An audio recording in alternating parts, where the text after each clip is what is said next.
Renshaw Ton has match heading for draw. A wonderful unbeaten 234 from Nick Brown helped Essex put on 505 declared against Somerset at the Cloud County Ground, but time was starting to be an issue. Somerset had started well too. 99 for 1 at the end of the second day, Renshaw and Abel at the crease and looking set. It was a patient start from the pair, but they would find their fluency, and Essex struggled to make inroads. With a single off Snater, Renshaw went to a 50, scored from 139 balls. And the captain Tom Abel soon joined him. His half-century picked up off 105 deliveries. Somerset solid at the start of day 3. With a reverse sweep for 1, Renshaw moved the value of the second wicket partnership to 3 figures. He looked in good touch. Critchley lifted back over his head and down the ground for 4 to move the score to 150. Essex couldn't find the wicket they wanted before the break. Somerset strolling in on 186 for 1. The deficit reduced to 319. An early boundary after the break from Renshaw saw the value of his stand with Abel move to 150 from 306 balls. And with a single off Harmer, Somerset moved beyond 200 runs, the wicket offering the Essex attack little assistance. It was all about the Aussie in the opening exchanges of the afternoon session. With a single off Critchley, he brought up his 100, scored off 233 balls. The partnership came to an end in disappointing circumstances. Abel retired not out on 90 with an injured hamstring.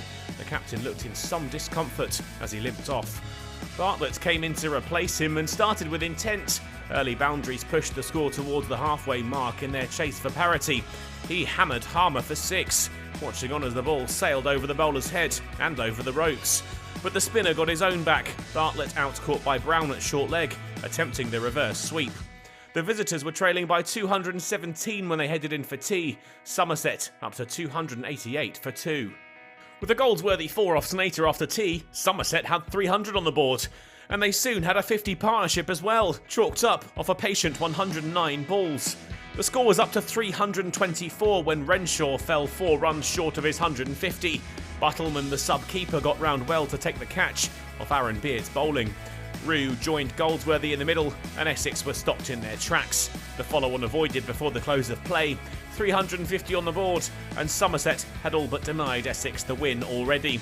When they wandered off at the end of the day, Somerset were on 359 for 3, trailing now by 146, and with just 1 day left, any chance of a result looks to be done and dusted.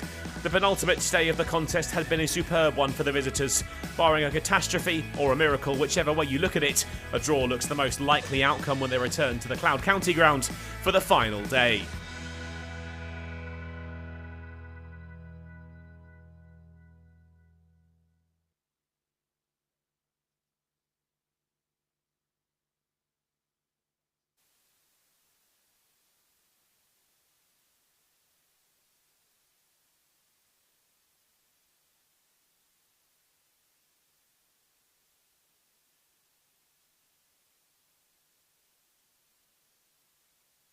They're playing a good side on their home track.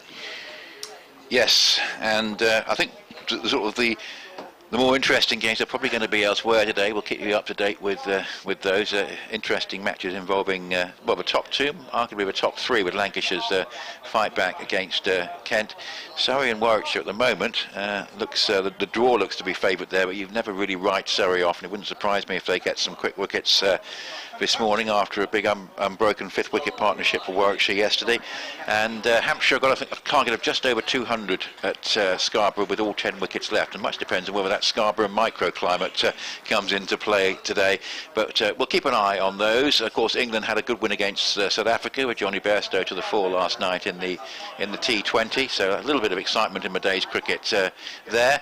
And they've the ball's just gone up saying that Lewis Goldsworthy is retired, not out. Gosh. I think that's because he was hit on the helmet, because Tom Banton has just Yes. come out to bat as a concussion substitute.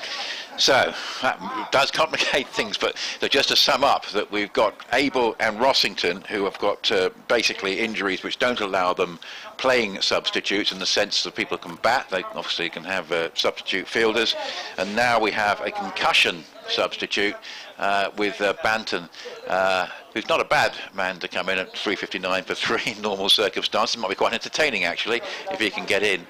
Yeah, Tom Banton, what sort of a season has he had? Because I remember last year, you know, every time I heard him getting low scores and he was opening, I was thinking, why is Somerset opening with Banton in the Championship? Well, he's been going in at number 4. That's more like it. And he's had a reasonable season. He scored 220 runs in 8 innings at 27.5. Yeah.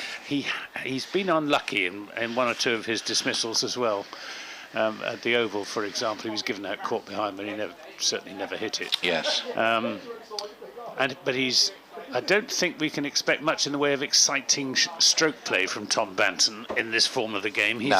He's wanting to establish himself as a proper middle order red ball batsman. So I think we'll see quite a lot of defensive play. He plays with soft hands, trying to keep the ball down, so if it does find the edge, it doesn't go in the air. But I'm sorry to hear that about Lewis Goldsworthy, who carried on after he was struck on the head by, was it Aaron Beard? Yes, I believe so. It was, yes, wasn't it? yeah, I believe so. Or was it? No, I think. Trying to because I wasn't here on that day. No, it was yesterday. Yesterday. Yeah, it was. Or was it Shane Snater? I think it was Snater. Yeah.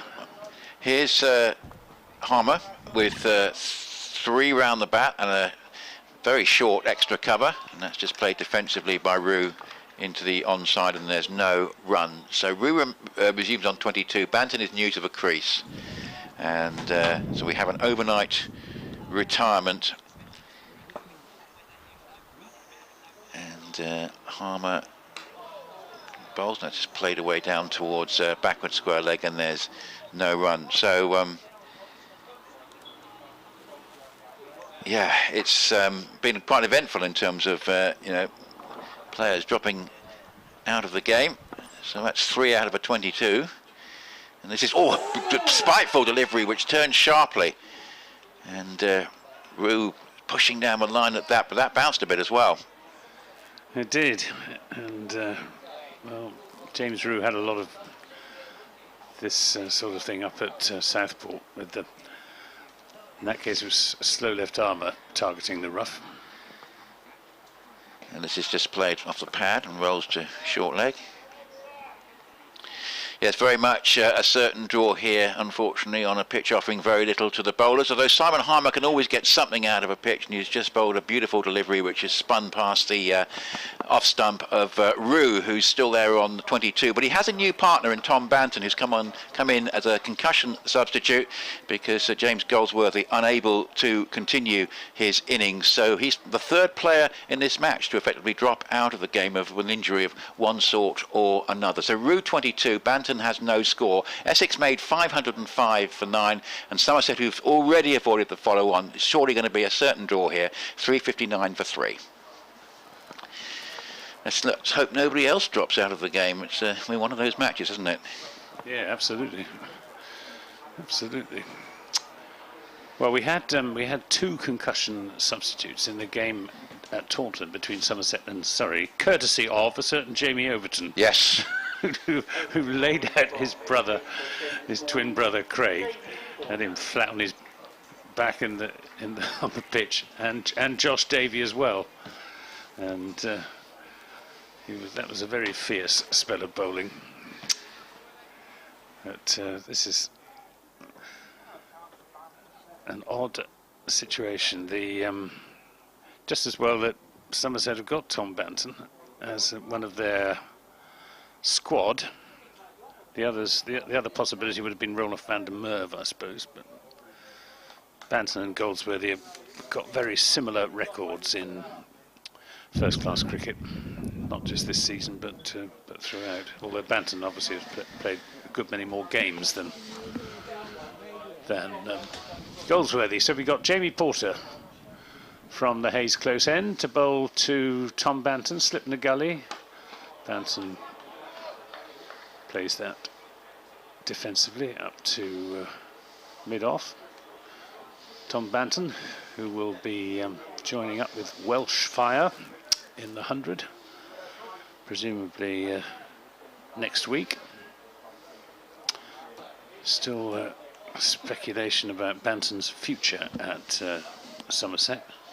His contract is up at the end of this season, and there have been persistent rumours that he would be going elsewhere, either to Warwickshire or Surrey, as Porter is in and bowls, and Banton plays that comfortably into the onside.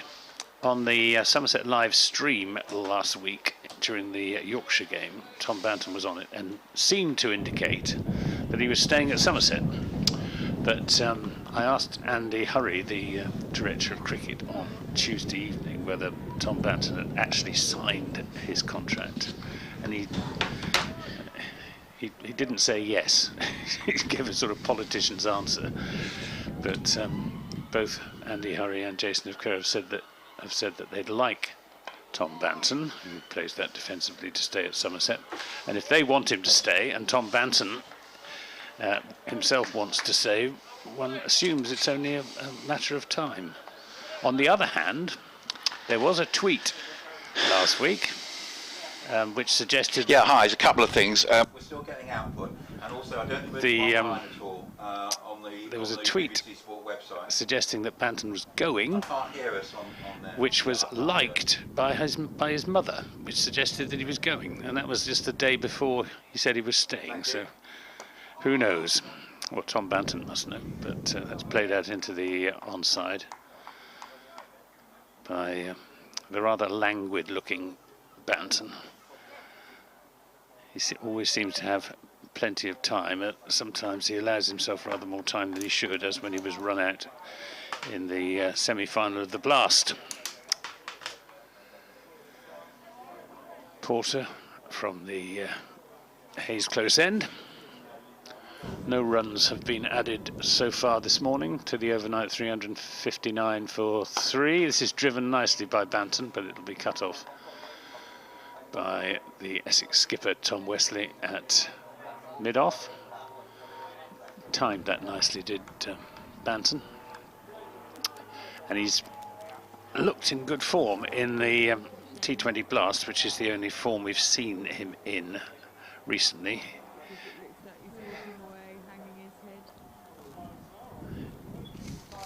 Porter,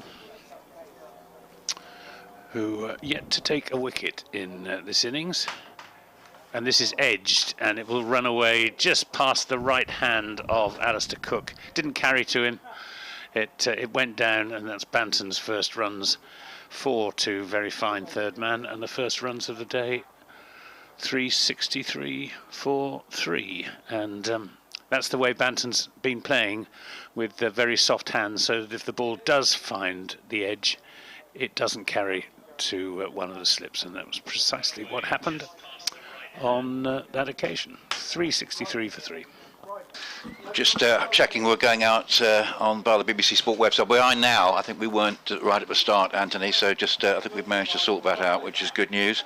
Yes, so 363 for 3, and so it's a question of what are we going to get out of this day's play. There might be some interesting individual milestones. Interesting, Simon Harmer, Tom Wesley was saying they didn't particularly want a pitch offering Harmer so few opportunities. That was his phrase, and that was, I think, quite telling, because the odd ball from Harmer has obviously caused problems. There was a beautiful delivery that spun past Rew's outside edge this morning, but Harmer, even with all his skills, hasn't been able to produce as many opportunities as he would normally. But better signs for him this morning, as that one just brings Rew tentatively forward, and it just bounces down to a silly point. Lawrence, who's actually sort of very, very close to the bat. We've got a slip and a short leg. We've got a short cover, short extra. That's Critchley, and then we've got 5 others saving 1 as Harmer bowls. Oh, and there's an appeal for LBW here as he's pushing forward at that one. Just seems to be causing a few more problems this morning, Harmer, early on, for Rew in particular, who I think has largely been facing him to date. He's still on 22, and it's 363 for 3. And Harmer saying to Nick Cook, what was wrong with that then? And we haven't seen a replay, so I can't really answer that question, but I think he may just have got his pad outside off stump. But certainly he seems to be asking a few more questions this morning, Harmer, at 363 for 3, and that one sees Rew just going back into his crease and playing into the offside, and Lawrence moving across to complete the fielding. Good test for both of these Somerset batsmen.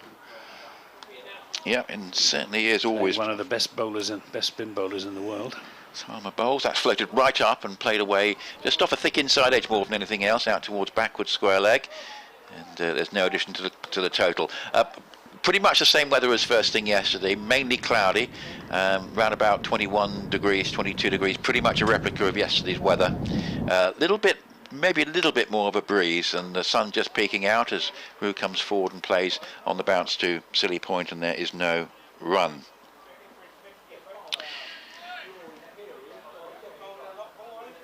Palmer again.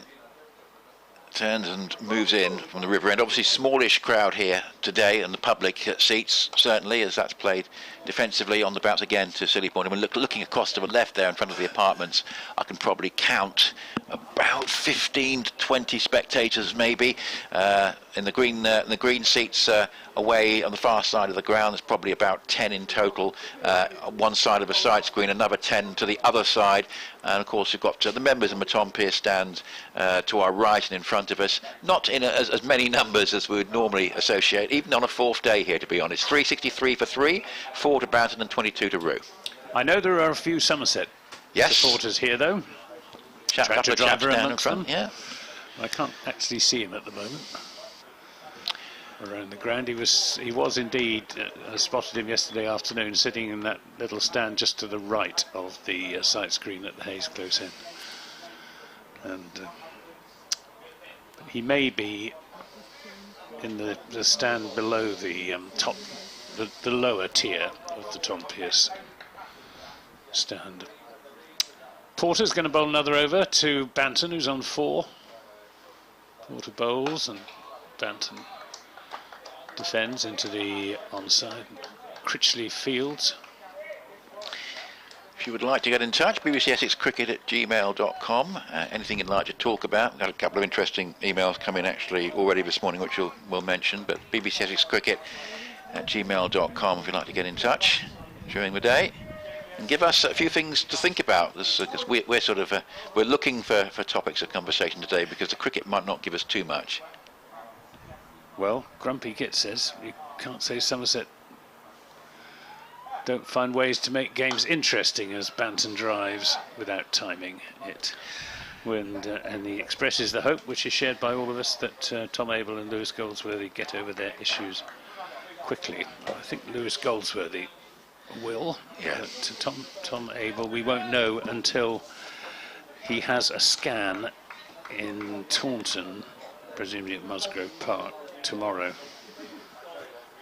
But Jason Kerr saying last night he hoped it was just a tweak rather than a tear, and so say all of us.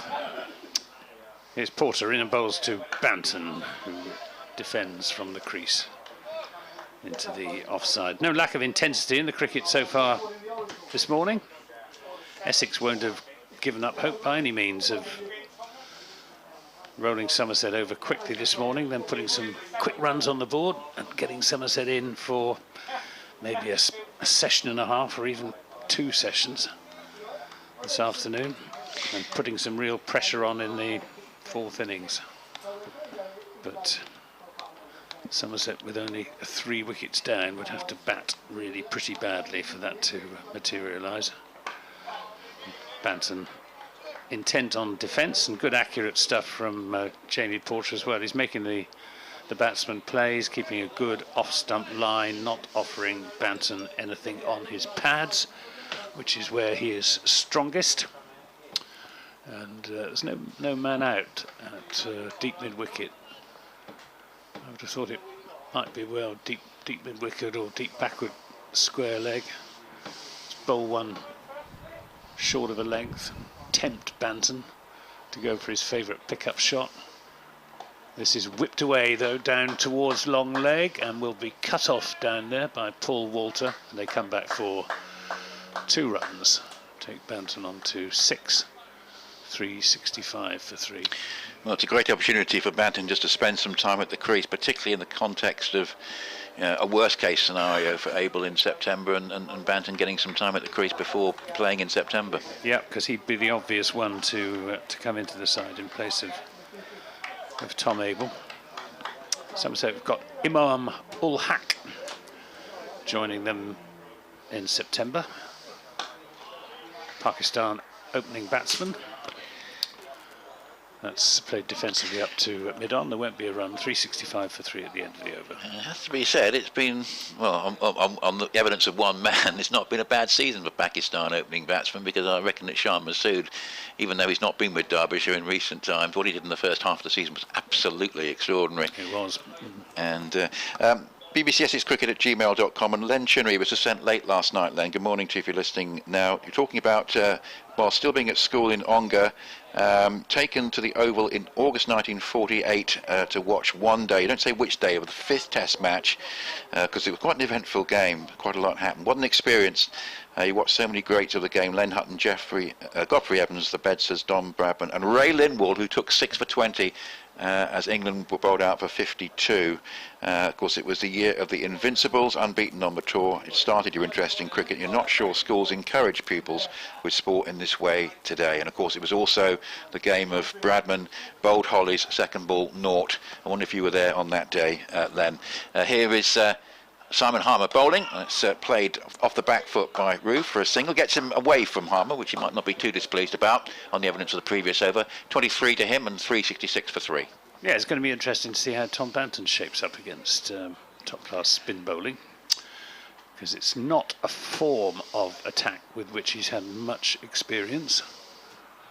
There aren't very many top-class spinners around, full stop, and he's tended to come in fairly early on in Somerset's innings, with the ball still reasonably shiny and hard, and seamers still moving it around, and that's been his undoing more often than not. Yes, so it's more used to facing Harmer in a white ball game, I guess, because you haven't got the men around the bat. As Harmer comes into bowl, that's useful delivery, a little bit of drift. He's coming forward, just takes him on the pad and rolls into the offside. Harmer just causing a few more problems this morning. A stoical performance from him. It's now his 51st over, 2 for 85.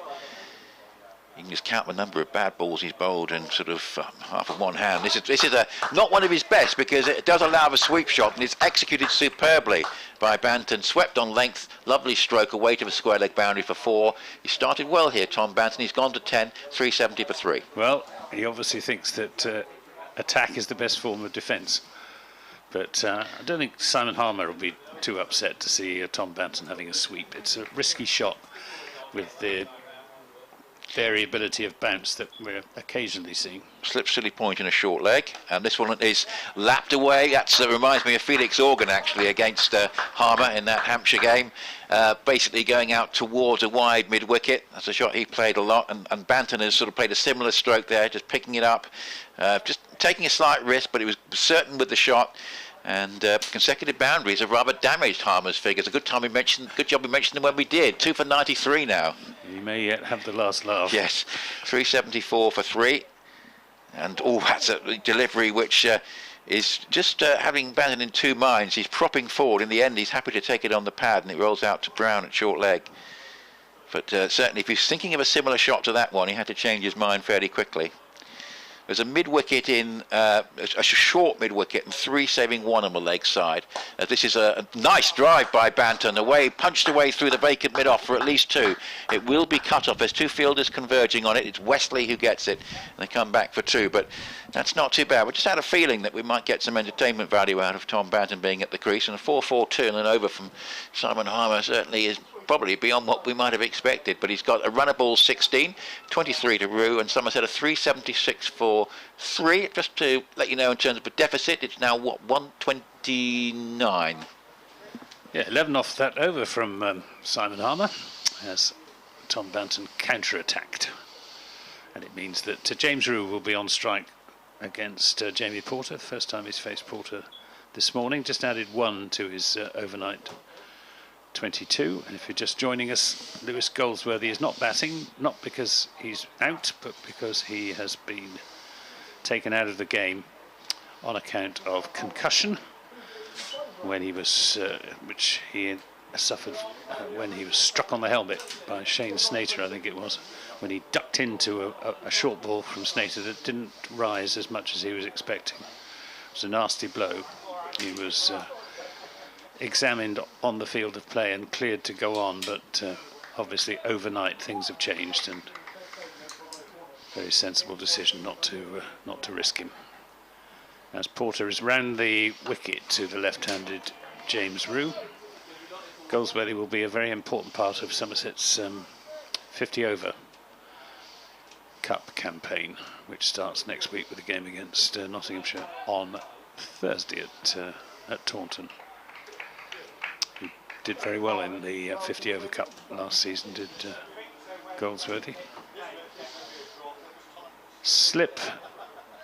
Where's Alistair Cook gone? We've got Simon Harmer standing at slip. Perhaps he's down at fine leg.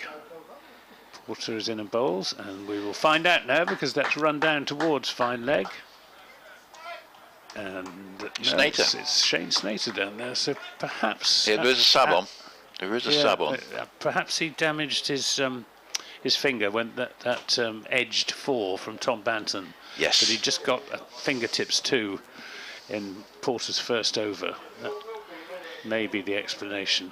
He didn't look to be in any trouble, but perhaps he's just gone off to have it bandaged up. He used to be, of course, Anthony, that when he was absent from the field because he had urgent selection meetings. He had to briefly attend. 377 for 3 as Porter bowls to Banton, who plays that up to Nick Brown at mid-on. So it's the most curious-looking Somerset scorecard. Almost anybody looking at the scorecard would think there must have been a minefield at Chelmsford for that game. You know, we've got two retired Hurts. Yeah. Is this pitch suitable for first-class cricket? We're still asking that in a different context, but not what anyone looking at the scorecard in 20 years' time might think.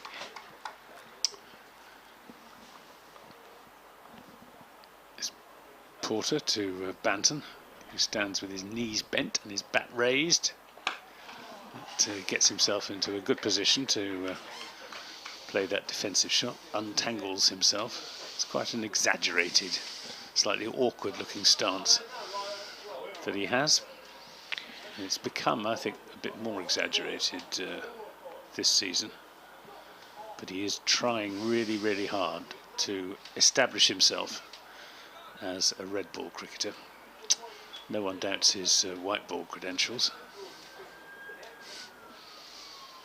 As Porter, arms pumping, is in bowls, and Banton gets a full-length ball, which he doesn't play a full-blooded drive at, just content to play it firmly up to mid-on. Pleasant morning here at Chelmsford. No sun at the moment, but it's warm. Clouds overhead, not threatening any rain. Not much in the way of breeze either. The big sycamore tree at the far end of the ground just stirring gently. Here's Porter in and bowls, and this is edged. That would have been a catch to second slip had there been a second slip, instead of which there was a first slip and a fourth slip. And that went through second slip at a catchable height. It wouldn't have been an easy catch because it came quite rapidly off the outside edge as Banton went for the drive, but it brings him 4 runs, takes him on to 20 from just 21 deliveries. 381 for 3 at the end of that over. Yes, and playing very well indeed. Ken, you've just been in touch with us, saying you're not picking us up online, but I have just checked, and we are there. We weren't there at the start, but if you go via the BBC Cricket page and into Live Championship Day 4, it has all the commentaries there, and the commentary is definitely there. I've just double-checked that. And you said in a separate email that even Keith Fletcher would struggle to get anything out of this game. And I think you're very much right. He could conjure up something from almost any position. 3 round the bat and a short cover. Who fields now? That's Critchley. As this is played by Rew from Harmer up into the offside. Cloudy, no sun at the moment. And a sort of typical summer's day, really. 21 degrees. We haven't had too many typical summer's days in that respect recently. This is played defensively on the bounce to short leg, and there is no run. But Somerset at 381 for 3, with all the bonus points having now been settled. No declaration. Ken wanted a declaration overnight. Ken, we would have liked that too, but unfortunately not to be. There's Harmer bowls, and this is again just played defensively back down the pitch, and there is no run. No, I think, as we were saying earlier, I think Somerset would be quite happy to head back to Taunton with 12 points from this game under their belt. 8 points for a draw is key to all this, I think, and this is played defensively. I do tell you that if Surrey win the championship, having won 3 fewer games than Hampshire, which could happen, 8 points for a draw is going to be scrapped, because they'll have no choice, absolutely no choice, and that could happen. This is played defensively, head over the ball, up towards short extra cover. It does help Surrey that, of course, they're very good at not losing games. They're unbeaten, and of course at the Oval they're likely to get wins or draws, but you do want the side winning the championship to be probably the side that's won the most games. Harmer plays bowls, and it's played defensively up into the offside, and there is no run. 381 for 3, Rew 24 and Banton 20. A couple of tweets. Matthew Cleave says both Goldsworthy and Banton's runs count. Correct? Question mark. Yes, absolutely correct. Grumpy Git, as a committed supporter of Tom Lammonby, at the stage of realisation that Tom isn't an opening batter, and if so, where in the order would he bat? I'm not sure Tom himself would agree with that. I think he likes opening the batting. Don't forget he scored 3 centuries back in 2020, opening the batting. Another century against Lancashire last season, and I think Somerset see him as an opening batsman, and he hasn't done himself justice so far this season, but I think Jason Kerr and Andy Hurry, and indeed myself, think he will come good. He's got what it takes. Am I right in thinking, Anthony, when he had that struggle opening the batting, I think early last season, was he still recovering from COVID at the time? I think he had COVID, didn't he? He took a while to recover from it. Yeah, I think so. Yeah. But no, he actually didn't get many runs at whenever it was. Yes. Day before yesterday, wasn't it? When yes. Somerset went into bat, but he batted very nicely, and he and Renshaw make a good opening combination as Porter is in and bowls, and Banton's up on his toes, driving that hard into the ground up to Tom Wesley, who has Will Buttleman diving around to take his rather errant return. 381 for 3. Yeah, Renshaw. Is he someone who can vary the pace of his innings given the pitch conditions and circumstances? He is. I mean, he's naturally an attacking batsman, is Matt Renshaw. He doesn't like being tied down. He likes to challenge the fast bowlers at the top of the order. He'll be in Somerset's 50 overs side for the Royal London One Day Cup, as Banton plays that up to mid-on. Playing mostly in the V, Tom Banton, because certainly against Jamie Porter, because Porter's been bowling very accurately, been bowling at or only just outside the stumps. There's just one delivery so far this morning that's gone down the leg side, but other than that, he's been bowling an immaculate line. Porter is into Banton, drives and doesn't time it, and it's cut off by Shane Snater in his white sun hat at the shortish mid-wicket. Good morning to Jonathan Burrell in Devon, saying thanks for your comments, Jonathan. You say, would a north-south conference system be a solution in the championship structure? So 9 in each conference playing home and away, and alternating home and away venues each year, and then basically the top 2 playing at Lords, in each section playing at Lords in the final. Come back to that. Porter in the bowls and gets Banton in a spot of trouble there as he looks to turn that into the onside. Comes off the shoulder of his bat, but down into the pitch. Well, effectively, that's sort of what we had last year, isn't it? In fact, it was 3 groups of 6 rather than 2 groups of 9. And I imagine that, problem with 2 groups of 9, it's probably going to be too many games for the ECB's liking. But, Jonathan, I still think the most likely scenario is we'll end up with a top division of 12 divided into 2 equal sections of 6, non-regional, and then basically semi-finals and final, leading to 12 games, which I think is just about acceptable. Here's Porter in and bowls, and Banton plays that from the crease and won't get a run. It's good over this from Jamie Porter. Yeah, I think if there is radical change, I think that's probably the likely shape of it. And I wouldn't want it to be regional, because otherwise we'd all end up playing the same sides all the time. And I think you do want it to be plotted out according to sort of seedings or whatever, so you don't have an imbalance. But basically, bring in Notts and Glamorgan, or Notts and Middlesex, whoever gets promoted, with these 10 sides. Split them into 2 groups of 6, 10 games, semi-final. Must have semi-finals and final. Nice cover drive there from Tom Abel, but hits it straight to Aaron Beard at extra cover, so there's no run. And fancy that was a maiden over from Jamie Porter, who now has 21 overs, 5 maidens, none for 55. As Nick makes way for Paul Newton. Somerset 381 for 3, a deficit of 124.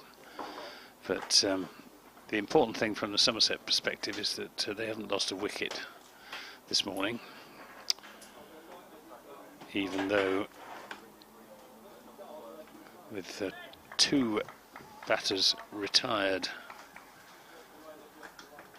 not out, hurt, Harmer is in the bowl short, and this is it's in the air, but completely mishit by James Rew. It was there for the shot, and he went for the big pull shot, and it looped up into the onside. Fortunately for James Rew, landed short of young Luke Benkenstein, who's on as sub for Alistair Cook, who I think damaged a finger trying to stop an edge from Tom Banton. And to add insult to injury, the edge ran away down to third man for 4 runs. Harmer bowls, and Rew is decisively forward, scotching that as it spins away from his bat. Left-hander is young James Rew, just 18 years old. Just finished his school at King's College in Taunton. This is tossed up temptingly by Simon Harmer, who's in his 53rd over. So he's bowled over 300 deliveries in this innings so far, and plenty more to add, one suspects. Harmer's there and bowls, and Rew is beaten. He came forward, did James Rew, played at that ball, didn't quite get to the pitch of it, and the turn did the rest, ending up in Will Buttleman's wicket-keeping gloves. Good test for young James Rew, playing one of the best spin bowlers in the world. He's back on his stumps and just watches that go through to the wicket-keeper. End of another over, which was another maiden over, so still 381 for 3. Simon Harmer, 53 overs, 17 maidens, 95 runs and 2 wickets. And good morning, Paul. Good morning, Anthony. And well, not many places where this game can go. I think we'll definitely be knocking it on the head about 10 to 5 this evening. I was accosted by a gentleman below today, and he's getting up a petition for Essex, just as Lancashire have done and Somerset are doing, and I'm sure there'll be other counties as well. So, and what is the petition asking for? That no change, or? Well, specifically, no lessening of the number of games. All right. I have to say, you know, I don't think we absolutely have to change anyway. I think, you know, a first division of 10 and the second division of 8 is, with promotion relegation, perfectly acceptable in my view, as Porter's in bowls, and the ball is punched down to Wesley at mid-off, and this time he sends a good return into Buttleman. One of the returns about 2 overs ago went clean over the wicket-keeper's head, just as well Robin Dass, one of the many substitutes on the field, was alert. 381 for 3. Yes, it's. I mean, from the point of view of county members, I can entirely understand their sense of almost outrage at being denied yet more cricket. Porter's in, bowls, and this ball is pulled, but straight to Dan Lawrence at mid-wicket, and there's no run. And yet, like yourself, Anthony, I must just commend Jamie Porter. I think he's bowled thoroughly well in this game, and it's an indictment of the pitch that he hasn't got a wicket. Yeah, he's been the soul of accuracy. And I think it speaks of a man's character when he knows he's wasting his time putting in 100% on an absolute pudding of a pitch, but still does put in 100%. I give him full marks for that. It isn't easy. As he's in again, bowls, and this ball is pulled to deep mid wicket. Nick Brown is out there in Paul Walter is out there in the distance, and that sends in the super return to Will Buttleman's gloves, and they get a single and score along to 382 for 3. Yes, it's. How much does membership here at Essex cost? Do you know?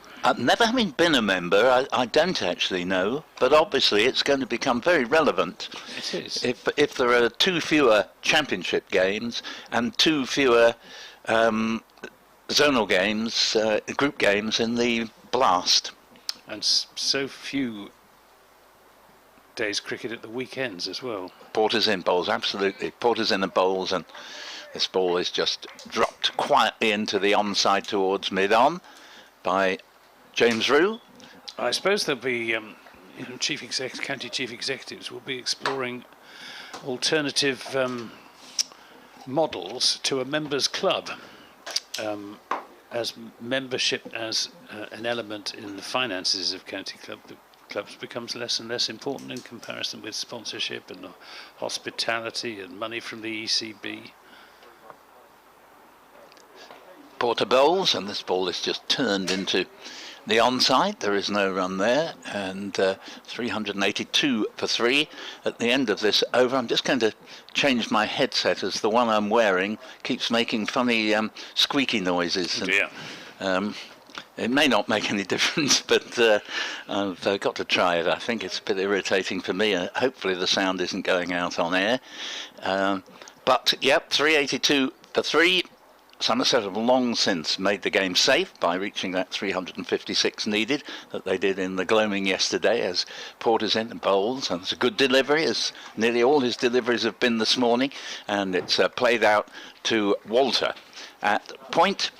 So 382 for 3 in 133 overs, with 24 to James Rew, 21 to Tom Banton, batting because Lewis Goldsworthy was hit on the head by Shane Snater. Very good bouncer yesterday, and Banton is his concussion substitute. And I can see I've spotted Tractor Driver. He is where he was yesterday afternoon, in that little stand just to the right of the sight screen at the far end of the ground, wearing his shorts and maroon Somerset sun hat. So he's no doubt looking forward to watching Tom Banton bat, especially if Tom Banton wins his duel against Simon Harmer. Got a man out now at deep backward square leg for the Banton sweep to Harmer. He goes for the reverse sweep and doesn't make any worthwhile contact, and Buttleman scrabbling in the dust retrieves the ball. Could be a good contest, this, between Harmer and Banton. Harmer in his shades. He's in and bowls. This is tossed right up, and Banton, not to be tempted, just comes forward and plays it quietly into the offside. Banton's got a slip. Shane Snater and a forward short leg. Nick Brown for company as Harmer bowls, and this is turned into the onside by Banton, and they trot through for a comfortable single as Paul Walter does the fielding. Banton on to 22, 383 for 3. One fantasises in moments in games like this, and I sort of conceive Harmer in his shades in a James Bond film as a sort of ringleader of the villains, you know, and never actually taking direct part in the villainy, but organising it. He's bowling now to Rew, who drives that back. It's in the air for a time, hence you probably heard the "oh" and catch it from the fielders, but it landed good. 4 yards in front of the bowler in his follow-through. James Rew. Oh, is beaten by that one. It's when Harmer gets that teasing length, which is just and dips on the batsman who's plunging forward in defence, doesn't quite get there, and that's when the ball turns past the outside edge. Yep, perfectly described. Is Harmer in again, bowls shorter and quicker, and just turned into the onside by James Rew, who's added only 2 to his overnight 22, and he has faced a further 32 deliveries for those 2 runs, so he scored 24 of 87 deliveries, but he's doing the job for his side and earning valuable experience in the process. Looks like we're going to have a bowling change from the Hayes close end. Shane Snater coming into the attack. We have an email from Gordon Avery. Thank you very much, Gordon. You say, watching on the live stream via YouTube, disappointed that Essex do not have a live chat facility. Somerset have an excellent in-house live stream with great comms and several no-nonsense moderators to block any offensive posts and any betting from the South Continent. Guests are regularly alongside a commentator who involves supporters on the live chat. This match is dead. Why, oh, why did Essex not get on with it? Pathetic scoring so slowly. Somerset will bat on and on and on. Totally boring. Is it any wonder that no one is watching? Well, there aren't many, that's for sure. Wake up, Essex, you are in show business and need to entertain the county championship. Well, I totally share your frustration. I think we all feel that. I think the problem is, Gordon, that nobody can score particularly quickly on this, and neither Essex nor Somerset. You've got a situation where bowlers are in a lose-lose situation. The ball doesn't carry when it takes the edge. There's no reward for someone like Jamie Porter, who's bowled very well in this game, and before him I'd say the same for people like Craig Overton. They put everything they got into it, got nothing out of it. So the villain is the pitch, and I think part of the villainy is that I strongly suspect, bearing in mind Simon Harmer had taken 28 wickets across the previous 2 games here for Essex, that the excellent groundsman Stuart Kerrison got a bit of a rap over the knuckles, and one of the problems of the area here, you're not missing any cricket, by the way, there's a hold-up. Changing the ball, surprise, surprise. Yeah, surprise, surprise. One of the problems, as I was saying before play started, is that if the ball doesn't turn, or for that matter do something to help the quicker bowlers on day 1 here, it will do even less by day 4. So the groundsman has to prepare a pitch because of the nature of the strip that is immediately helpful to the bowling side, and then it gives less and less help as the game goes on. So obviously if you get a pitch like that does something on day 1, then you've got a cricket match. But I think he's been browbeaten into producing not just this pitch but 1 or 2 earlier in the season that didn't do anything, and if you said there ought to be a deduction for a pitch where there is only time for a 1 innings game, I couldn't agree with you more. But the powers that be have always been obsessed with pitches that take a lot of spin. You've had your problems at Taunton over that as well. We have. Whereas I think the game is a whole lot better for pitches that do turn. Yeah, pity that Essex didn't take that view after the last game of the 2019 season. But, yes. But there we are. Right. Proceedings have a somnolent air about them at the moment. The Nick Cook and Tom Westley have just wandered very slowly off the ground down into the umpire's room down below us to examine a replacement and select a replacement ball. At most grounds, you get a bag of balls or a briefcase of balls brought out to the umpires, but clearly Essex are short of a ball Yeah, carrier. exactly. That's normally the way it is here, but I don't think Essex are the only county that are running short of balls. So another perspective on the game is to say it's one of those dreadful games where the umpires throughout, without any interruption from the weather, stay at the same ends. Yes. Well, we don't know that's going to be the case because Essex may yet get to bat a second time, but there's absolutely no sense of urgency about proceedings at the moment, and Tom Banton and James Rew were having a long chat with the Essex fielders. Another perspective on the game, Anthony, as it happens, it might suit Somerset that this game finishes in a draw.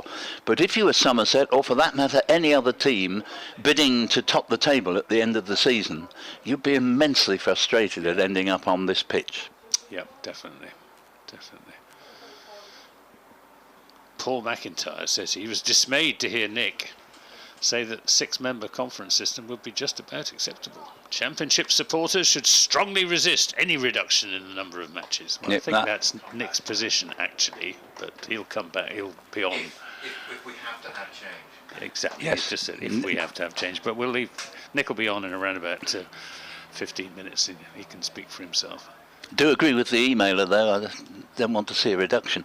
So Snater comes in having replaced Jamie Porter, and this first ball is played back to the bowler, and it was Snater who bowled a really good bouncer, and sadly Lewis Goldworthy sort of ducked right into it, and although he was able to carry on at the time, clearly delayed reactions have suggested that it's not advisable for him to bat today. So Tom Banton is a concussion substitute, and doing well so far as he's clipped the next ball. It should have been stopped by Dan Lawrence at mid-wicket, but I suppose we can't really be all that harsh on misfields in a game in which there is so little point. There's 4 runs. Yeah, but I think that's the 3rd or 4th time that Dan Lawrence hasn't got down properly to a ball running past him. 387 for 3. You're absolutely right. There was one way back where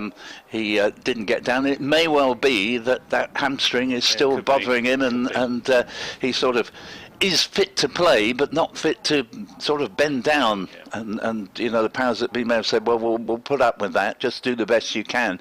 Here is Snater in bowls, and this ball is hit back for 4 more. Lovely straight drive, shot in the morning, and that takes the score to 391 for 3. I don't think there's ever been any doubt that Banton is a very fine player in terms of potential. 30, he's got to his name now, and let's hope that he really does pick up his red ball game. Yeah, let's hope that he does. Averaging in the 20s, I'm told. 27 and a half, yeah. I think. Which, you know, is not a total disaster, but it's not good enough. Needs to get up toward 40 at least. As Snater's in, bowls to him, and he's clipped this ball into the onside for yet one more run out to Paul Walter coming off the mid-wicket boundary. And so he goes up to 31, and the score to 392 for 3. Well, 33 runs have been scored this morning, and Tom Banton has 31 of them. Yeah, very interesting stat. And he's going at only just shy of a run a ball. Yeah. Shows you the talent he's got, because they've mainly been very good cricket shots. Not a sort of slog.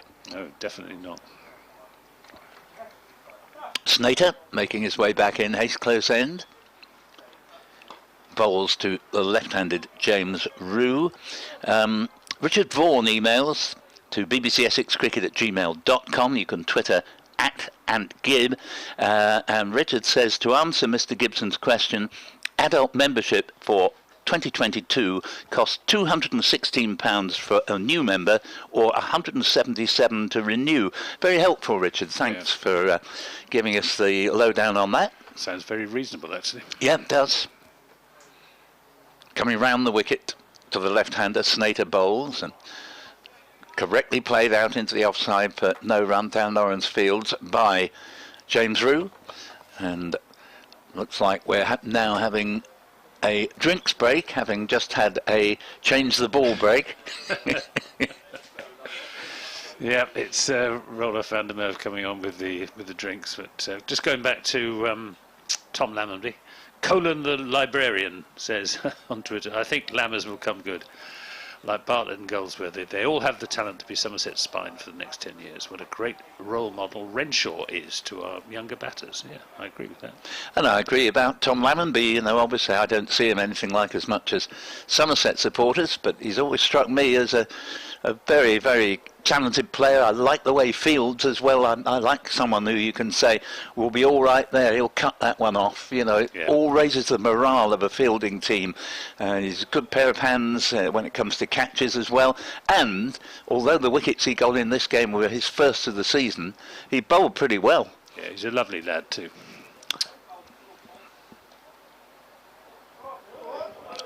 Your shout, Anthony. Oh, sorry, there was a drop catch as Banton went for that slog sweep, got a top edge, and Paul Walter, running back at backward square leg, tried desperately to get underneath it. I'm not sure he even got a hand to it in the end, and to make things worse, the ball has run over the fine leg boundary for 4 runs. Yes, he desperately stuck out a right hand. He might just have got fingers to it. Very difficult chance. So Harmer to Banton. Banton got away with that one. This is tossed up, and this comes off the inside edge of Banton's bat, past the leg stump and picked up by Walter. So Harmer has got the upper hand at the moment in this battle with Banton. He's there, bowls. Banton drives this down to long on. Tom Wesley, the Essex skipper, appears from underneath the Tom Pearce stand to our right to do the fielding. It's a single. Banton moves on to 36, 397 for 3. 36 from 40 deliveries. It's not going to allow Harmer to dictate terms in the way Harmer is managing to James Rew, surrounded as he is by close catches. Rew's back on his stumps, playing defensively a ball that didn't turn. It's a very important weapon in the spinner's armoury, the one that goes on either with the arm or just unspun. Harmer bowls. Reverse sweep from Rew, who gets away with it.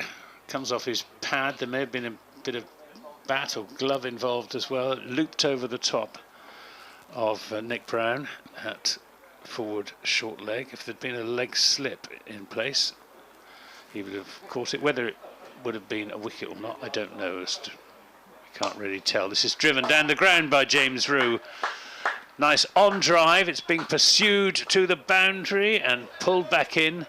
Good piece of fielding as the throw comes in. Jamie Porter that was, who was retrieving it, and they have run 2.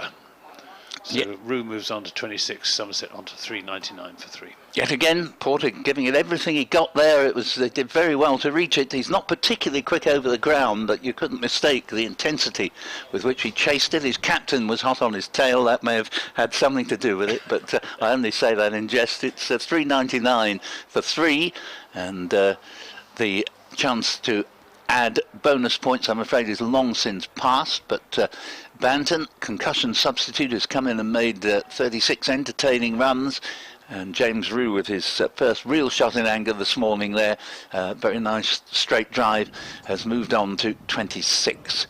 So Banton is preparing to do battle with with Shane Snater.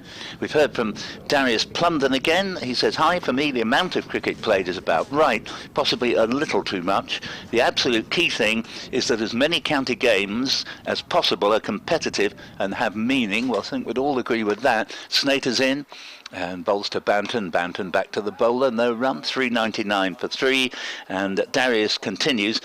Then playing in a lower division can still produce England players such as Matty Potts from Durham this year. Good point there. Play the 50 overs early-ish as the B&H was in groups, as you said yesterday. Get the T20 blast done around the same time of year. Same time as this year. County Championship with 2 top divisions of 6 teams plus a Division 2 of 6 teams, and get the County Championship played when tests are on. Here, a play and a miss there. In fact, the wicketkeeper is claiming a catch, but he's not going to meet the approval of Chris Watts. Score remaining at 399 for 3. Paul Newton here with Anthony Gibson. Online commentary for BBC Essex, BBC Radio Somerset. Nick Gledhill will join us in a few minutes' time, and Darius continues. That way players can improve from and push for an international call-up, continue the county championship through the 100 to give younger players, younger players, an opportunity. Keep the 100 roughly as is. Finish with showpiece playoffs in the county championship. As the next ball is played into the onside for a single to Banton. There's the 400. 400 per 3. Somerset replying to Essex's 505 per 9. Banton moves on to 37. He's a concussion substitute for Lewis Goldsworthy.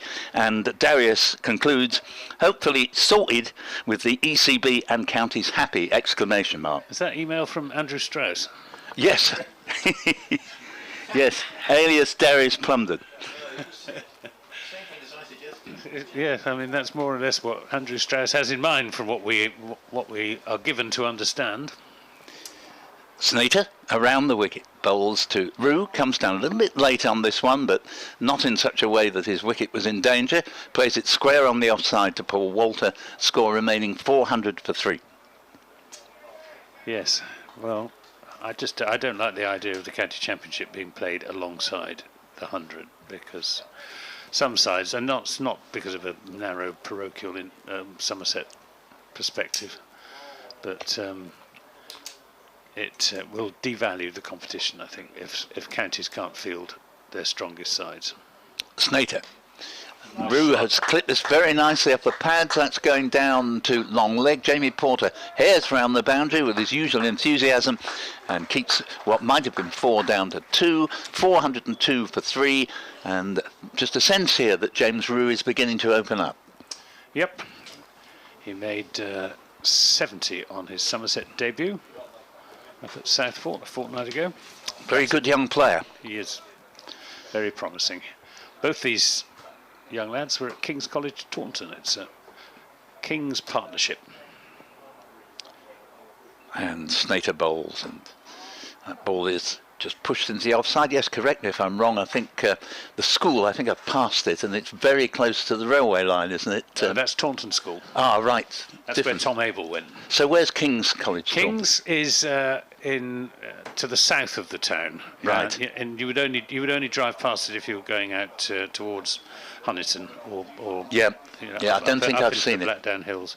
There are 3 public schools in Taunton, all with very good cricketing reputations. Taunton School, where Tom Abel went, Queen's College, Taunton, and King's College, Taunton. Well, as you know, it's a favourite haunt of mine because of the West Somerset Railway down there. Indeed, yeah. And also, I love to, when I'm staying in Taunton, if there's a day before, a day just after, nip down to Dawlish and catch steam specials going over the sea wall, which is a great sight. It's a great sight, isn't it? Yep. Yes, my father went to Taunton School, and all 3 of my children. Right, good. Here's Harmer to bowl another over to Banton, who goes for the reverse sweep, and this is very well half fielded by young Luke Benkenstein. He dived on it and managed to take most of the sting out of it. They've gone through for a single, which takes Banton on to 38, 403 for 3. Yeah, Peter Shilton would have approved. He dived a long way to his left, pushed it round the post and got up and retrieved and saved 3 runs. Harmer then to the left-handed Rew, tosses it right up. It's driven back on the bounce to Harmer, who threatens to throw the stumps down with Rew having advanced. But Rew safely back in his crease. Slip, silly point, forward short leg. James Rew facing the dreaded Simon Harmer as he plays that into the offside. But this pitch has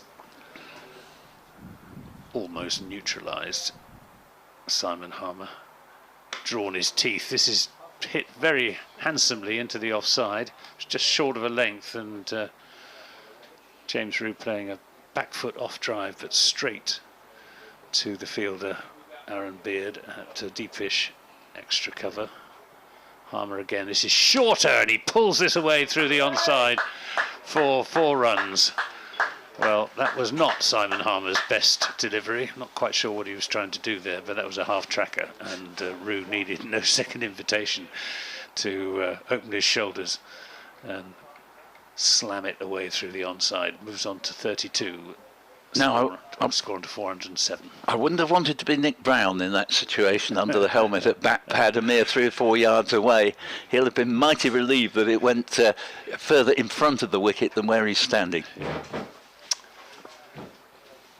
Harmer, last ball of this over to Rew, who's playing a watchful defensive shot to a good ball that time from Simon Harmer, who just chucks the ball down into the pitch as if to say, well, what am I supposed to do on this track? So end of that over, 407 for 3. It's the end of me for half an hour as well, because Nick Gledhill will be coming in to join Paul Newton. And we now have yet a further drinks break. We only had one about 5 minutes ago. That was for the batsman. I can't help feeling that this is pre-arranged, as we now have more people ferrying various refreshment onto the pitch. And we've keep the emails coming, BBC Essex Cricket @gmail.com or @AntGib on Twitter.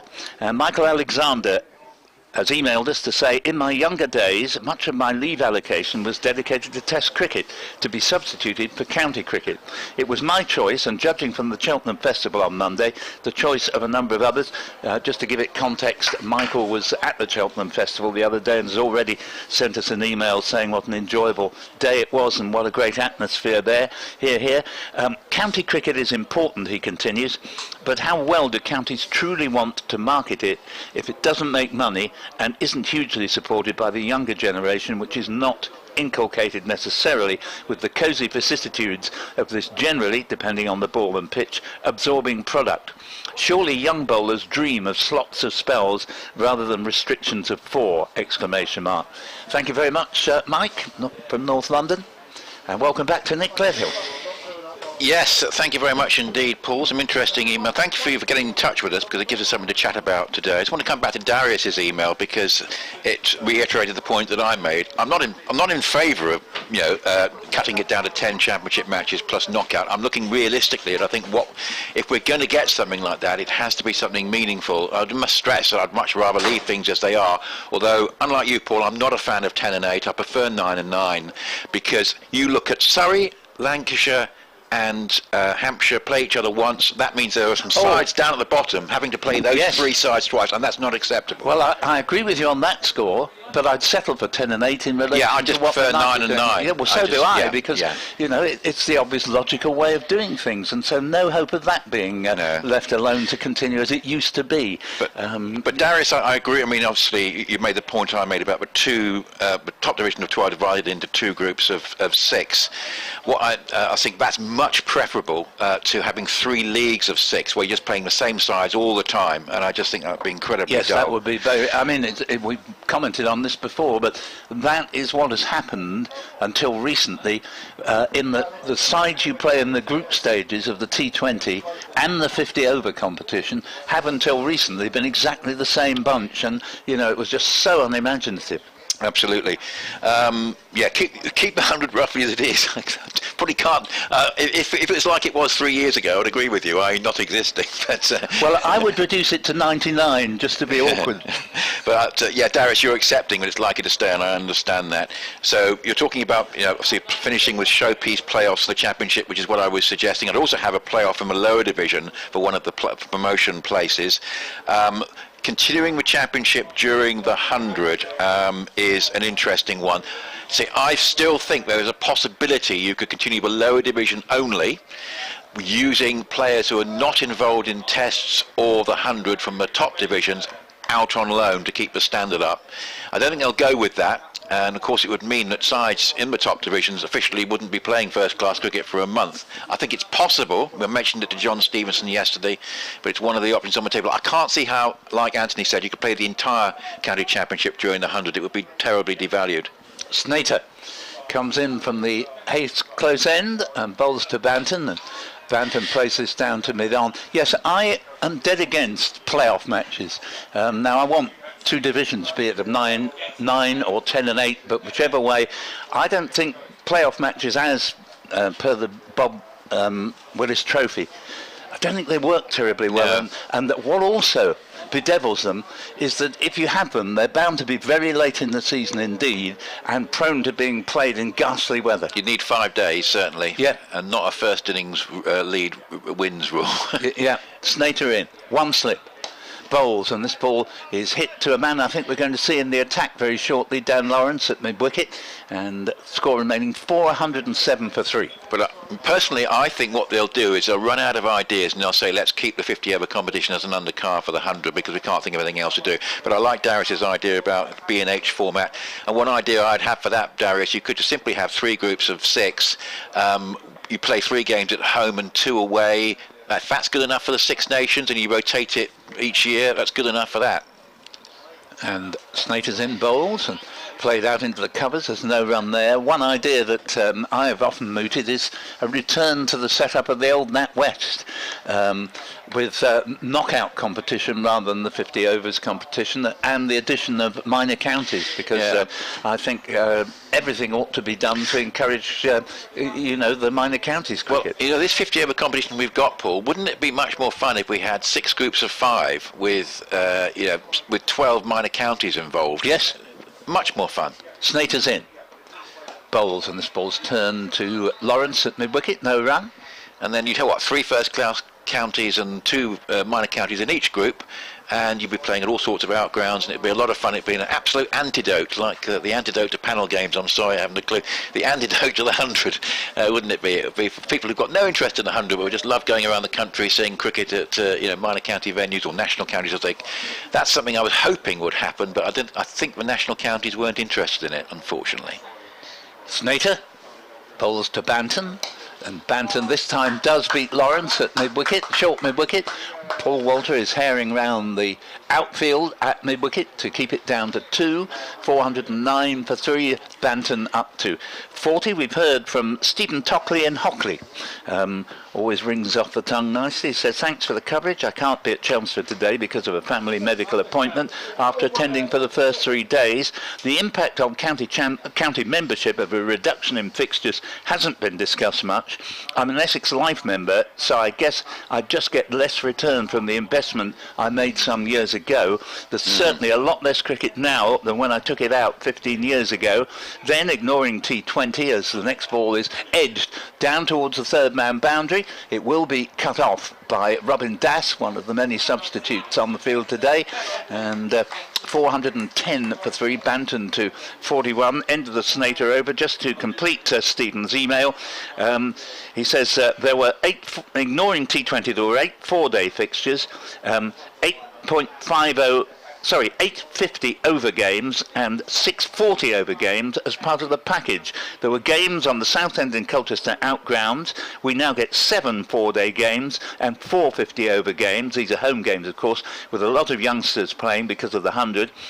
At Essex and I believe Somerset, no outground cricket. Some of my friends who are annual members are already saying that if it goes to 5 home 4-day games, they will give membership up and pay on the gate. That's a very good point. Yes. Personally, I played the championship during the 100 competition. I enjoyed seeing young players in the 50 overs last year and wouldn't mind seeing a few having a go at 4-day games. Agree with a lot you say there, Stephen. Splendid email, beautifully put. Thank you very much. Yep, some interesting points, Stephen. I absolutely understand the point about the membership, particularly for life members. That's a really important point because you're going to get less for the investment that you made.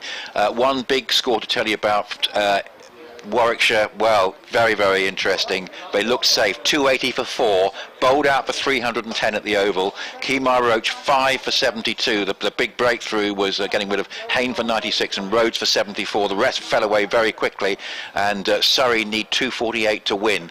That's a terrific performance from Kemar Roach just when they needed that this morning, and has put them in a strong position. Hampshire latest is 57 for no wicket, needing a further 157 to beat Yorkshire at Scarborough.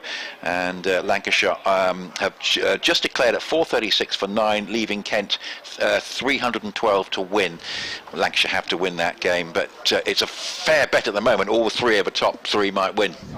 No, that's right, and you have to give Surrey credit because they have that very much look of a championship winning side when various different players keep coming up with the goods when most needed. This morning it's Kamar Roach. Previous game, bowling wise, it was Dan Worrell, and I don't think he's even playing in the current game. Good bowler from what I understand. Yeah, I don't know why he isn't playing. I wasn't aware he picked up an injury at the Oval last week. There's been another. Goodness me, I think some of these delays are choreographed this morning. I don't blame the umpires and players at all. I think there's a bit of a conspiracy going on there because we have our second break for a change of ball. We had 2 different drinks breaks 10 minutes apart a few minutes ago. Determined to get a first innings lead here, Essex, by restricting Somerset to below 505 by the close. 410 for 3, yeah.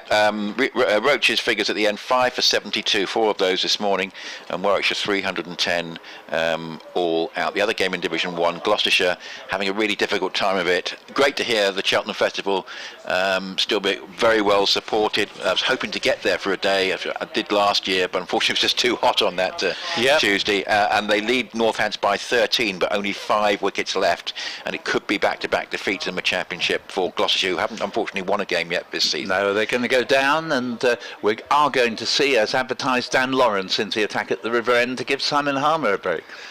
You know what I think, Paul, will happen?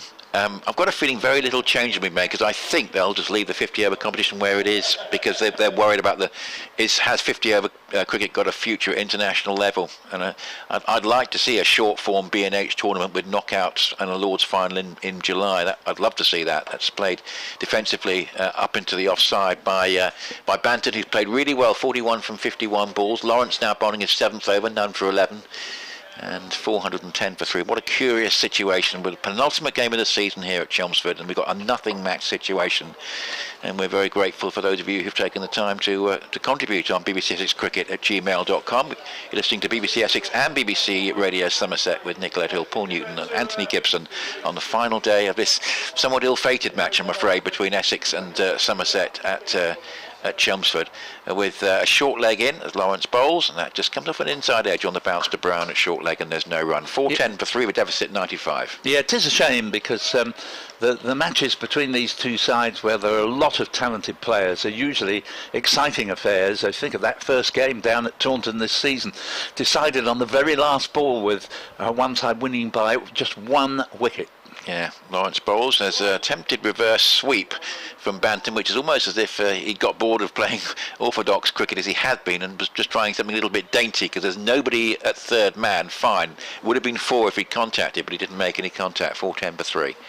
Dan Lawrence thoroughly enjoys his bowling, and he had quite a spell last night.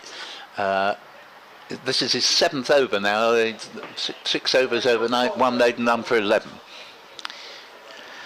Gives us a chance a little bit today as well, just talking about Essex in general this season, which we'll do in due course. There's an attempted pull shot, and comes off an under edge, I think, in the end, down towards short fine leg. And 1 more goes to the total, but it's all rather academic. 411 for 3. As I say, 69 wickets in the first 3 games, and that was partly helped by a very strange Essex collapse against Northampton on one of these pitches.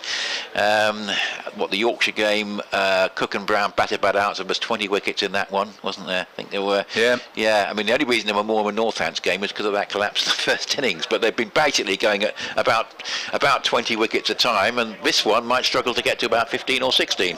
And just as significant, as I was saying to Anthony earlier, I talk about 1 innings games, and usually the side who batted first do just get back in for a token session late in the game. Well, Cook is working to get to get his 100. He's thinking, well, I'm going to get my bat. I don't think we're going to see Essex bat again today. I think this will be a 1 innings game. Lawrence bowls, and Rew goes onto the back foot and plays nicely away through the covers. This is a nice experience for Rew, and a no pressure situation. Youngster finding his way into a Somerset side, and ideal just to spend some time at the crease and make the most of it, and I'm sure that's what the coach has said to him today. 412 for 3. Yep, bat all day if he can, James. And he probably can. Lawrence to bowl again. You know, Tom Wesley said to us yesterday evening it was not the sort of pitch that they wanted. As this is played, goes just over the head of Brown, and is gathered in by mid-wicket running round, and they scamper through for a single. 413 for 3. And so 43 to Banton, 33 to Rew, who has the strike. These two have been together since the start when we had our second retirement in the Somerset innings because Goldsworthy was unable to continue for concussion reasons. I wish him well this morning. So we've had actually 3 players, for one reason and another, make their way out of this game, and I suspect that the other 19 are wishing they could join them, Paul. Absolutely right. We've heard from Nick Warner, BBC Essex Cricket at gmail.com. Do keep the emails coming. Nick says, following up on from yesterday, I still believe the key are the festival weeks. Under the 2 divisions with a combination of 3 and 4 day games, depending on whether you are playing a team in your own division or the other, each county could potentially have 2 festival weeks each. This means bringing cricket, sponsorship and community engagement to other parts of the county. As for the 100, my view is the same as beach volleyball. It has about as much sporting integrity as topless darts. Here is Snater in. Thanks for that as the ball's played down to mid-on, and Banton is the man on strike. Snater's the bowler, 43 to Banton, 413 for 3, and Nick sends us an email from Portsmouth. He says, great talking through a rather slow game. Thank you, Nick. And it was slightly encouraging that John Stevenson yesterday, quite genuinely, he did love his festival cricket, and he said he'd love to have a game at an outground if it is feasible. Well, sadly it may well not be, but he did say that if he got the chance he'd love to bring a bit of outground cricket back, and let's hope he succeeds in that. But I agree with, I think, the point John was making yesterday, which I think this season's fixture list has been an improvement on last year. Yeah. And we've got this batch of 3-4 day games in July, which has been good.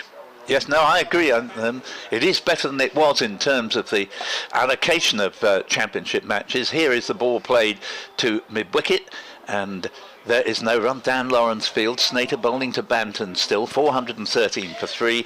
Yes, it is an improvement having these 3 games in mid-season. I'd still like to see a thinning out of the intensity of the first sort of 5 or 6 games all being played in a big rush, and that's where I agree with people who say they'd like to see the group stages of the 50 over competition. 5 matches in a fortnight. Worked very well back in 2017 when it was played, after the first 3 championship games. Here's the ball played into the offside, there's no run there. So just to recap on that, if you started with 3 consecutive championship games but then broke and had the group stages of the 50 overs, I think that would work well.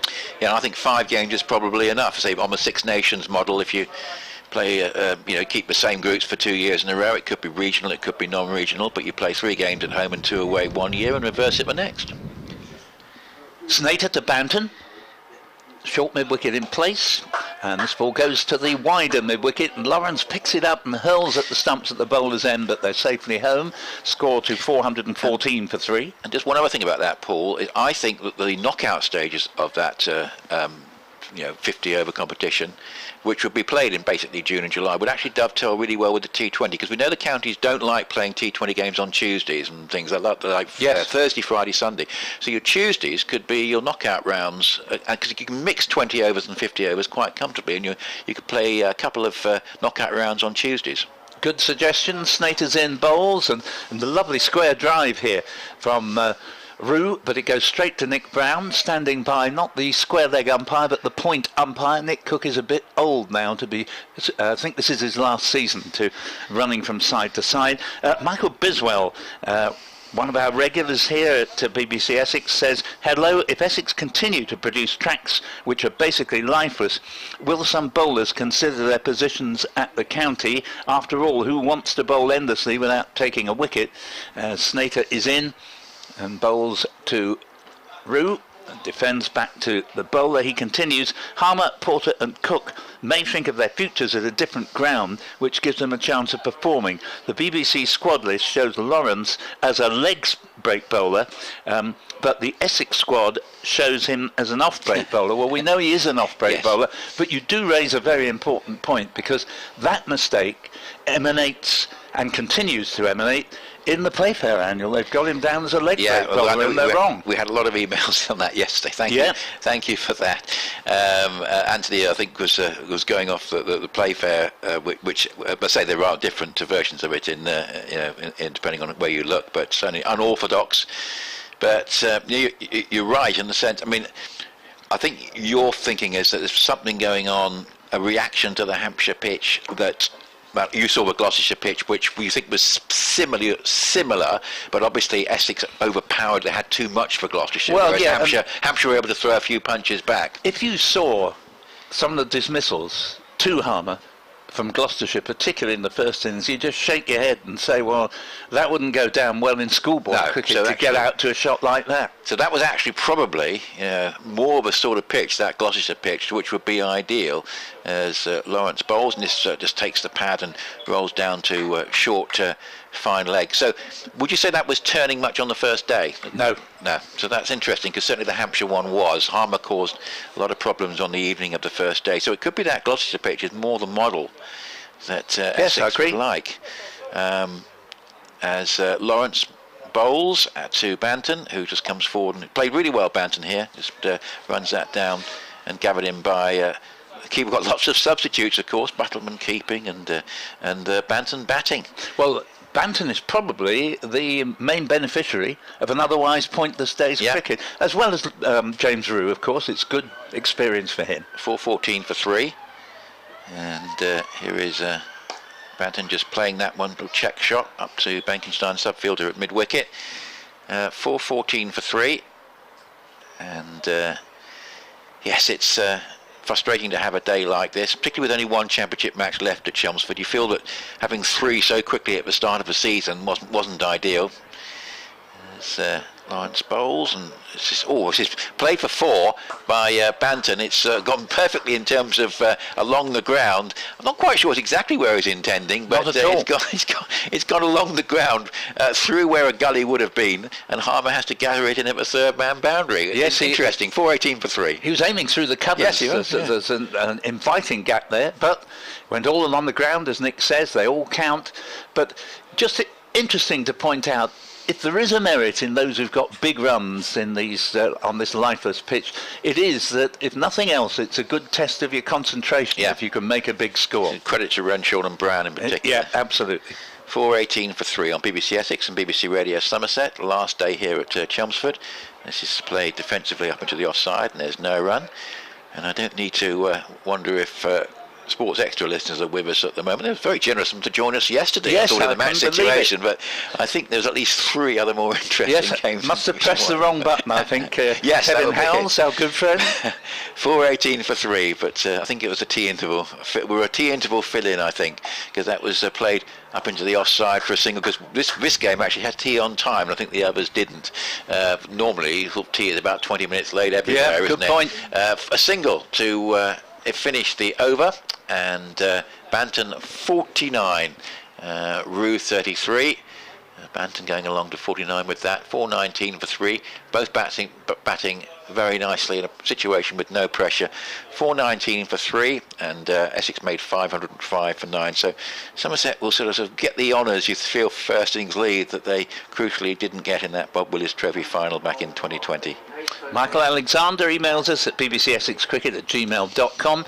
Says, I'm not mad about the artificiality of power plays, the gas from the audience when the inner field don't have a chance is superficial to me. Any chance of overs in whites with the red ball as an intriguing product, no restrictions, maybe even 60.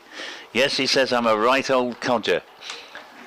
And we've also heard from Charles Gidney, as we have yet another break in play while a discussion over Matt Critchley coming into the attack is made. He has a chat with Tom Wesley, and Charles says, enjoying the comms even if the game is a bit dull. Regarding cricket schedule, I'd propose a slightly different idea. Break him because Critchley's on his way now, and bowling initially to Tom Banton. Banton drives, single down to very, very deep mid-off indeed. And yes, very deep mid-off indeed. They get a single, 420 for 3. Well done, Tom Banton. Applause for a very good 50 OK, they may be easy runs, but he's played splendid shots here today. Charles continues, instead of blocks devoted to different formats, I mix it up into blocks where all formats are combined. For example, a 3-week block, which contains 2 county championship games, 2 one-day games and 2 T20s. Tests the ability to play across formats and promote players competing in all formats. Here is Critchley around the wicket to the left-handed Rew, defensive into the offside, no run. He continues. You get the T20s at weekends, travel efficiencies and plenty of cricket. There could be a combined champion as well as individual format winners, plus possibility of finals in September. This is lofted away over long on and goes to the boundary for 4.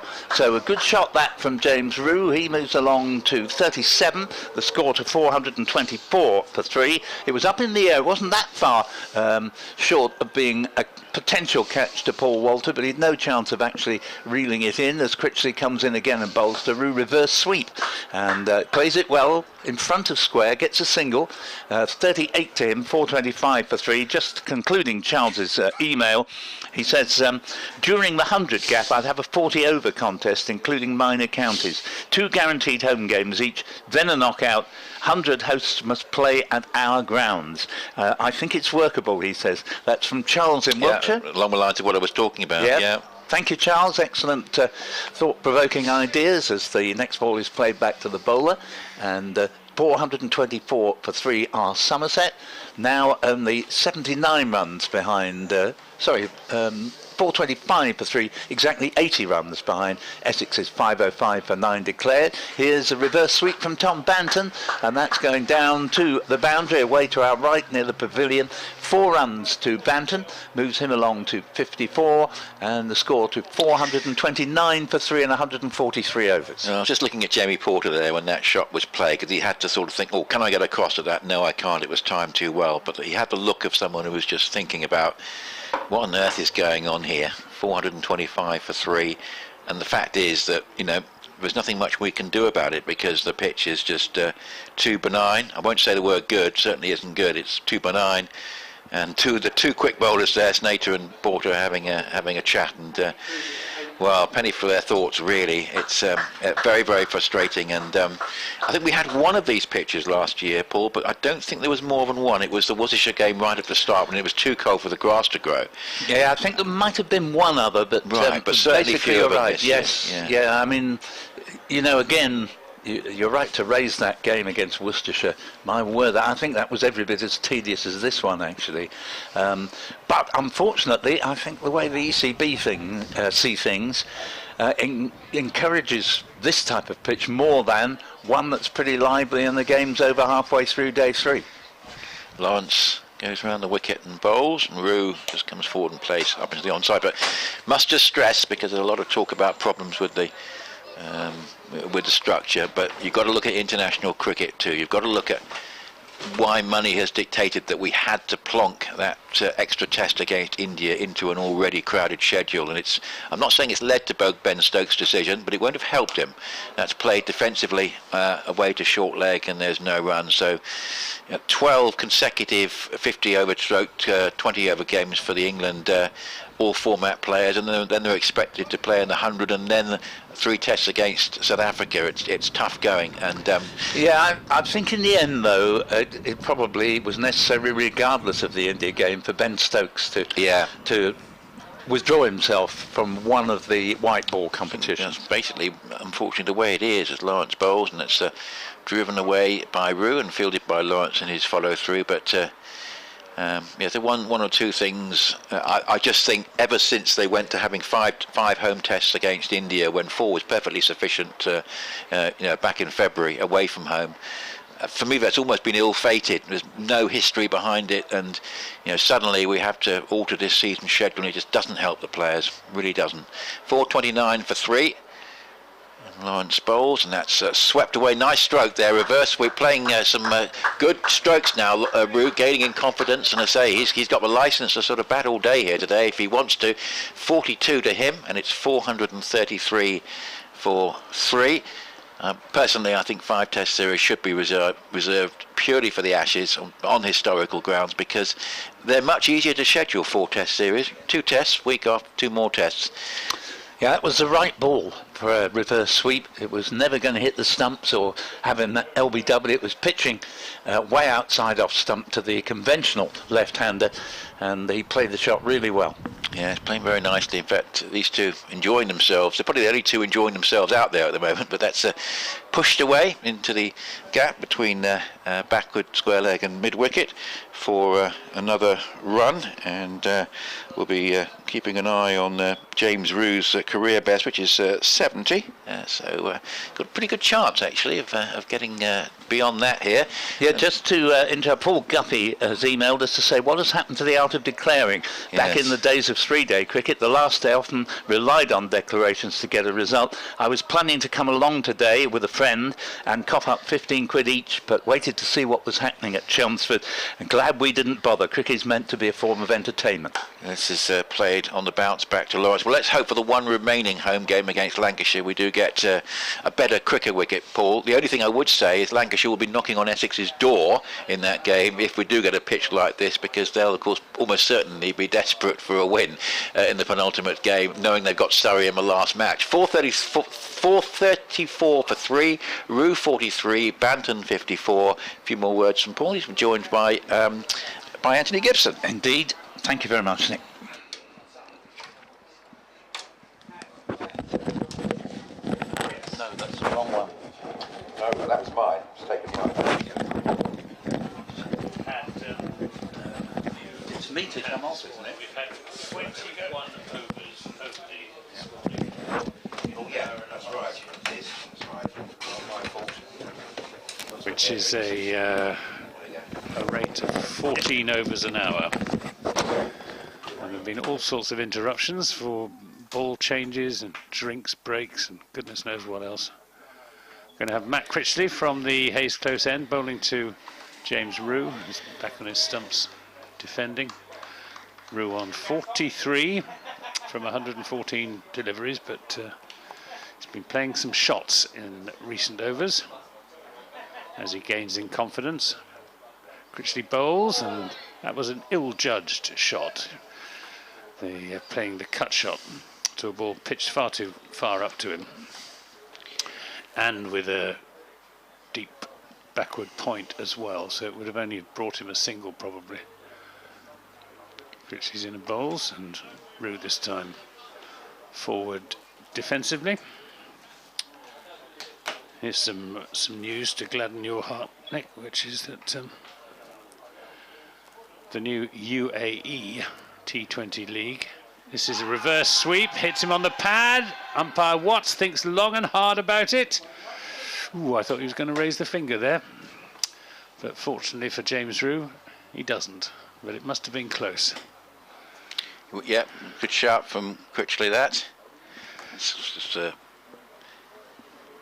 we are. The UAE-based International League T20 is set to offer top players a whopping $450,000 US per season, making it the second most lucrative T20 league after the IPL. and probably there'll be 2 IPLs a season as well. Yeah. Here's Critchley bowling and Rew driving, but without any power. Yes, I agreed with something that Ravi Shastri said, was that the bilateral T20 games, oh yes, we'll remember the fact that Johnny Bairstow did well last night for a couple of days, but they probably don't have much context beyond sort of T20 World Cups. No. Critchley bowls and Rew is right forward, and that's the end of that over. 434 for 3. That was a maiden over from Matt Critchley. He's bowled 20 overs, 4 maidens, none for 60. Well, as we said yesterday, it just widens the gap between the haves, which are India, who have a lot, and England and Australia, who have a fair bit, and the others, in terms of the fact that players from the other boards are going to be attracted to these franchise tournaments, because they're going to get a lot more out of it financially than playing for their teams. David Warner has apparently said he might consider playing in the UAE International League rather than in the Big Bash because of the money on offer, and of course it's the franchises are, if not all Indian owned, they're mostly Indian owned. So, I wonder how many overs we've had this morning. Just look at our screen, actually gone off for the moment. We've had 22. So 22 in an hour and 35 minutes. Yes, they're going to make sure that they don't bowl anything more than they need today. But equally, we don't want to be on the field for any longer than they need. So here is Lawrence with short leg in bowls, and Banton just propping forward. But this is we talked about a good opportunity for Banton, but also for Rew, Anthony, which is a sort of it's not in a pressure situation, but in terms of spending a long time at the crease, it's a very good opportunity for him. Absolutely. Here is Lawrence again, still with the short leg in. Down the pitch comes Banton, lost it away. He's got hold of that. That's going up to the wide long on boundary and goes all the way for 6. Fine stroke, and I just thought that with Banton being out there this morning, we might get some entertainment value, and I suspect the longer he stays, and the more he'll feel that he can play his shots at 440 as it will be now for 3. Well, he doesn't want to give it away. I mean, It's a fine shot, but he'll never have a better opportunity to score a first-class century, something that he hasn't done. Right, that's interesting. In fact, you could say much the same about Rew. You could, but James Rew is only in his 5th innings, and Tom Banton's been around for 3 or 4 years without notching a first-class century. Here's Lawrence again. So Banton will come down the pitch, lost that one away. He'll get another 6 here. That's another good clean strike. It's going over deep mid wicket. It's a bit squarer than the previous one. It just goes basically towards the changing rooms, the right-hand side of the pavilion, just beyond that, and very, very nicely struck again, picking it up off length and striking that away. So 6 off consecutive balls. That one went a bit further. I think it's gone out the ground. Yeah. I think they're going to have a 446 for 3. Or has it come back? Nick Cook was just on his way to the little box of balls that's positioned just over the boundary rope down below us. That young Benkenstein hands Nick Cook the ball, and Cook has a long, hard look at it. He's taking some punishment the last couple of shots. Yeah. So, this is pretty. Let's say the Essex body language tells a bit of a tale, doesn't it? Here, Anthony. I was looking at Porter talking to Snater an over or so back on the reverse sweep for 4, but there are body language experts will be having a field day out there. It's one of those situations. Probably actually for the crowd as well. Well, we've seen some attractive stroke play. Yep, and I say that's what has been one feature of the day. At least they're not just blocking it out. No. And so Somerset looking good for a first innings lead here, 446 for 3. At least Essex aren't going to suffer the fate of Leicestershire. Was it 584 and lost? I mean, that is almost impossible in a 4-day game. But they made it possible. Still cloudy. And Lawrence comes in again and bowls. And here, this is outside the off stump. And, well, if anything, that looked like a leg break rather than an off break. Certainly didn't come back in. Left alone by Banton. 446 for 3.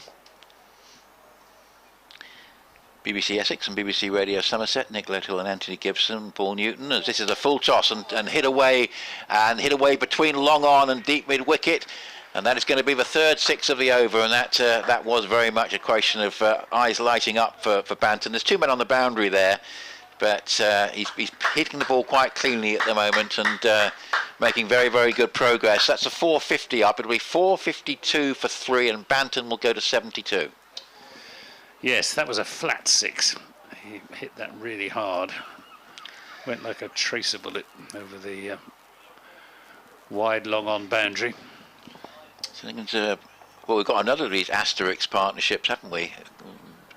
Could we have 2 partnership records for Somerset against Essex, both red inkers in the same game with their retirements? Who knows? This is played defensively by Banton, 3 6s in the over. Because we have that second wicket partnership where it broke the previous record in terms of runs added for the second wicket, but 3 batsmen were involved, and And we've got a sort of similar-ish sort of scenario, possibly building up here. 4.52 for 3 with 43 Rew and 72 suddenly to Banton. And most academic interest at the moment is the fact that they're 53 behind. So these two came together when the score was, well, no, the last wicket fell when the score was 324. That was George Bartlett, presumably. Yeah. George Bartlett. So we've had 2 retired not outs since then. So technically this is a stand of 128 at the moment. But these two actually came together when there's an overnight score of 359, so they have added 93 together. And it's Critchley bowling short to Rew, pulls this away out to deep mid wicket for a single. Moves on to 453 for 3. Mark Pender in Spain says it might be stating the obvious, but the ECB's apparent need to change things every year, isn't it a tantamount to the mission they're consistently getting it wrong? Well, he's not wrong. Critchley then to Banton. See what Banton can conjure up against the leg spinner as he pushes this into a gap on the offside for another single. Moves on to 73 for 454 for 3. Thank you, Barry, saying that there is the First Class Cricket petition, which is available on the Essex Outfielder website. So thank you for letting us know about that. So find your way to that if you'd like to have a look at the petition about the future of the domestic game. It's Critchley then to Rew, who swings this away. It didn't get hold of it at all, gets a top edge, and fortunately for him it didn't carry to the fielders who were saving one on the leg side. It's actually fielded by Shane Snater in the end. But that's the second time that James Rew has gone for a big onside shot and has got a top edge and has got away with it. So end of that over, 454 for 3, 73 to Banton, 44 to Rew. And just reading your email, Christopher, about the 100 and making the point, and we'll be talking about what happens to county cricket during the 100. And I say my opinion, which I've expressed a few times, is that ECB didn't even consider that when introducing the 100. It was not even the bottom of their priorities. It wasn't even on their priority list. And you say that by its very nature, the 100 is devaluing county cricket. But we should not therefore be talking as if its continued existence is to be taken for granted. Its contribution to the England game is still very much disputable, despite the expensive marketing and hype. And well, we know it's going to be around till 2028. Yeah, so. Yeah. I mean, it's an odd competition because you don't even have 6 ball overs. Even some of the shorter form competitions that they've invented at least have 6 ball overs, and therefore be equated to other forms of limited overs cricket where you compare records. But yeah, and you say it's the catalyst for the decline of local cricket rather than regrowing it, and adds to the general public confusion that surrounds the game. And if the 100 were to be abandoned, strengthening the county game will look a lot more straightforward than it does currently. And certainly come on to the second part of your email, Chris, later, but I think we certainly go along with that. We've got another drinks break suggesting it's that 40-degree day, Anthony, where it's actually 20. Well, I think this is a bit of an insult to the spectators who are here, actually. I mean, they're just going through the motions as slowly as they possibly can. You do think that, why can the game not just be called off? I mean, the only thing I would say is that you could argue that's depriving those players that are here of cricket. Interestingly, Nick Brown's getting some sort of running repairs there from the physio. I think he's being tested for concussion. Yeah. I don't know whether he took a blow at short leg. Can't possibly have a fourth person out of the game, can we? I don't recall him being struck on the helmet. They tend to bounce short of him. There was one that was very close to him on the full, but it didn't hit him. Maybe he's decided that he's had quite a lot of time out in the field, namely all of it, in this game, Nick Brown, so maybe it's starting to get the better of him. Yes, he's been out there since ball 1 on Tuesday morning. Was it Tuesday morning? No, Monday morning. Monday, Tuesday, Wednesday, Thursday. Lose track of time. Yeah, Monday morning it was. And still no sign of play resuming. Christopher says he'd like to prioritise first-class cricket and give it to the best part of the season for weather and pitches. You say T20 doesn't need good pitches, so confine it to the end of the season. Where I suppose the only thing is it's a better spectacle if you are playing on good wickets. We have both seen games on poor pitches, T20 matches, which are not great spectacles, where one side makes 120 and has a decent fist of winning the game. So certainly you do need you need good pitches from a spectacle point of view, but I take the point about the prioritisation of pitches for the more important games. Well, you can always have a couple of hybrid pitches. Yeah, which is what we're seeing now.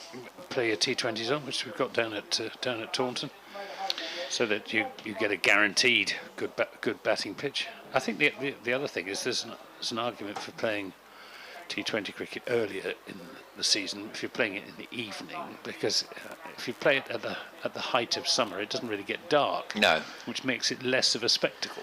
I suppose it's colder in the evenings in May. I suppose that's the one thing you have to dress up. But it's like going to the football, isn't it, in February? Yeah. That might be the one thing against it. Right, we've got some cricket. We're going to get some cricket. I can't remember. It's been so long. I can't remember who's over this. I think this is probably yours. I'm doing Critchley. Yes. I've got the leg break bowler. You could see Banton making 100 here. I mean, you've made the point already. He doesn't want to mistime one of these sixes, because every 100 counts in the records. Certainly does. And as Grockle says on Twitter, 100 before plus lunch. point is that Bants gets an innings on what has become a confidence pitch. 100 before lunch when they're trying to not bowl any overs. This is Rew just dropping that into the offside, and they will take a single as young Benkenstein, who's got a very long peak to his cap, sort of almost exaggeratedly so. It's another single, 454 for 3, but I expect he's enjoying himself out there. On as a sub for Alistair Cook, who you think probably damaged a finger early this morning. Critchley to Banton, who plays this into a gap on the offside for a single. Moves on to 74 for 56 for 3. And Nick Brown going under the helmet at forward short leg, so he's clearly passed whatever assessment he was being given by the Essex physio. And Rew just runs this off an open face down towards third man. They'll come back for a second run as Benkenstein is in the action again. And Rew moves on to 47, 458 for 3. It's been a patient innings from James Rew. He faced tough examination from the man who has got ball in hand again. Simon Harmer is going to come back into the attack from the river end for his umpteenth over. Yeah, and more than 50 overs bowled, and he basically was causing a few more problems this morning, but Rew had to negotiate him quite carefully to start with. So Christopher, thanks for your email. You make the point also that minor counties could be introduced either in one-day cricket or the championship. As I say, you mentioned Berkshire could be one of them, but I guess, as I say, it's moving in the direction of potentially fewer counties in time rather than more. But you're not the first of our contributors to actually suggest that, so thank you very much for your email. And you also make the point that you like the live streams, which has certainly contributed over the last few seasons, so thanks for that.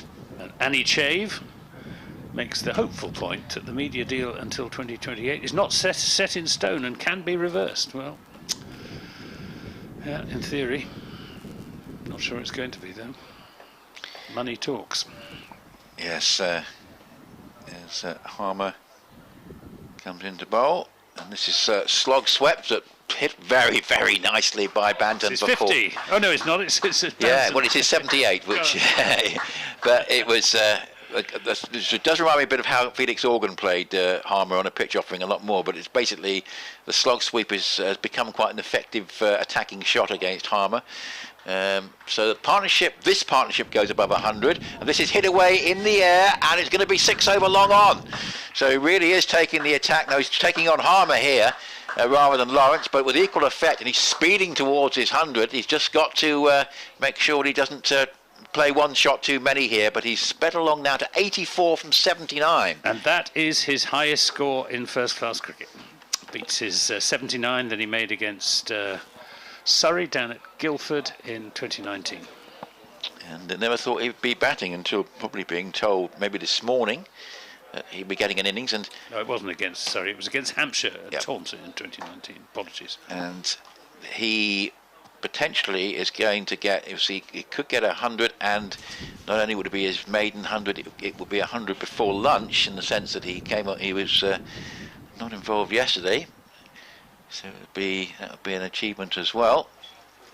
100 in the session, and that's a session where Essex have been trying to bowl as few overs as possible, but 468 for 3, goodness me. Essex made 505 for 9 declared. The leg side boundary field is being reinforced. Yeah, another one. I think I've got 4 back there now. And he goes for another big hit straighter, and it comes down the pitch. It takes him on the pad. It's a little moral victory for Harmer, who doesn't really want to go for 23 or 24 in a championship over. 468 for 3, but his figures are being slightly damaged here. 2 for 118 in his 57th over. But really all about, can Banton get to 100, and possibly even before lunch. Harmer bowls, and that one, this holds its line, and Banton's playing at it and plays and misses, and it goes through the battlement. That one, I think in the end it went almost between, I think it just beat him on the outside edge in the end, so he's playing for turn that wasn't there. He goes on the reverse sweep and hits this one away, and that's an effective shot. That's 4 down to the untenanted third man boundary. There is a man at deep backward point, but we did make the point this morning, Anthony, that we may get some entertainment with Banton at the crease if he gets in, and that's exactly how it's panning out. 88 from 82. Yeah, it's not a bad policy either to take Simon Harmer on. No bowler likes being hit around, especially a bowler as skillful as Simon Harmer.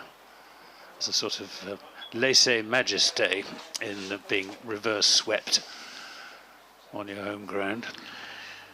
Harmer bowls again. Well pitched up, and it's gone straight through the hands of mid-wicket and goes. It wasn't a catch, it was along the ground, but it's just a sum up really of the situation for Essex, as it's gathered in the end by Walter. Nick Brown, who's been out there since the start, he might be calling the physio back on after that, but it literally was a straightforward piece of fielding at mid-wicket. It went straight through his hands, but it just sums up, I think, the way the Essex players are feeling, and we know from the camp are not happy, because Tom Wesley, the captain, told us in about as strong as language as he can use in the interview that this is not the pitch that they were asking for, and clearly there's going to be some soul searching. This is the one home game left this season, but particularly in the context of next year, I think. 473 for 3, Rew 47, and Banton 89. Yeah, 89 from 83 deliveries. So he's going at better than run a ball, and he's really accelerated in the last few overs. He's facing now as Critchley is in and bowls. He makes room for himself, cuts that away, and it's well half stopped by Jamie Porter, who gets hands to it at backward point, rolls over, and looks pretty disgruntled at the whole process at the moment. Yes, he's really let himself go, as Tom Banton, in the last few overs. 3 sixes in an over from Dan Lawrence. But it's James Rew on strike, who needs 3 runs for his second championship 50. That's played to Nick Brown at forward short leg. And he won't get a run there.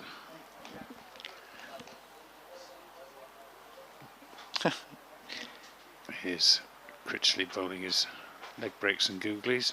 Rew drives and will pick up a single up to long off, which gives Banton the strike. 475 for 3. Banton on 90 now.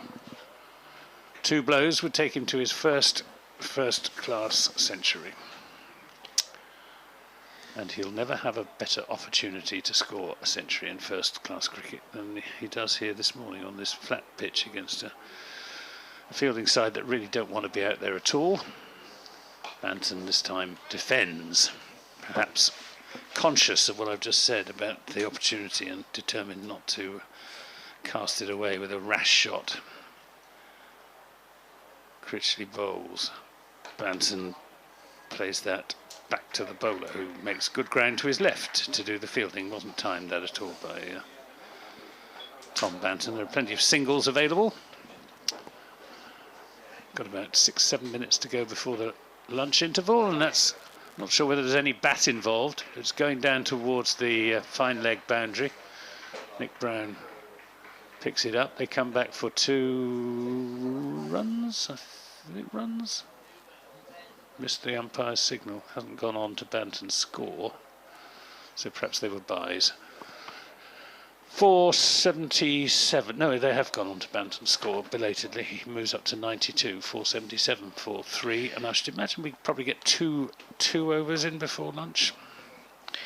Well, what a staggering morning it has been for the top 3. Warwickshire were 280 for 4, bowled out for 310. Surrey a 41 without loss, needing a further 207 at the Oval. Hampshire are 114 for no wicket, needing a further 100 at Scarborough in what's been a pretty low-scoring game so far. 63 to Ian Holland in that one. And Lancashire declared at 436 for 9, and Kent 26 for 3, needing a further 286. I mean, that is devastating from the top 3. I say they are helped by only having to play each other once, but what an extraordinary morning for the top 3. It's going to be Walter, which gives us a chance to do a couple of emails actually during this over as well, which is rather a bonus because we've got 1 or 2 more that have come in, so that's useful. But devastating stuff from the top 3, who all look like winning at the moment. So Walter is going to come in from the river end and bowl, and that's some way outside the off stump, and it's no attempt of a shot from Rew. Normally when Walter comes in to bowl, we say, well, he's creating rough for Harmer, but he's actually bowling at Harmer's end. So that really is a case of giving up the ghost, isn't it? Yeah. 477 for 3. As soon as Banton gets on strike, I'll hand over any deliveries to you, Anthony. But Walter bowling to Rew at the moment on 48. It comes into bowl, and that's driven away down towards square cover, and there's no run. So Michael saying that I trust Anthony that agricultural economics is more transparent than cricket economics. Mike in North London. And Trevor, thanks for your email. Frankly, like to see a return to the 3-day championship starting in the 3rd week of April. 2 divisions of 9, 8 home, 8 away, no playoffs, no Bob Willis Trophy. Rename the competition as the Bob Willis County Championship in his honour. Not a bad point. Yes, I'd like to think 3-day cricket could come back with festival grounds. It would be nice to think that, but it's played defensively by Rew. Walter being treated with a lot of respect here by James Rew on 48. Scrap the rather tired 50-over competition completely. Eventually you think it will go as an international competition, and that might be a good point, Trevor. Spread the T20 blast over June for the group stage and August for the knockouts, with 1 3-day championship fixture slotted in between 2 blast games per week. Yes, you could actually do that, couldn't you, with Sunday and Friday blast games or whatever, and put a 3-day game in the middle there. Walter bowls, and that's just played again, orthodox, and playing for the afternoon really here, Rew, just getting into line and playing defensively. So you're looking at, say, 5 days cricket per week for each county in June. As for the 100, personally I don't want it, but it's here to stay for a while. It'll be good to have it as a mid-season competition in July instead of August, as it currently disrupts the red ball game. I've got an idea, Trevor, for it to be a fine competition to try in November. Possibly in another country. I made the case. We do have some nice weather later. October, anyway. Actually, October, you do have some decent weather then. 477 for 3. Walter bowls, so back of a length, pulled away by Rew, out towards deep square leg. They've got 1. Is he going to keep the strike? Yes, he is. So Banton's chances of getting to this 100 before lunch, which will be quite something in itself, starting to recede a little bit. But it's got one. I think he's got 1 more ball left of this over, Banton. Perhaps he can take a single and have a go in the next over. Yes, I made the case for 3-day cricket on the BBC Sport website, on the live text service on on Monday, but I'm afraid there weren't many taken. No. I got about 25 thumbs up and 150 thumbs down. You wouldn't want to play it on this pitch, that's for sure, as Walter bowls. And this is played defensively back down the pitch. But if you had, you'd probably need an overs limit. But 104 overs and 10:30 starts with a first innings overs limit, I think it's just about feasible. But unfortunately, it's not a particular bait that they're going to bite on. Unfortunately, the end of Walter's over, 5 overs for 23. So a dot ball means that it's going to be Rew on strike. So unless he can get a single, Banton's chances of getting to the 100 before lunch receding. Probably the last over before lunch coming up, and it's 478 for 3. And we will have had, when this over is bowled, I think 28 overs in the morning session. Yeah, we will, which is not great, especially when it's been mostly spin. So Critchley's going to bowl the final over rather of the morning session, and that's played back to him by James Rew. Yeah. Rew on 49, Banton on 92, so both of them on the verge of landmarks. James Rew waits, Critchley bowls. Oh, and this beats him outside the off stump. I don't think there was an edge there. It wasn't taken by Buttleman. That one bounced and turned.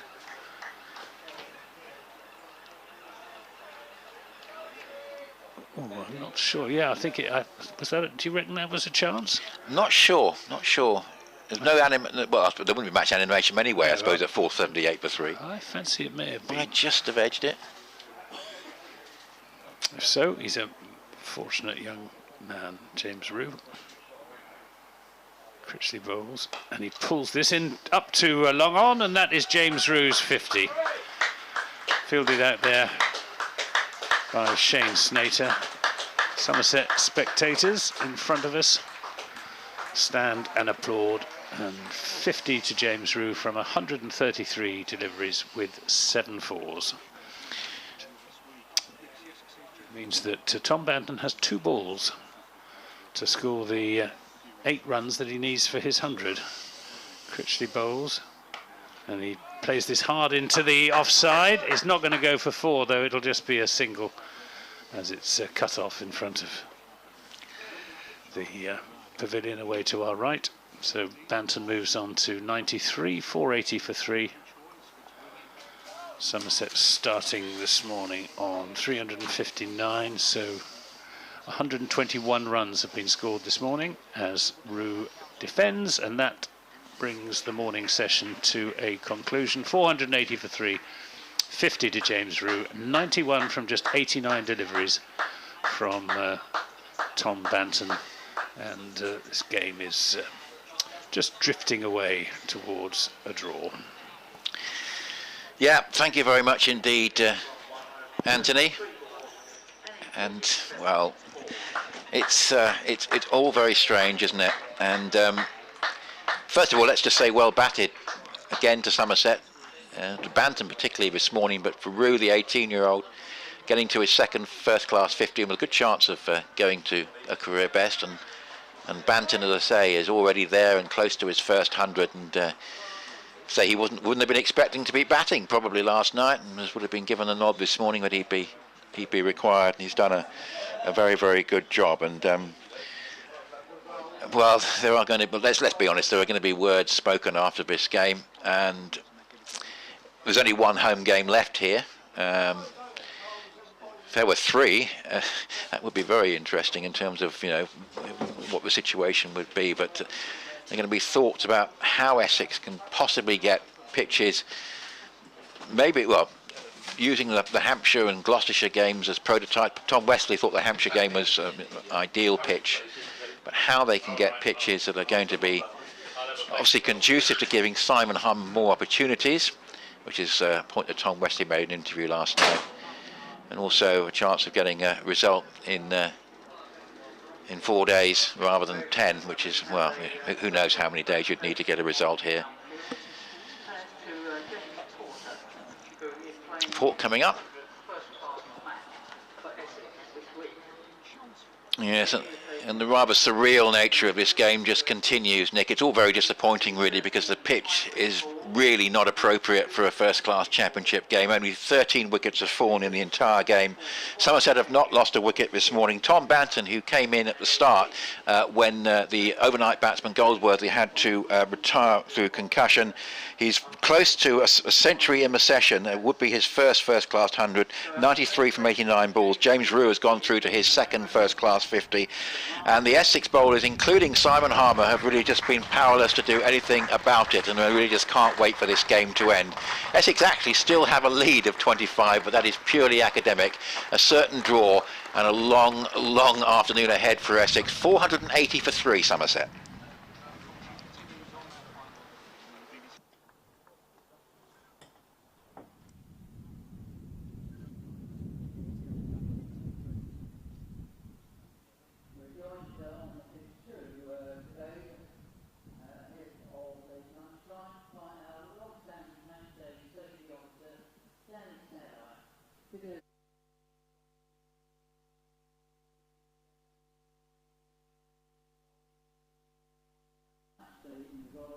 After 16 years of Essex cricket, and we wish him all the best in both his new job and the future.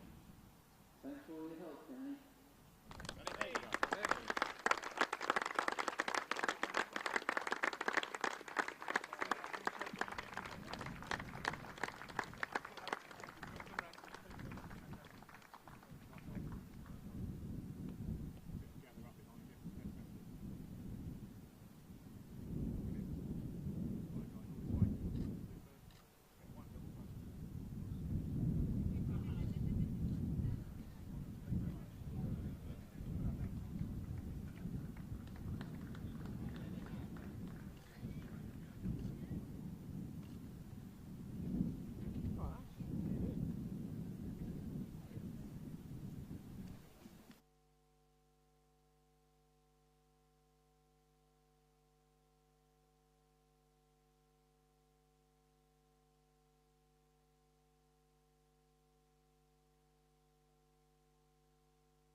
Well, welcome back as the players, a little bit after the scheduled time, are making their way back onto the field. You could hardly blame them for not being desperately keen to get out there and make use of every moment going.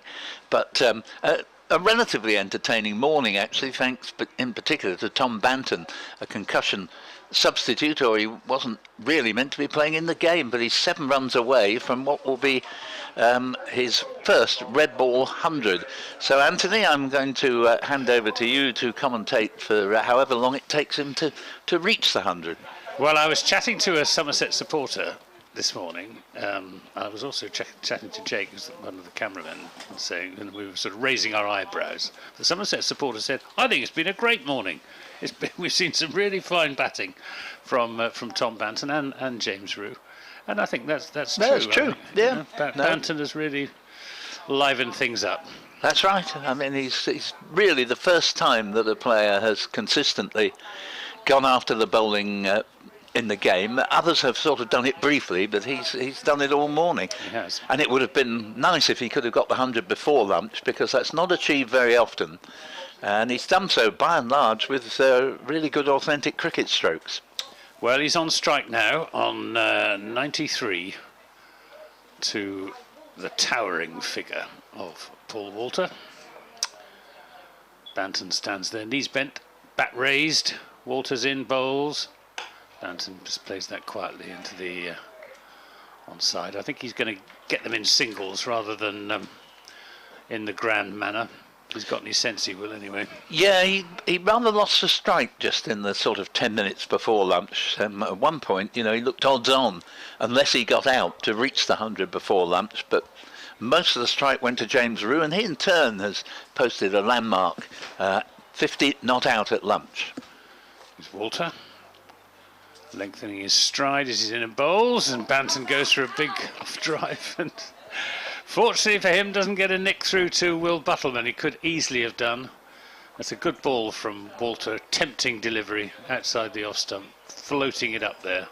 Yeah, Paul Walter in his earliest games for Essex was used more as a bowler than the bat. It was always known he could do both. Nowadays he's a rather occasional. He's only got 1 wicket this season. Yes, he's not bowled many overs at all. Left arm over the wicket into Banton, who's taken on the pad, is miles too high. Walter stops in mid-appeal, realising that he's making an appeal in vain. Yes, it's just enjoying a joke with Nick Cook. Nick Cook certainly earned his corn out there, I think, in this match. Yep. Kept the players' spirits up. I think I read somewhere this is going to be his last season on the first class list due to age. It's Walter in and bowls to Banton, who drives that back to the bowler, who takes it one-handed. Back in the day, Nick Cook, man after my own heart, used to be a racehorse owner. Was he? And he had a horse that was 4th in the big sweeps hurdle at Leopardstown, which is always run just after Christmas, trained by Mark Tompkins, who sadly I don't think is training anymore. But yeah, he had a couple of good horses. So casts a new light on Nick Cook.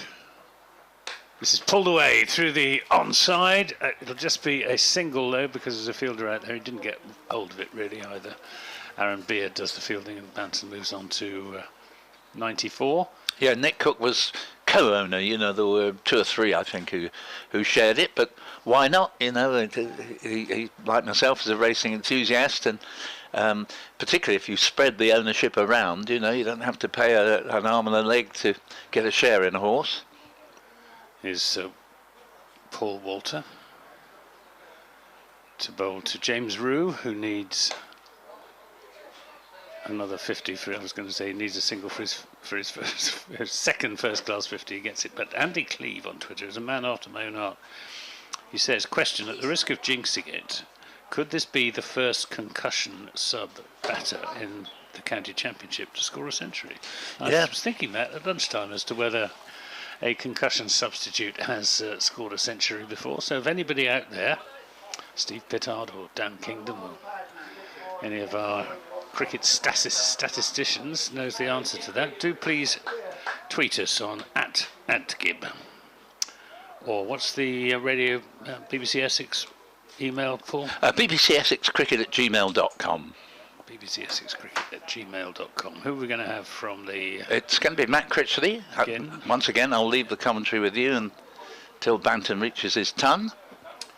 Well, he's got the opportunity now to reach it in the grand manner, facing a leg break bowler. Tom Westley just doing some warm-up exercises down at long on.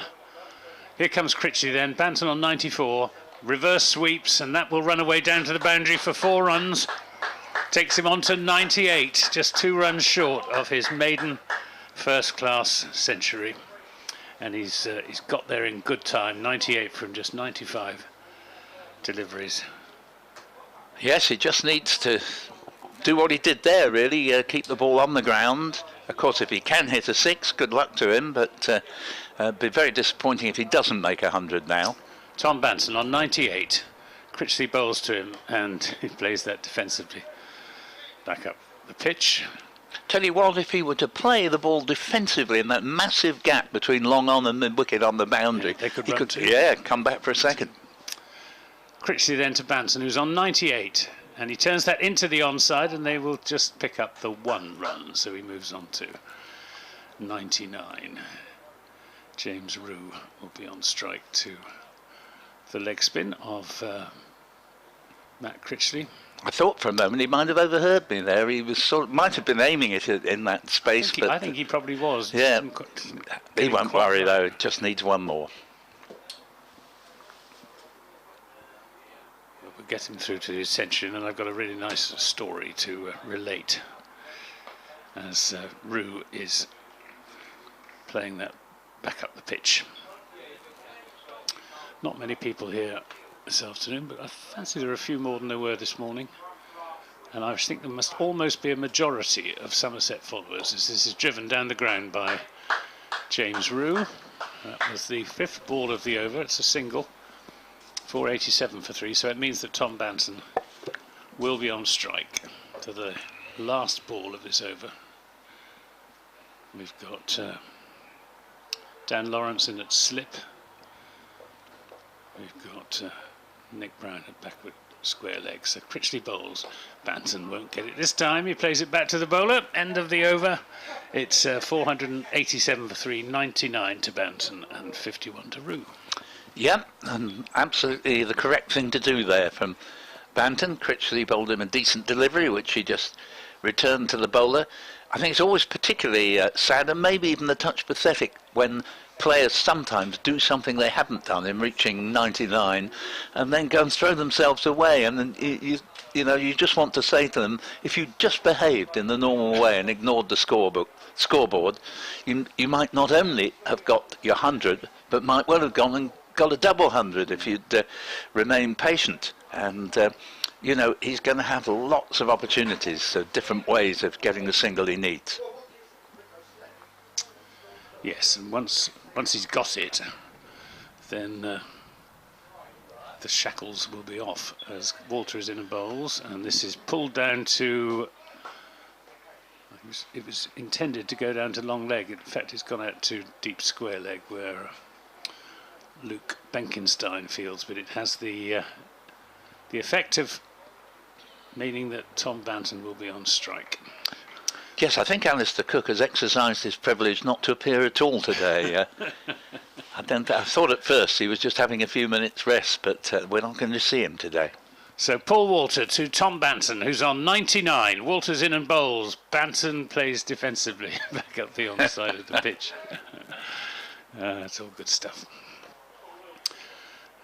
I am torn as to my post-match interviewee at the moment between Tom Abel, who I assume is still here, and assuming that Tom Banton scores the 1 run that he needs for his maiden first-class century, for Tom Banton as the alternative. Or if he gets out, well, there's another reason to interview him. No, I don't think I'll be doing that. Here's Walter to Banton, who's on 99. He drives, doesn't time it, hits it hard into the ground. It's fielded by Nick Brown. in the covers. Just for one moment, he started coming forward as though that was going to be it, but quickly advised his partner to get back into his crease. Rightly so, because it was straight to Nick Brown, who's only 20 yards from the bat in the covers and has a good throw on him. Well, he's got plenty of opportunities to score the one run that Tom Banton needs. He's on 99 and he won't get it this time. He's hit, what has he hit? 12 fours and 4 sixes, 4 big sixes. Yes, that turned him round slightly, that particular delivery, because I thought he was going to work it into the onside for the elusive hundredth run. In fact, it went out into the offside, but all along the ground. So Paul Walter to Tom Banton, who's on 99. He's in bowls. Banton plays and misses outside the off stump. And Walter's got a great grin on his face. It was very wide outside the off stump, and Banton went for the off drive, but made no contact with the ball, which wouldn't have carried through to Will Buttleman in any case, even if he'd got an edge, I think. No, that's right. Very low bounce here. So, last ball of the over. Banton needing 1 for his maiden first-class century. Walter bowls, and Banton plays it square of the wicket and won't get the run. He's keeping us on tenterhooks, is Tom Banton. 488 for 3. Rew on 52 and Banton on 99. Yes, so now Somerset are only 17 runs adrift of Essex's 505 for 9 declared. The first innings lead looks guaranteed. There was a time when you got a bonus number of points if you got first innings lead in matches that didn't reach a natural result, but that was several decades ago, back in around about the 1960s. Yeah. Tweet from Grumpy Git over there in Cork in Ireland. What this innings from Tom Banton demonstrates is his value and ability in red ball cricket. I always believed he had the skill set to be a great red ball batter. He now has proved his temperament. Critchley bowls, and there'll be a single here, which means that Banton will be on strike.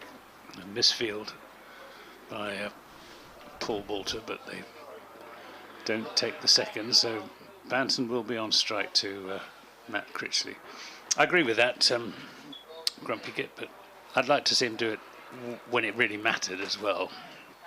Although, to be fair, first thing this morning, Somerset needed to bat long. So Banton on 99, and this time he turns it into the onside, runs through for a single, and that is Tom Banton's maiden first-class century. He has made it off 104 deliveries with 12 fours and 4 sixes. It's been an innings that has enlivened and has lit up an otherwise fairly dull day. Well batted, Tom Banton. Here, and that means 72 runs. He's on exactly 100 as we speak, so 72% of his runs have come in boundaries.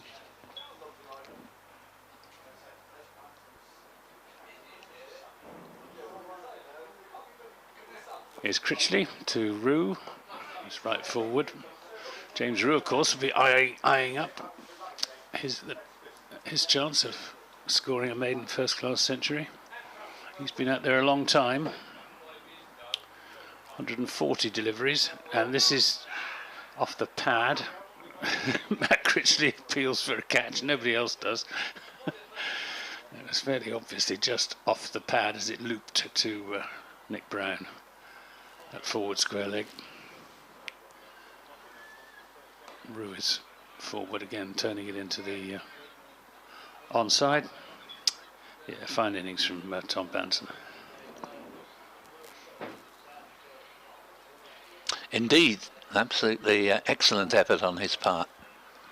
This is tossed right up and played back to the bowler, who fields it one-handed, brings that over to a conclusion. 490 for 3. Somerset now just 15 runs in arrears, and we await to see whether that is the first century to have been scored in the county championship, or indeed any other form of cricket, first class cricket that is, by a concussion substitute. So we've got an email to BBC Essex Cricket at gmail.com from Christopher Fear. He says, "Dear sirs, I'm very much enjoying your coverage of the match at Chelmsford, even though it does seem to be heading for an inevitable draw." It's quite a long email, but I'll do my best to work through it during this coming over from Paul Walter. He says it's also worth acknowledging that the live stream coverage of the championship has come on leaps and bounds in the last 2 years, as Walter is beginning his run-up from the River End to bowl to Tom Banton on exactly 100. And he just lets this one hit the bat, which was raised, and it goes 45 degrees behind the wicket on the offside for a single. 101, 491 for 3. And Nick Gledhill is desperately trying to tell me something. I've read it. And oh, sorry, you've read that one. Yep. Thank you very much for that, Nick. In that case, to Christopher, apologies for being at cross purposes there, but as it was a rather long email and very good stuff indeed, I'm relieved one way to not reading it out twice, as Walter is in and bowls, and this ball is turned into the onside by the left-handed James Rew. It was well backed up by Tom Banton, but he had to move swiftly back into his patch to just in case there should be a run out at the bowler's end. It's not a way you want to end this innings. I've got a Dickie Dodds story after this delivery from Paul Walter. Former Essex opener, and he was one of the first Essex batsmen I ever saw. And this is going to go for, I would think, 2 runs, as it's flicked away off the pads by James Rew. Down to long leg, throw comes in, and huge throw as well from the distance there. And there could be Luke Benkenstein out there, but 493 for 3. Yes, sorry, your Dickie Dodds story. Yeah, this is courtesy of Steve Pittard, the retired landlord, joint landlord of the Rose and Crown at Hewish Episcopi, better known as Eli's. Yes, Hewish Episcopi, lovely name. Episcopi Bishops, of course, as this ball is run down to third man, and there is no run. According to his own account, Dickie Dodds, one year a brewery set up a tented inn just behind the square leg boundary. I happened to hook a ball for 6, and it went straight into the bar of this inn and knocked out both barmaids. It appeared the ball hit the beer pump and ricocheted onto the head of barmaid 1, who collapsed. It then went onto the head of barmaid 2, who also collapsed. Here's Walter in. Bowls, and this ball is pulled by Banton down to long leg, just be a regulation single. 495 for 3, 102 to Banton. When my wife heard this story, she, like many others, thought it rather far-fetched. So I was glad when I was able to introduce her to one of the victims, who confirmed its truth and even spoke of the incident with pride. So there you are. It's the only shot in cricketing history that has knocked out 2 barmaids. Yes, and of course Dickie Dodds was an extremely temperate man. You know, he was very religious. Yes, I know. But he also liked to hit the ball hard. Well, he did, but he may have deliberately aimed it at the beer tent. He didn't approve of it, as Walter's in and bowls, and this ball is played to mid-wicket. There's no run there, and the score at the end of the over is 495 for 3 and 156 overs, 102 to Banton, 56 to James Rew. And the match I referred to when I said that Dickie Dodds was batting in the very first game I saw, it was at the Garrison Ground in Colchester, because in 1958 there'd been horrendous floods, and the normal ground at Colchester was literally under several feet of water. The Garrison Ground's much higher up in the sort of further side of town, and Dickie Dodds and Gordon Barker opened the batting at 6 o'clock in the evening when play eventually started, and it was 40 for no wicket at the close, and Dickie Dodds hit the very first ball of the match, a full toss for 4 through mid-off. Well, the 2 barmaids laid out happened at Southend. Right, yeah. Yes, I can imagine that. But when did Essex last play at Southend? It must be a long time ago, isn't it? Well, at South Church Park specifically, not that long ago, actually. Probably about 12 or 13 years now. They played a few at Garum Park, which was, I never liked Garum Park, round the corner. Reverse sweep by Banton. We'll just pick up a single for it, as Aaron Beard is down at deep backward point to do the fielding. Banton onto 103, 496 for 3. I fancy we might see some fireworks from Tom Banton. Not that we haven't seen some fireworks already with his 4 big sixes. Yeah, maybe he'll go for the 6 sixes in an over, which would make me only about the 3rd person to do it in history. Critchley to Rew, tosses it right up, and Rew plays it into the onside.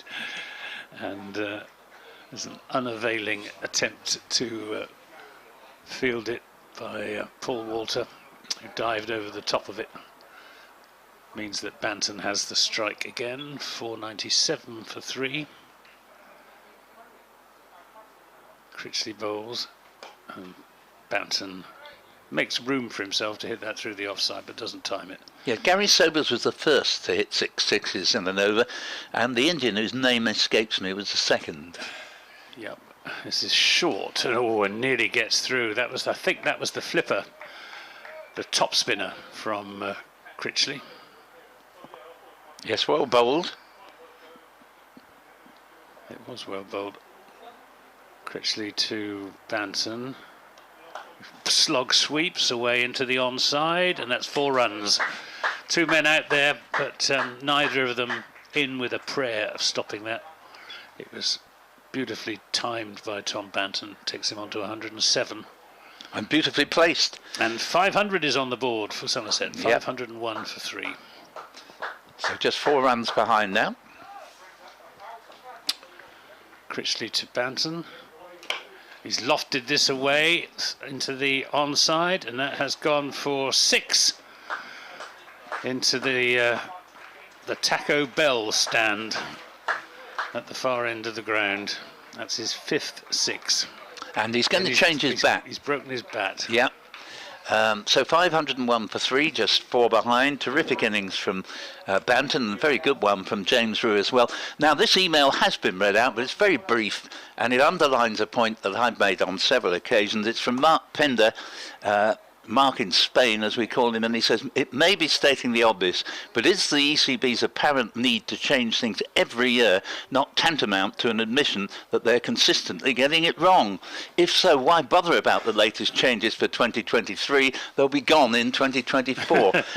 and that it's beautifully put, and it is true. You know, if you change something all the time, I don't think they realise it, but you're admitting you just can't get it right. Well, they sowed the seeds of this problem when they introduced the 100. Yes. I mean, that's what's really upset the apple cart of county cricket. And Paul Walter is going to continue from the river end, and up he comes, left arm over, bowls to the left-handed James Rew, who is dogged in defence, plays it so straight back that it almost hits the stumps at the bowler's end. There's no run. Christopher Barlow emailed us before lunch. Sorry to have taken a while to get round to you, Christopher, but you say, I love the idea of not the square leg umpire as a cricket-based comedy. I enjoyed day 1 of the match at the ground, partly because the inevitable draw had not then overwhelmed the hope for a good game. Glad to see Lawrence bowling. It seems he has done too little in the last couple of seasons, given his potential to offer something different as a bowler. Enjoying all the discussion, constructive as ever. Keep up the good work, Chris Barlow. Thank you very much indeed, as you sign off Chris the Choir. And Walter was going to bowl, but decides that, I see what the problem is. The non-striking batsman is adjusting his gear, Tom Banton. But now he's ready, and Walter's in. Bowls to Rew, defends into the offside, no run. Who else have Essex got who can bowl? Tom Wesley, presumably. Oh, Wesley particularly, and he's been warming up as well, but it is a bit mystifying. If he were anything but captain, I can guarantee you he'd have bowled certainly some overs, and possibly quite a few, because he's not just a joke bowler. He can bowl very decent off spin. The only snag to it being he very seldom turns the ball, but he does flight it well, and he's usually pretty consistent. He usually doesn't go for many. Having said that, I can imagine Tom Banton going after him quite effectively, and maybe that's why Tom Wesley doesn't want to bowl just yet. But here's Walter to Rew, And this is down leg side, and Rew flicks at the ball, and it's the sort of way you can be out to a strangle, but he was actually not particularly close to just feathering that one through. New ball is due in 2.5 overs. And will probably be taken. It's another 60 quid up the spout. Yep. Stephen Tockley from Hockley emails again. Gents, he says, purely on cricketing grounds, I play T20 late season through September. It would take away the problem of 10:30 starts. Break in as Walter bowls to Rew, who drives to, excuse me, extra cover, and there's no run. And you say 10:30 starts and early morning collapses and problems with late in the afternoon. The TV people wouldn't want it, though. Thank you, Stephen. Well, I think the other problem would be the dew. Yes. You do get a lot of dew in September, and that can tip the scales quite significantly. Paul Walter. Yes, bearing in mind, of course, that the vast majority of T20 games are sort of 6:30, 7 o'clock starts. Walter bowls, and it's another one way down leg side, and goes through to the wicket keeper, Will Buttleman. 5:07 for 3, and He's Somerset, of course, now. Of weariness, isn't he? Yes. It's Paul Walter. Somerset now have taken the lead. And Walter, as you With say, 7 wickets in hand. yes, and having used a variety of batsmen and yet are only 3 down. 2 retirements for very, very legitimate causes. Walter bowls, and ball is pushed into the offside, and Walter limping a bit, I think. I think he's sort of done something to his right thigh maybe, and just a slight muscle strain, and we might not see him in bowl the next over from this river end. But Somerset newly into the lead, 507 for 3 at the end of the 158th over. Let's just see what's happening elsewhere. Oh, I ought to read it. Well, I'll do this 1 over and then hand over to Nick Gledhill. Hampshire 147 for 2, needing another 67 to beat Yorkshire. Kent haven't lost another wicket, 48 for 3. They're hanging on for a draw against Lancashire. Gloucester 272 for 7 now. They're 110 runs ahead of Northants. So that could go. It'll either be a draw or a Northants win, one suspects. Got Critchley to bowl another over to Banton, who whacks this over the top of extra cover. Doesn't time it particularly well, but it's going to go for 4 runs. Bouncing into the hospitality area over there, and Shane Snater retrieves it. And that's a partnership worth 150 now, 152 for the 4th wicket. This is down the ground, could be a catch. It's over the. It's gone for 6. Tom Wesley, he had it momentarily, and then almost parried it over the boundary. Yeah, had it in his left hand. Yeah. And Banton with a miss hit down the ground. The short boundaries here, it's a good option. But Wesley was waiting for it. He was right on the boundary rope and conscious of not going over it. And it's gone for 6, takes Banton on to 123, makes room for himself and just bullies this down the ground to Wesley all along the ground. And the throw comes in and he moves on to 124 from 114 deliveries, 518 for 3. What's Somerset's highest score against Essex? It is something fairly. It's no, it's not.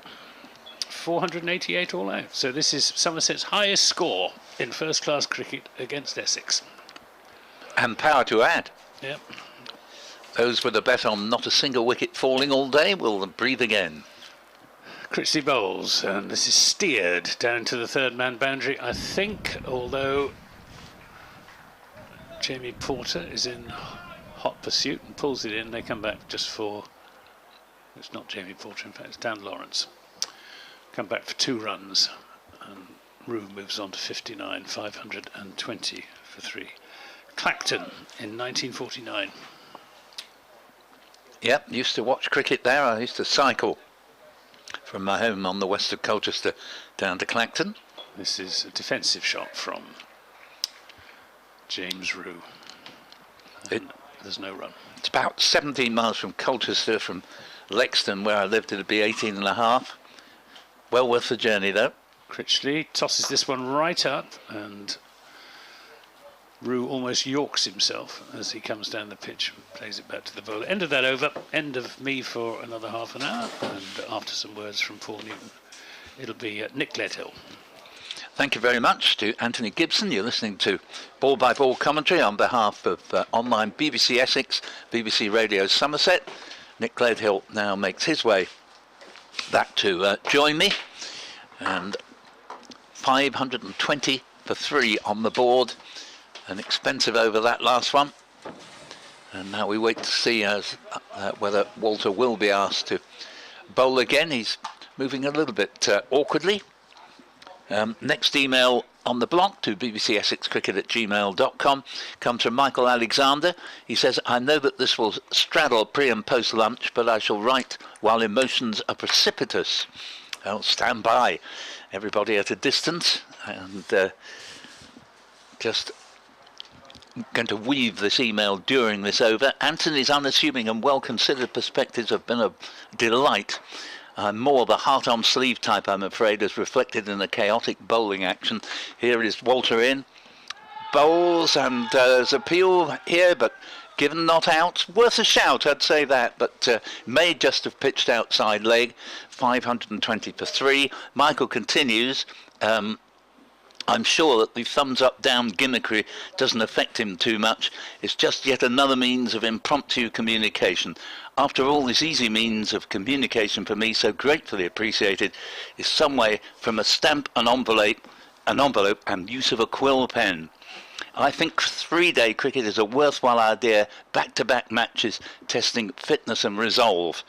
As Walter's in, bowls, and this ball will produce 1 run into the onside to Tom Banton, who, having just reached 100, has already made a quarter of another one. 124 not out, 59 to James Rew. Michael continues, I'd even earlier consider utilising overs based on good club league cricket, but would need some assistance coming up with a best fit. Just finished a bit of taleggio I found in the fridge with a few Carr's biscuits. Scrumptious, he says. I wonder what cheeses rate among Anthony's favourites. He'll be happy to oblige you with an answer when he comes back. A lovely discussion as here's the next ball, goes a long way down offside from Walter to Rew, and no shot needed. He concludes, I suspect they might be West County based, but I don't wish to be presumptuous. Perhaps he too has a penchant for the old Italian or French. A Somerset brie, though, is hard to beat, I'm sure. Here, here. One of my favourites, as is Cheddar. Nick, welcome back. Yeah, and well, it has to be said that these two are really cashing in, aren't they? And Rew, I think he's just got one objective, to try and make this maiden century. He's been quite calm since lunch, but you can see what his tactics are. Walter bowls to him, and inevitably, having just said he's been quite calm since lunch, he gets a single out to Luke Benkenstein on the square leg boundary, and takes the score to 522 for 3, and 125 to Banton back on strike, and 60 to Rew. This scorecard for Somerset with 3 wickets and 2 retirements reminds me of the sort of scorecards you used to see in April for the first-class county against the universities. Yeah, good point. Good likeness. As here, the ball is pleasantly driven, but easily cut off by Brown from extra cover in front of Porter at mid-off, and that prevents a run. 522 for 3. Yes, people looking back at this will think, oh, Abel had quite a good knock for 90. I could see why he wanted to give somebody else a chance. And Goldsworth was very generous, actually, giving it away when he did. But no, that would be quite something if that were the case. But of course, both having to withdraw for injury reasons. Walter finishes the over, bowling to Banton, single to third man. 523 for 3, 126 to Banton, and at least some good has come of a game where long before the fourth day, all point to it really was lost. But for both these batsmen, who've now put on 166,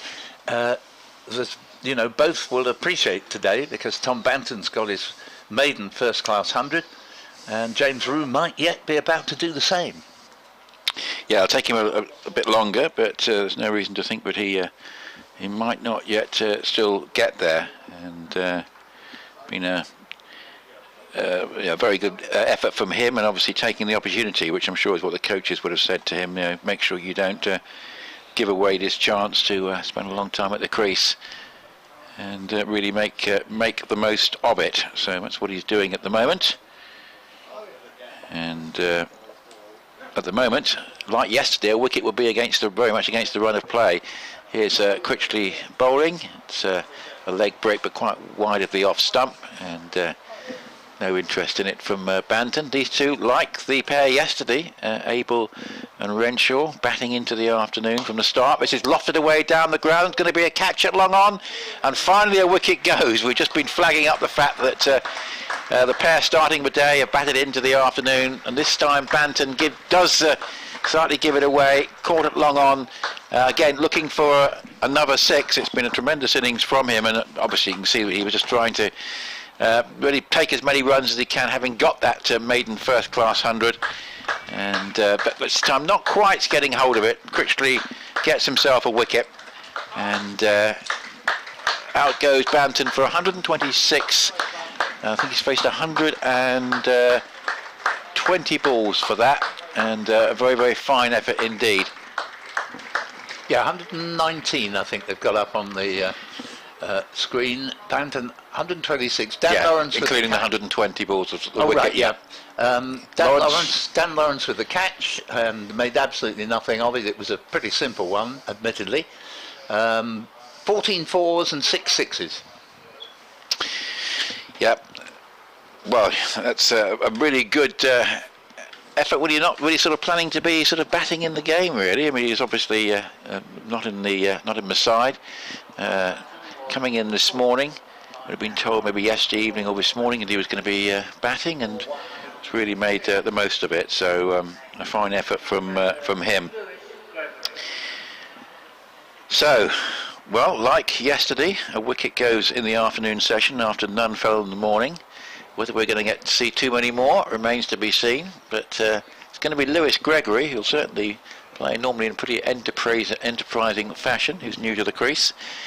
The lead, for what it's worth, is 18, and result coming in from Division 2, where that's the first result in this sequence, and we've got Derbyshire beating Worcestershire by 98 runs. That's quite an important result for them, because these two are sort of like outside contenders for promotion spots, and the fact that in the end Derbyshire won that quite comfortably, bowling Worcestershire out for 190 in the second innings, and 5 wickets there for Anuj Dal. In fact, he's had a pretty good game, because looking at Derbyshire's second innings, he made 112 not out, so 112 not out and 5 wickets. That's not too bad at all. No, Worcestershire are in the pilot state. Yeah, they really should be a bit higher up than they are. They tend to sort of have one bad season and one good one, but they've had a couple of bad seasons in a row, haven't they? They have, and they had a dreadful T20 campaign as well. Absolutely. So Derbyshire, with that win, sort of putting themselves just 5 points short of Glamorgan in second place as Critchley bowls, and just played defensively up towards mid-wicket, and there's no run. So what it does mean is that Middlesex have got another team to think about. Middlesex, who've looked likely contenders for promotion, assuming it is that, for most of the season, and now got to Glamorgan and Derbyshire on their tails. So this is played off the back foot and just run down towards Porter at short third man for a single. It's Gregory underway, and it's 5:24 for 4. Yes, briefly Middlesex looked at last to be getting their act together, but it's all gone rather pear-shaped in the last couple of months. Critchley bowls again, and Rew off the back foot with a stylish cover drive. That's a nice stroke from him. Goes up to sweeper at deep cover, and not too many people in the seats behind that fielder, and you can almost sort of count them up really in the public seats today. Yeah, the fieldsman there has every chance to get to know the three of them who are there. Absolutely. So you'll see Notts, who look like they're probably going to win again today, running away as expected with that Division 2, but Glamorgan, Middlesex and Derbyshire really in contention for the other spot. This is played by Gregory between short third man and extra cover. There's a sweeper on the boundary on the offside, and one more goes for a total. But it's all a question of just counting down the overs. In theory, there are 58 overs left, but I'm sure that we won't see certainly all of those. Of course, the game can be ended early on the final day in about an hour, normally after tea, and depending on declarations.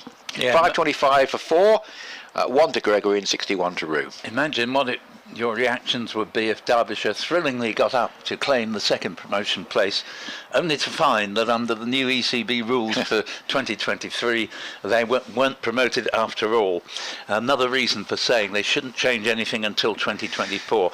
Now, we've heard from Felix Parkin, one of our younger listeners, so very, very good afternoon to you, Felix.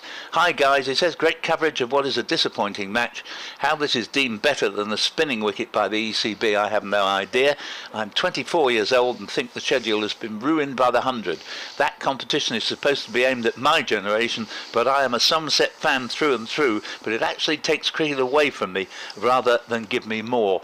These are some very, very sound points from someone we don't normally hear from, because let's face it, most people who listen to county championship commentary are what we might call the distinguished side of 50. I'll come back to your point, Felix, but Paul Walter is interrupting me with the start of a new over from the river end. A little bit of faint sunshine as this ball is possibly just off the pad going down to long leg. A groan from Paul Walter is just about to be signalled a leg by Nick Cook. 527 for 4, and the emailer continues, Felix. What I mean by that is I now have to watch a second 11 of my team play 50 over, because the best players we've produced have randomly been distributed for casual city-based supporters to enjoy, and that's coming from someone who lives in Birmingham, by the way. Here is Paul Walter in. And bowls, and this is gracefully driven, not quite where James Rew was aiming. He was looking to hit that just in front of square, goes down to third man, but nevertheless off the face of the bat for a single. 5.28 for 4, 62 now to Rew, and Felix continues. Sadly, I think a major opportunity was missed. Instead of the 100, they should have created a Premier League T20 blast of 8 teams and given that the same marketing investment that has been given to the 100, with a championship of 10 teams beneath it. There could have been promotion, relegation, and increase of overseas players. Just break in as Walter bowls again, and Gregory has clipped this one away for a single to deep mid-wicket. Aaron Beard, 529 for 4. Let's just finish off Felix's email. He says an increase of overseas players and made the selection of overseas stars a draft. They could even have made lower leagues of the minor counties, which I think would do far more to spread the game of cricket than the 100. We then would not be trying to schedule 4 competitions into one summer. Keep up the good work, Felix, and may I say, Felix, with no hint of being patronising, that's an absolutely outstanding set of suggestions that you've made there, and wish you all the best in your continuing interest of the game. And I'd have to say I agree with nearly every word you've said, including your point about the minor counties and supporting them. Here's 4 runs, nicely hooked away to deep backward square leg by this very promising young 18-year-old, James Rew, and he moves along to 66 out of 533 for 4. Yes, and certainly agree with the point about the 2 division T20, which is certainly what the route I would have gone down. Yes, you would have said, oh, what about local derbies? What about local derbies? Well, you probably, on the odds of it, you'd have half of them being preserved if you've got 2 divisions anyway, but you could also have a special additional local derby round where you play your nearest local side from the other group to make sure they're preserved. Walter's in and bowls, and this ball's played into the onside. Yes, one of the most absurd peculiarities of the T20 competition, Nick, is that 2 contiguous counties hadn't met each other for a double-figured number of years. I think you'd be able to say what they are, Nick. or perhaps? Well, do they meet in the knockout rounds this year? Well, they're two sides. Yeah, it was a couple of years ago now. It's Gloucester and Worcester. Yes, because there they are, contiguous counties, and they've never met each other in one-day cricket for a double-figure number of years. Here is Walter, Gloucester, of course, being in the south and Worcester in the north groups, and Rew defends this up to Dan Lawrence under the sun hat at extra cover. 533 for 4 remains the score. Yes, of course. When we had the 3 groups of 6, they would have been in the same group, and actually that's probably a sort of a more logical combination of counties. You do have obviously somewhere to fit Northampton, so you put Northants, Worcester, Warwickshire, and Gloucester, Somerset, and Glamorgan together to sort of form a sort of a belt of counties across the Midlands and the West, if you like. And of course you've got the sort of slight ambiguity of Grace Road being in the north, but that's still probably the neatest configuration of counties. It'll be interesting to see if they do go back to that and just cut the number of T20 games, which the counties won't like. But I think there's a way of sort of getting around that to a certain extent by just embellishing the knockout stage. That's still not particularly satisfactory for me. You have a whole week of the season, and of course you're already taking a month out for the 100, but a week of the season where you have 4 counties playing one T20 game and nobody else does a thing. I'm still not convinced that's right, and I think you can actually involve more counties in that knockout stage and therefore give more counties home games. There's a way of doing that, but I wonder if I'll think of that in the due course of the thoughts on the new structure, if there is one. I've still got a feeling they might not change much at all. They might just leave the 50 overs where it is, and may just trim the championship a bit. But they might just say, "Oh, we'll leave it for as it is for a bit," which would be no bad thing. So it's going to be Lawrence from the Hayes Close end now. He's going to bowl, and this is just played down into the crease by Lewis Gregory. Yeah, well, just go back to the 100. I don't mind the actual cricket so much, but what I absolutely loathe is the gaggle of people we see at sort of 4 over intervals who are all stood at the side saying what a wonderful time they're having. Yes. It's so forced, I can't bear that. If something's good, you don't need to keep shouting about it every 5 minutes. 533 for 4. Just a 1 wicket down today, and that's played up into the onside, and it was Centurion Tom Banton who got his maiden first-class 100, only batting as a substitute for Lewis Goldsworthy, who couldn't continue this morning after being hit yesterday. Here's Lawrence again. It's just played again defensively by Gregory. He's playing very much within himself at the moment. He tends to be pretty attacking, so I'm sure he may well not be able to resist things for too much longer, but he's there on 3, with 533 for 4. Yeah, he just hasn't had his usual good season this season. No. So far, he's a terrific cricketer. And that's been critical to Somerset's relative lack of success, as this is driven away into the covers, just to the left of cover, and Paul Walter there, who's done a bit of bowling today, and obviously done too much bowling over the season, but had a chance to do some today, as Essex, of course, with only 3 frontline seamers, really had to use him. 533 for 4. Essex made 505 for 9 declared. And this is played defensively by Gregory back down the pitch, and there's no run. The sun actually, a bit like yesterday, the afternoon post-lunch period is a little bit warmer than the morning. The sun is just finding it a little bit easier to poke through the slightly higher cloud cover. Yeah, nice breeze as well. We've been very lucky. These 4 days of this game, we're not lucky for that reason, but we are lucky that they're cooler days. Yes, I mean, pleasant. As here Gregory's thinking a little bit aggressively to start with, and then checks his shot and just plays it away to Porter at wide mid-on, and there's no run. 533 for 4 with 66 on the board to James Rew and 3 to Lewis Gregory. And purely academic interest is the fact that Somerset lead by 28, and one would expect them to bat to something like 10 to 5 and then declare And you sometimes get games with declarations in the third innings. It's quite rare to have them in the second to conclude the match. And very interestingly, the two batsmen are having a chat with the guy who's meant to be bowling the next over, Paul Walter there. It's all been played in a very amiable spirit. The game, I think both sides sympathise with each other. Essex would be wanting to say, look, it's not our idea, this pitch. We wanted Simon Harmer to take another bagful, and Somerset are sort of seeing the funny side. They've all gone on famously. 533 for 4. Jonathan Burrell emails us. Thanks very much, Jonathan.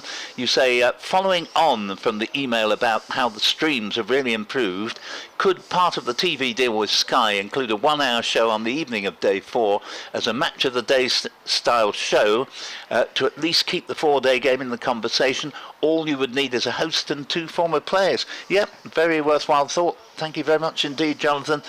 Many thanks and kind regards. He finishes off. And thank you all for your emails to bbcessexcricket@gmail.com and Twitters to @AntGib, which are helping to make up for the lack of action on the field and frequent interruptions today. I do begin to feel that there's a certain element that they are choreographed. Well, that could be something for the BBC 4 schedule. I'm not sure it'll make it onto BBC 1 and challenge EastEnders, but I think there's a certain case for that. Of course, the point about that is that it would have to be on the BBC because it'll be our commentaries for most of them, although I know that that's not the case for all of the live streams, but that would be a sort of one issue. But it's a very good idea as a sort of a recap programme. I'm sure there'll be an audience for it. Yeah, we've got a switching of Matt Critchley from the erstwhile Hayes Close end to the River end where Simon Harmer would normally be bowling, but he has merited a well-earned rest after bowling nigh on 60 overs in this innings. Yes, I think he might put himself forward, Harmer, as the fourth person to retire from this game. He's still on the field, but he probably feels there's not a lot more he can do on this pitch. So Critchley around the wicket. River end with a slip in the back pad, bowls to the left-handed James Rew, and he just comes forward in earnest defence.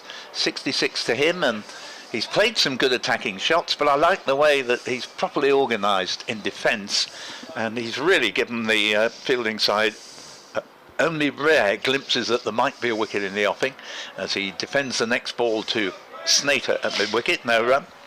Surrey latest is 91 for 1. Hashim Amla and Rory Burns together. We need a further 157. They took the last 6 Warwickshire wickets for 30 this morning. This one does turn, but he plays it well, I think, there at Rew, because he takes the bat well out of harm's way and just lets it hit him on the pad, knowing that the pad was already outside leg stump, so he was on very safe ground. And here is Critchley again. The ball defended into the offside. This time they can take a single. 534 for 4, 67 to Rew. We've heard from Mark, who says if cricket is going to allow substitutes to bat, then surely the substitute batsman should come in after all the named batsmen have batted, i.e. number 11. Otherwise, it's too much of an advantage to the batting side. From Sam Shane in Somerset. Thank you very much. A worthwhile point. Yeah, I suppose it's going to be a like-for-like replacement, isn't it? Yeah. Banton certainly would be fitting that category. Critchley's in and bowls, and this ball's whipped away, and that goes away to deep backward square leg and all the way for 4. First boundary to Lewis Gregory. He now moves on to 7. The score to 538 for 4. Always has to be quite carefully done, these protocols. Obviously, concussion substitutes allowed, but there could be instances of teams taking advantage of pitch conditions being rather different to what they were expecting by having a substitute who's better suited to the pitch than the person leaving the game. Critchley bowls, and ball return to the bowler. I just want to squeeze in the last email that we currently have. Do keep them coming to bbcessexcricket@gmail.com. It's again from Michael Alexander on the subject of the cheese that he brought up in relation to Anthony Gibson, and he was saying how much he enjoyed Anthony's commentaries, and he says, thanks Paul, should have said West Country cheese, but West County works, I suppose.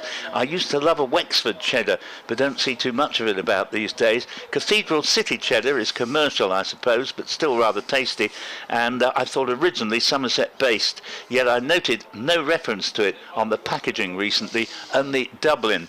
I'm still awaiting Anthony's lecture on agricultural economics, which I do hope is more transparent than cricket economics, unless that is an illusionary aspiration. From Mike in North London, thank you very much indeed, and Anthony will be joining Nick in around about 3 minutes' time. Yes, we were toying with the idea of Anthony talking about various soil types for half an hour, as opposed to describing the action, because it might be more interesting. He might yet do that. Expert on such matters. Very valuable. We'll learn something, probably more than watching the next half hour. Yes. But, Dan Lawrence is eventually going to bowl the next over from the Hayes close end, and if you could imagine the scene here, there are undoubtedly an untold number of hold-ups. Of course, it can be accommodated without Essex deteriorating their run rate, because with 2 spinners on, they're going to get fairly quickly through the overs, and indeed the hold-ups are down to Essex not wanting to bowl an over more than they absolutely have to. Somerset also already with a record score against Essex, as this is just played defensively up into the offside, and there's no run. I'm sure there have been some we'll have a look at them. There have been some very big Somerset scores down the years at Taunton, I'm sure. 538 for 4, but this is the biggest against Essex. And that slightly surprised me. It was less than 500. Quite agree with you. They've been very sparing hitherto. So a slip and a leg slip as Lawrence bowls, and this is off the back foot and played by Rew. Keeping his concentration well here, just plays it up into the covers. He's got 67. It'll be a terrific personal achievement as an 18-year-old, and I think he's in his 4th game. He's already got his second 50 of his career. Can he go on to get his first 100? Yeah, I think he should. And I was saying earlier that if anyone who's got a lot of runs in this game has a particular merit, obviously it's all too easy to do so, but it's the powers of concentration which sometimes batsmen are lacking. As this one he just reaches for a little bit, just turns it round the corner. The game against Scarborough, Yorkshire and Hampshire. Hampshire 173 for 3, Felix Organ 72 and Ian Holland 71, put on 135. Hampshire lost 3 quick wickets, but James Vince and Nick Gubbins steadying the ship. 177 for 3, they only need 37, so certainly looks like Surrey and Hampshire are both going to win. Just wanted to point out Josh Rymel has arrived and the field as the latest there substitute. he is, number 49. Rather neglected this season. He played so well in the 50 competition last, and I'm looking forward to seeing him in it again, hopefully in a week or 2. Yeah, hopefully see him next Tuesday in the game at Sedbergh. This is played away probably for a 4. It's going to go down towards the fine leg boundary. Might just be cut off.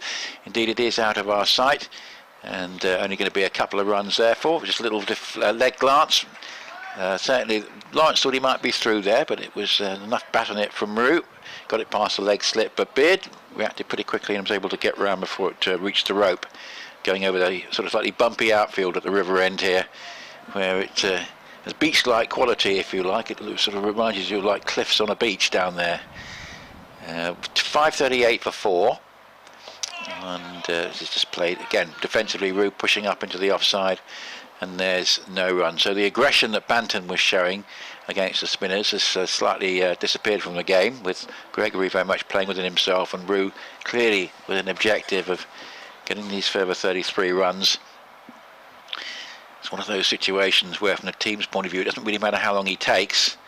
He's really got until 5 o'clock basically, and it's played up into the offside, and there's no run. And as I say, it'd be a fine achievement from him. Even you just take advantage of the more benign surfaces when they come along. 540 for 4 is the score, and 7 to Gregory, 69 to Rew. Just the 1 wicket today, that of Tom Banton, who played wonderfully well.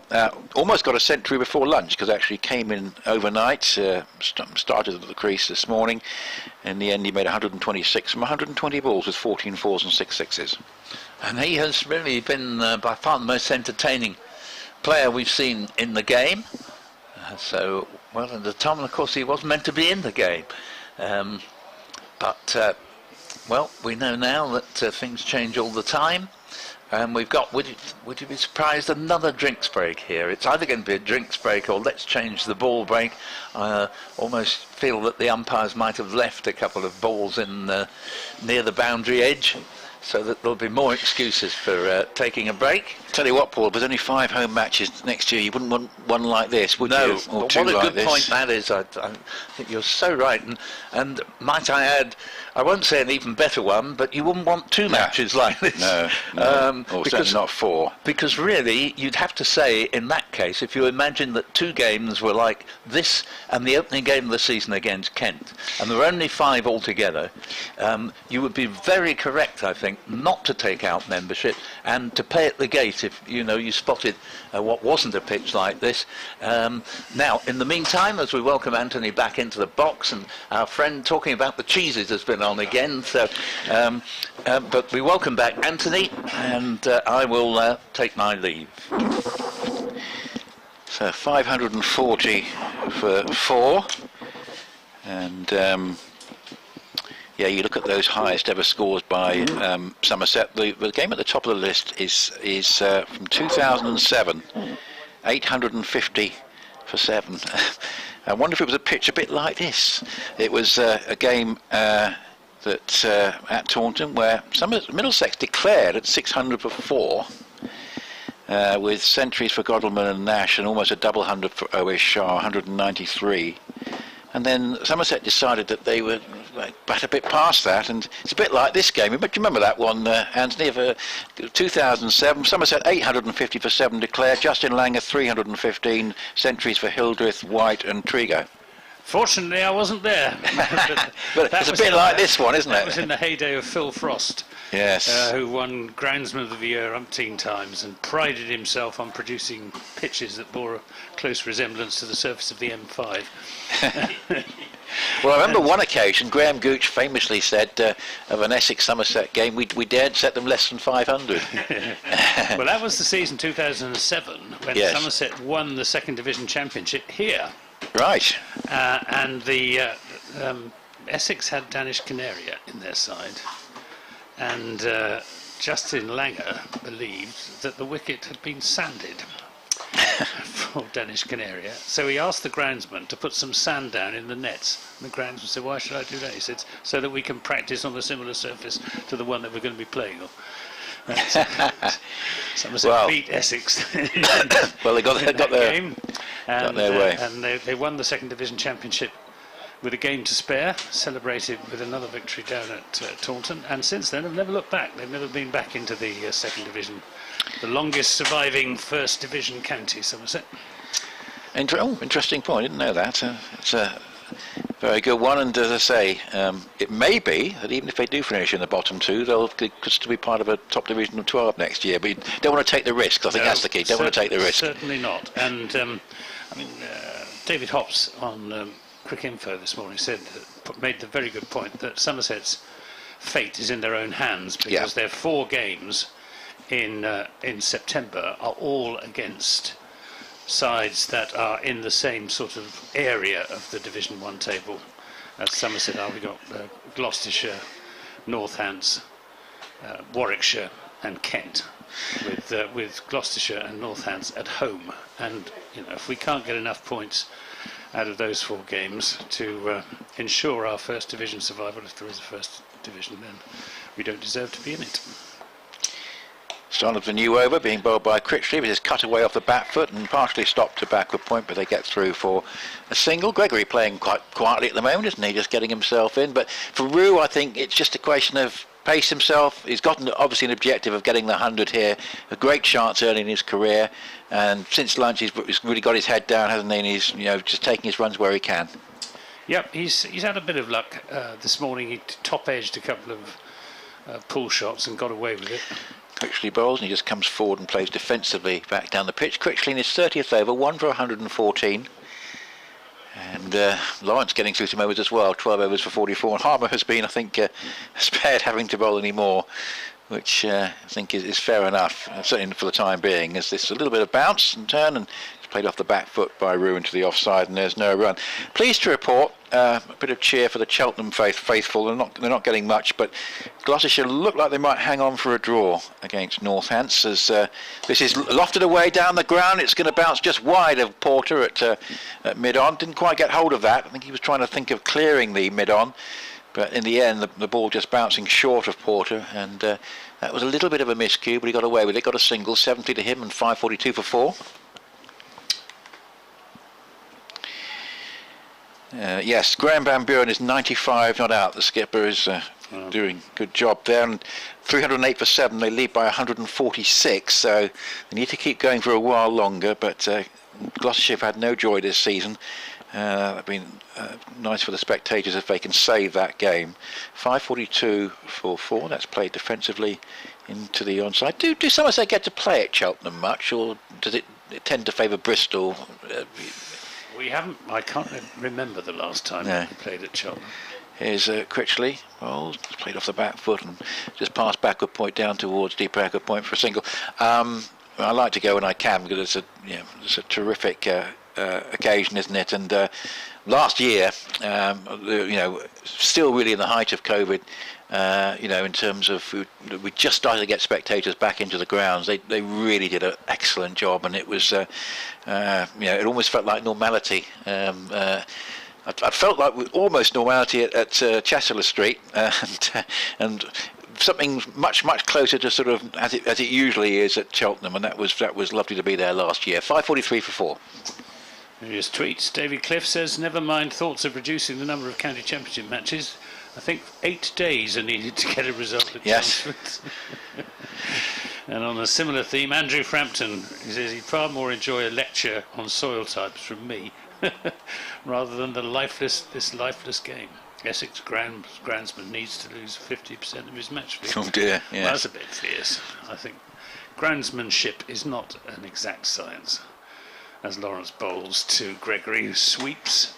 Just pick up a single as it goes out to Benkenstein, fielding substitute for Alistair Cook on the deep square leg boundary. Another run, 5:43 for 4. I mean, basically all Essex need is a pitch like Old Trafford, where they've won the last 2 visits, offering a bit of pace and bounce for Harmer, something in it for the seamers, but basically a decent batting surface and game going 4 days.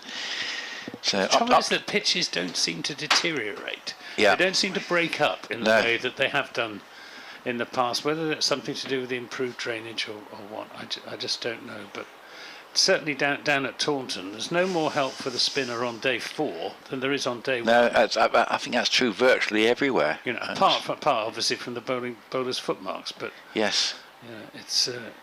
It must be something to do with drainage, because it's a definite feature of this season in particular. Maybe the very, you'd think the very dry conditions would help the seam spinners as well. Here's Lawrence, his peculiar action, and bowling to James Rew, who is who has equalled his highest score in first-class cricket, the 70 that he made up at Southport against Lancashire. And Lancashire reminds me of cheese. Who was it on Twitter who wanted to know what my favourite cheeses were? I think Paul mentioned Somerset Brie, which is an excellent soft cheese. Here's Dan Lawrence in and bowls. And this is edged and through the hands of Slip, but couldn't really call that a chance. It went really, really quickly. And Matt Critchley is standing quite in an advanced position, and Gregory Rew picks up 4 runs, and that is his highest score in first-class cricket. His second 15, his highest score, and beating that 70 we mentioned. So Lawrence to Rew, who's there, bowls, drives this down the ground. It's in the air, just over the top. Well, he got a hand to it, in fact, did Shane Snater, so that's a life for James Rew. He's gone for that pull shot, or the lofted on drive, on several occasions and hasn't really nailed it once. And It was a very difficult chance, but he survived 2 chances in this over. As James Rew, he's still there, he's on 75. Yeah, it wouldn't surprise me if Lewis Gregory, the experienced hand, had a little chat with him at the end of the over, just said, look, you're 25 away, don't overcommit if you're not absolutely certain of the shot. He's had a slightly difficult over this over. Lawrence is in and bowls, and Gregory edges this almost deliberately, I think, down to third man. And there is no third man, so that's 4 more runs. And that, I think, is the 550 on the board for Somerset, 553. Other cheeses, unpasteurised cheddar, I'm very, very fond of. Montgomery's. Yes. Or the Westcombe and Keynes are the 3 main varieties of unpasteurised cheddar cheese. Farmhouse cheese, of course. And I do like a Saint-Agur as well. French soft cheese. Here's Lawrence in bowls, and Gregory gets one that didn't bounce so much. It comes down quickly on it outside the off stump. Keeps it out. He's on 14. Rew's on 75. And Somerset 553 for 4, which is, I repeat, their highest score in first-class cricket against Essex. Yeah, and power to add another 100, one would have thought. And that would basically mean we've had sort of 2 very similar days. We had, a couple of wickets yesterday, didn't we, in total?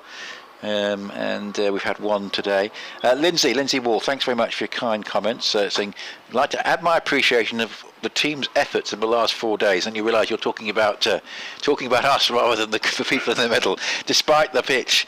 I remember with fondness and no little regret the wonderful John Arlott monologue during a test match while Raynard Delane played. I think it was about 90 minutes long, and he hung on to pretty much every word. Not disparaging you and anybody else with the comparison, but and you're saying that radio commentary is difficult when there's not much happening in the middle. We try and think of things to talk about, Lindsay, but we are grateful for the contributions that we've had today, particularly on what we might call a nothing day in terms of any particular traction in the game. So he says, well done everybody, and you've enjoyed it, and you've enjoyed the interplay and banter between the regular commentators and the guests from around the country, which one of the features about this is having guests here and going to the other grounds. So this is a reverse sweep down towards backward point, first ball of a new Critchley over, and both Anthony and myself have been doing it for a fair while, so it's always nice to get a little bit of appreciation and acknowledgement that you're enjoying it, and Paul as well, actually. And this is a reverse swept down towards a backward point, and then they're going to get through for a single. I dread to think if you added up a number of years combined for the 3 of us, we'd certainly have an unbeaten 100 to our name. But 554 for 4 with Rew 76. Can he get John through? Arlott didn't have the benefit of social media either, No.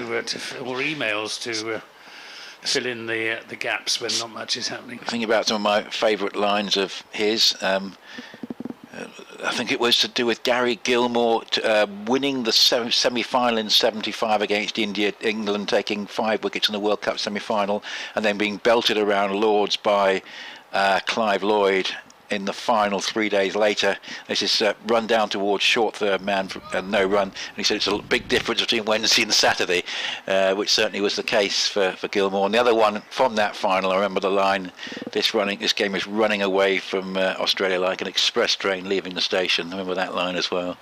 Typical of John Arlott, a master of words, and this is played off the back foot and down towards deep cover for a single, and of course closely associated with Hampshire, so he would have been obviously very keen to somewhere up there, looking down and seeing if Hampshire can possibly win their 3rd championship. But you suspect that Surrey's performance today is probably quite a pivotal moment in their season, because it looked like a draw overnight, Surrey-Warwickshire, and Surrey are surely going to win that now. 555 for 4. It's Critchley bowls, and this is just played defensively up towards mid-wicket, and there's no run. And John Arlott got a sort of a big round of applause in the 1980, I think it was, centenary test, when it was Trevor Bailey who announced on air the fact that the applause for John Arlott's last commentary, which was announced as a stifled appeal by Critchley, and just runs away, gathered in by Battleman, who's doing a very good job standing in behind the stumps. 555 for 4, just 13 wickets in the match. You've got to remember, of course, that there were only 9 in the Essex innings, and that will be fewer. Well, I'd be very interested to see the last Chelmsford game with fewer than that, because even the 3 games at the start of this season, I think they all went into a third innings. But 5:55 for 4. We're not going to get anywhere near a third innings here. I don't think Somerset would like to go out into the field, Anthony. I have statistical news. Kit Harris, with whom I've commentated on many occasions as one of our third voices, says, I've had confirmation from Andrew Sampson's stats that Tom Banton's is the first concussion substitute to score a century. Excellent. Oh, that's great. And so there we are. History is made at Chelmsford. And he was very nearly the first concussion substitute to score 100 before lunch as well, 93. Just lost a strike in the last quarter of an hour before the break. Yep, he's earned himself the privilege of being my post-match interviewee this evening. And if James Rew goes on to score a maiden century, I'll have the pair of them. Both from King's College, Taunton. Would you like to carry this pitch around with you? Well, we would, but the bowlers have just outvoted us. Right, we've got another over from Dan Lawrence. He's bowling to Lewis Gregory. The field is spread. Lawrence bowls dipping. Full toss. It wasn't a full toss. It dipped to become a gentle half volley and just run up to long on by Gregory, who is doing his best to give James Rew the strike. Gregory on 16. James Rew on 76, his highest first-class score. You'll never have a better opportunity, at least I can't imagine he'd ever have a better opportunity to score his maiden first-class century. And here this afternoon on a pitch that's doing very little, on bowlers who are tired with... I don't think they took the new ball, did they, Nick? Don't think so. I think there was a lot of mileage, and but certainly, I mean, with the spinners bowling, and Harmer, if there'd been a live match situation, could normally might just take the new ball or bowl after 8 or 9 overs, but I don't believe they did. And so it's waste of a ball if they had done. Well, quite, and that's, as I said earlier on, 60 quid up the spout, and the cost of balls must be this season must be a major concern for county chief executives. No, he didn't take it. Won the 89th over with this ball. Well, it must be pretty soft, although they have changed it twice, I think. This is tossed up and dug out by James Rew. Good bowling this from Dan Lawrence, giving the ball plenty of air, getting it right up above the batsman's eye line, and then getting it just to dip. So what they think is going to be a full toss turns out to be something much closer to a Yorker. Slip is going out to backward point. We've got a short, squarish third man. Lawrence bowls.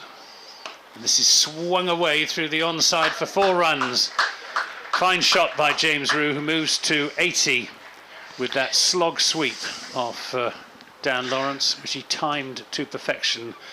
He's completely mistimed several attempted big shots into the onside, but he got hold of that. Fine stroke, 80 to him. Getting close now. Lawrence is in and bowls, and Rew is just turning this into the onside. If there'd been a forward short leg, he might have been in business.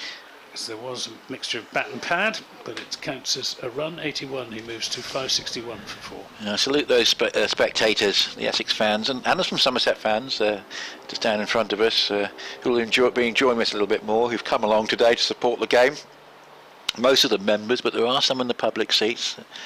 In particular, applause to anyone who's played at the gate today, because every bit of contribution to the county coffers helps. This is bowled and turned into the onside by Lewis Gregory for another single.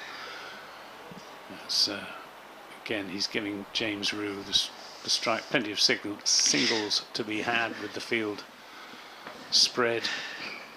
Just the 4 men saving one. Bowler and wicketkeeper. Everybody else out on the boundaries. You may have noticed actually, Anthony, walking around the grounds of the car park, a very nice plaque was being put up of the members in 2020. Yeah, I saw that. That was yes. very good. Yeah, who contributed to, Yeah. To the It's the finances. 2-month season. Yeah. So Lawrence to Rew. He turns this into a huge gap on the onside for the most comfortable of singles. Aaron Beard does the fielding. It's the end of another over. 563 for 4. Rew on 82. Gregory on 17. And good afternoon to Nick in Stowmarket, who points out that Sam Cook will be quite pleased because his very good average for the season in terms of wickets has not been disturbed by having to play on this particular pitch. So that's a very good point. But hopefully, well, Sam, I guess he'll have 100 coming up, and then the four championship games, 3 of them away from home that Essex have got. It'll be interesting to see what the pitch is like for the Lancashire game, but that will be intriguing. If it's a pitch like this, Lancashire will be knocking on the Essex door and saying, set us what you like, because probably by that point Lancashire will have to win. Looking like the top 3 are all going to win. Kent are 5 down against Lancashire. Tremendous turnaround by Lancashire in that game. Hampshire quite close to victory at Scarborough. Surrey well on their way at the Oval after that remarkable bowling effort led by Kemar Roach. So it's going to be Critchley again. He's going to bowl to Rew on 82. Got plenty of time to get this 100. He's got probably something like 40 minutes until tea, and then 50 minutes afterwards realistically, and this is a nice sweep shot, taking it away for a single. There's a slight misfield on the bumpy outfield away to our left. And, yeah, you've got sympathy for the fielders out there. Been out there for a long time. Slippery as well. Yeah. That's young Benkenstein. Yeah, it's slightly less patched up, if you like, the outfield at the Hayes Close end compared to the River end, but still not easy for the fielders, as here is a drive, slightly uppish to start with from Rew, but in the end perfectly safe, up to Wesley at long off for a single. 566 for 4. 566 for 4. Thanks again to everybody for all the emails that you've sent over the 4 days, and we've certainly done very well in the last 2, and there's still time if you'd like to get in contact. bbcscricket@gmail.com. Next was a game on Sunday for both these sides, and then this is played off the back foot up towards mid-wicket, and there's no run where the national counties come into play. And then we've got the first competitive match, if you like, in the 50-over competition, which is on Tuesday, I think, for both sides. I'll be at Sedbergh. This is driven away just wide of cover up towards sweeper on the deep cover boundary for 1 run. So 567 for 4 is the score.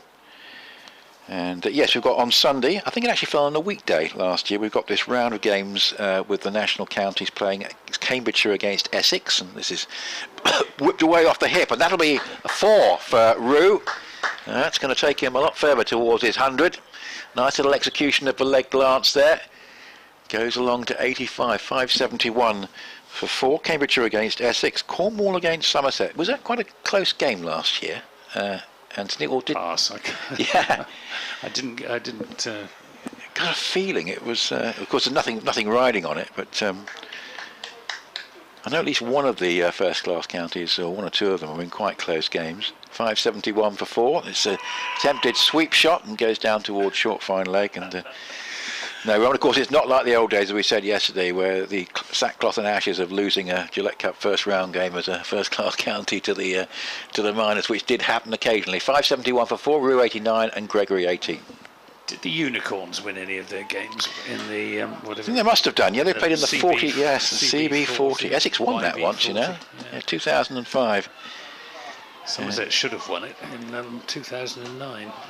But, they lost their last game against Durham thanks to Ian Blackwell, who had been fired by Justin Langer for not being fit enough. Oh, yes, I suppose. And Blackwell and Mustard had their revenge. Yes, Blackwell was a hard hitter, wasn't he? He was. Really could put bat to ball. He was very, very popular at Taunton. Yeah. Left arm spin? Yeah, that's right. Left arm spinner. Yeah. Powerful. I remember him.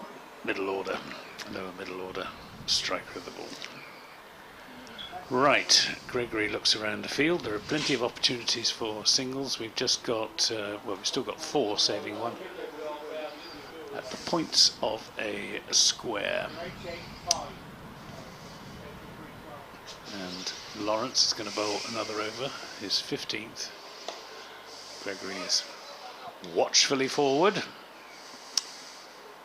You'd have thought Lewis Gregory might have a bit of a go, because I'm sure that Craig Overton and Casey Aldridge would like to have a bit of a bat as well.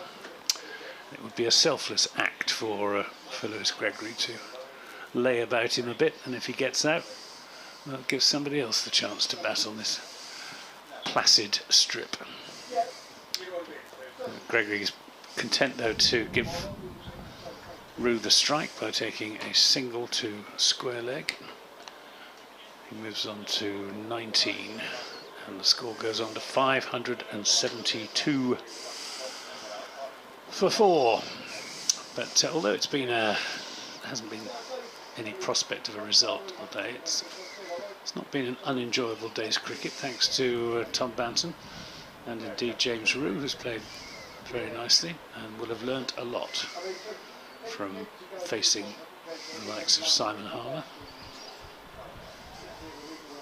He's on strike now to the off spin of Dan Lawrence, in and bowls, and this is pulled away towards the pavilion, where it's cut off by Aaron Beard, who sends in the return. Aaron Beard, who hasn't had much to do with the ball, and that is the 50 partnership between Lewis Gregory and James Rew. Aaron Beard's just bowled 18 overs, 1 for 78. The spinners have carried the majority of the burden. Simon Harmer 57 overs, 2 for 123. And that should have been a stumping. Will Buttleman. Gregory coming down the pitch to have a drive at that, and it's gone for 4 byes. Yeah, maybe disappointed with that, Battleman. He's done a really good job actually, but and of course we're likely to see him keeping, I guess, now during the 50 over competition. Just bounced on him, didn't it? Yeah, that's what did him. But he'll be disappointed. Gregory will be relieved, but he was doing what I suggested he might do, which is get on with it, try and hit a few big shots, provide some entertainment for the remnants of the crowd.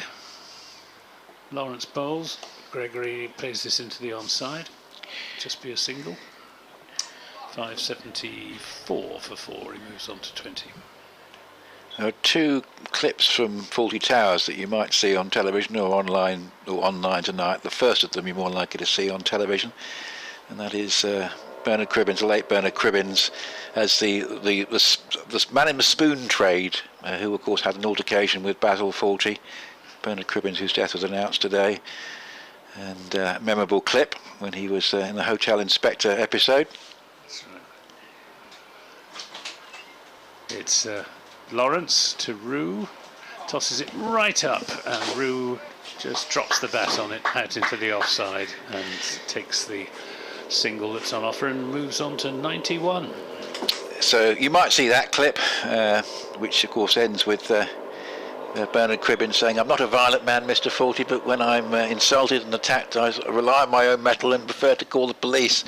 Bernard Cribbins, just amazing career, and there'll be lots and lots to read about him. If only there were a cricketing angle, that would be even better, but extraordinary career. And the other clip you're likely to see is the Major wandering into the foyer and inevitably saying to Basil Fawlty that Hampshire won, brackets again.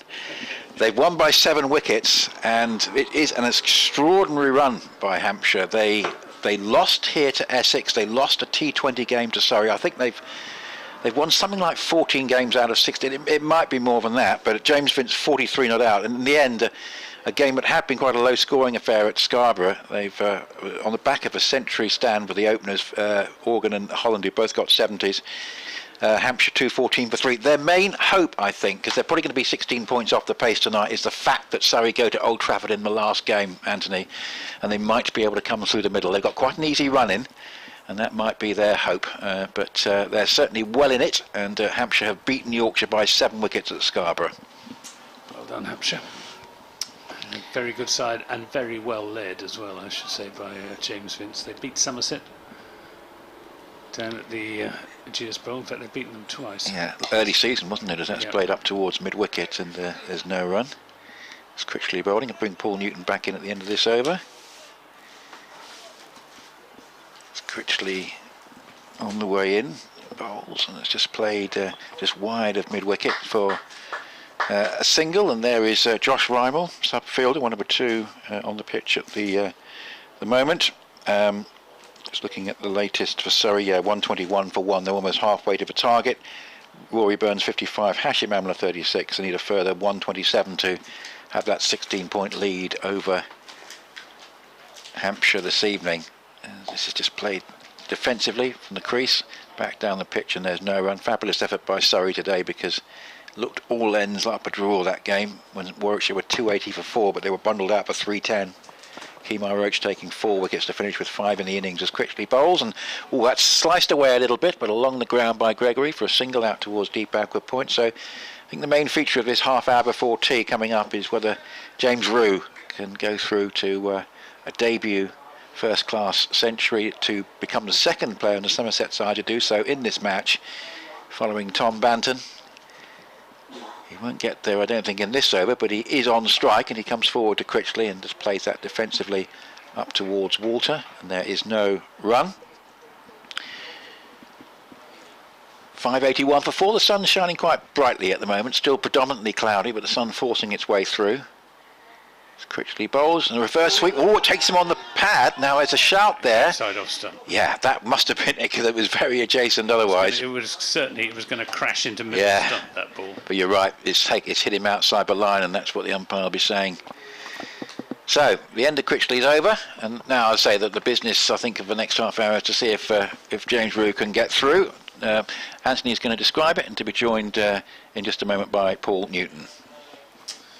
Yes, it's been a real marathon from James Rew. He's been out there now for getting on for the equivalent of an entire day.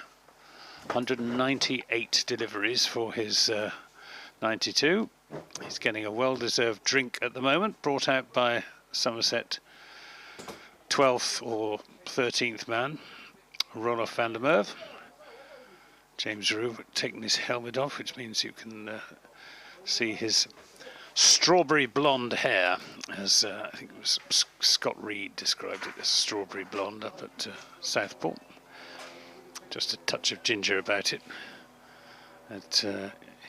He's a very mature cricketer for his 18 years, and I think he's got a very bright future ahead of him, probably in all forms, because he can play the shorter forms of the game as well as this Red Ball County Championship cricket. He's got all the shots, although he hasn't quite mastered today, at any rate, the reverse sweep. He's played it a few times, but not entirely convincingly. Tom Banton's played a few early on which went astray, but by the end of his innings he was picking the gaps in the field with it. Fine innings from Tom Banton, 126 from just 120 deliveries, with 14 fours and 6 sixes. In the end, caught in the deep off the bowling of Matt Critchley by Dan Lawrence. Right, the drinks interval has concluded, and Dan Lawrence will bowl another over from the Hayes close end to Lewis Gregory initially. He's in and bowls. Gregory drives down the ground. It'll be cut off by Tom Wesley. And just be a single, which means that James Rew will be on strike on 92. Yes, he's made rapid progress recently towards that 100, and let's hope he gets it. Well, he won't want to give it away, stating the blindingly obvious at this stage. With plenty of opportunities for singles. We've just got the 4 Essex fielders saving 1.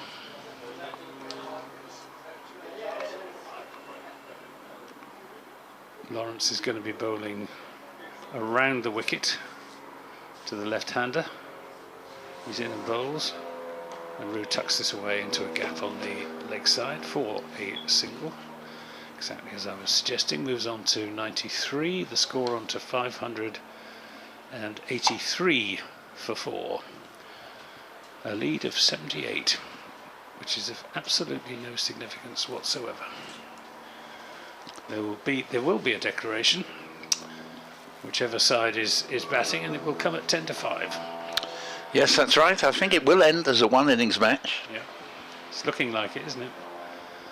There's Lawrence to Gregory, gets one that dips on him and just push drives it up to long on for single. Proceedings have almost got a slightly desultory air at the moment. If it wasn't for the anticipation of the James Rew 100, we'd all, I think, be dropping off. Well, yes, that was a bit of a donkey drop, that last delivery from Lawrence, but Gregory wasn't to be over-tempted by it. And Dan Lawrence is now consulting his captain, who has to come in off a long-on boundary. And probably their discussion nothing to do with cricket. No, I can't imagine what they're discussing. Yeah. Hey, did you put a stamp on that letter?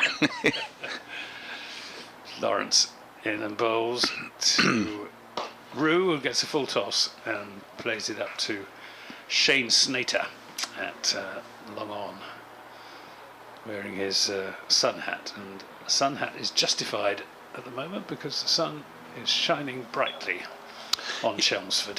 Quite a bit warmer now this afternoon than it was in the morning, and thankfully there is still quite a stiff breeze to keep people cool, but we've been lucky here from the point of view the temperatures were pretty high on Sunday, and they're going to be pretty high again Friday, Saturday, but the 4 days of this match have, if nothing else, coincided with a pleasant drop in temperature. Lawrence to Gregory, studiously forward, plays an immaculate forward defensive shot. Almost as if he's saying, no, this bloke's good. I'm not going to sort of take any liberties with him. Come on, Lewis, let's see some big shots here. He's more than capable of it. He's a very, very fine stroke. He is. Lawrence bowls, and this I think was a leg break, and it's cut away, but there's a man out in the deep who is Aaron Beard in front of the pavilion, so it's just a single. And that was the end of the over, so Gregory will keep the strike. 586 for 4, Gregory on 24, and James Rew 94, having faced exactly 200 balls, and I bet he has never played a longer innings in his life. Well, stop me if we've read this one out already, Anthony, but Lindsay Wall wanted to say, sirs, I'd like to add my appreciation of all the team's efforts in the last 4 days. Yeah, we have had that one, yeah. good. It's always nice to hear it again, though. Well, did we read Michael Alexander's reply where he says, is that rainfall then, Anthony, partially responsible for a lack of championship silverware, at least an instrumental factor in producing those Keens and Westcombs? Yes, it is. You're quite absolutely right. Keens and Westcombe is unpasteurised cheddar cheese, and the grass grows better in the west of England than anywhere else, arguably, in the world. And that is all to do with our maritime climate, which also means that over the years we've lost quite a lot of cricket to the weather, with the result that we've had more draws than counties like Essex and Surrey and Kent, where they get much less rainfall, or historically have had much less rainfall. I'm not sure it's quite as true now as it was 30 or 40 years ago. Just to say to Sam Shane, who emailed in, who adds it wasn't a close game, Somerset v Cornwall last year, 50 over game, Cornwall won easily. He'd earlier said that substitute batsmen ought to come in at number 11, not in the order. I don't know if I entirely agree with that, but we did read that one out earlier in case you weren't around when we did so. And you come back and say, Adam Wheater, where is Adam Wheater? Why isn't he playing in what was his last season? And you seem to indicate he won't play in the 50 over one day cup. Paul Walter is just coming up. Come back to your point in a moment, Mark, but here's Walter in, bowls, and that's way down leg side, nicely taken by Buttleman, and no run, 596 for 4. You finish off, I umpired a few games when Wheater was at Millfield School many years ago, from Sam Shane and Somerset. Yeah, he's just said shortly before the season started, Sam, that he'd lost his appetite for the game, and that's why Essex signed Adam Rossington.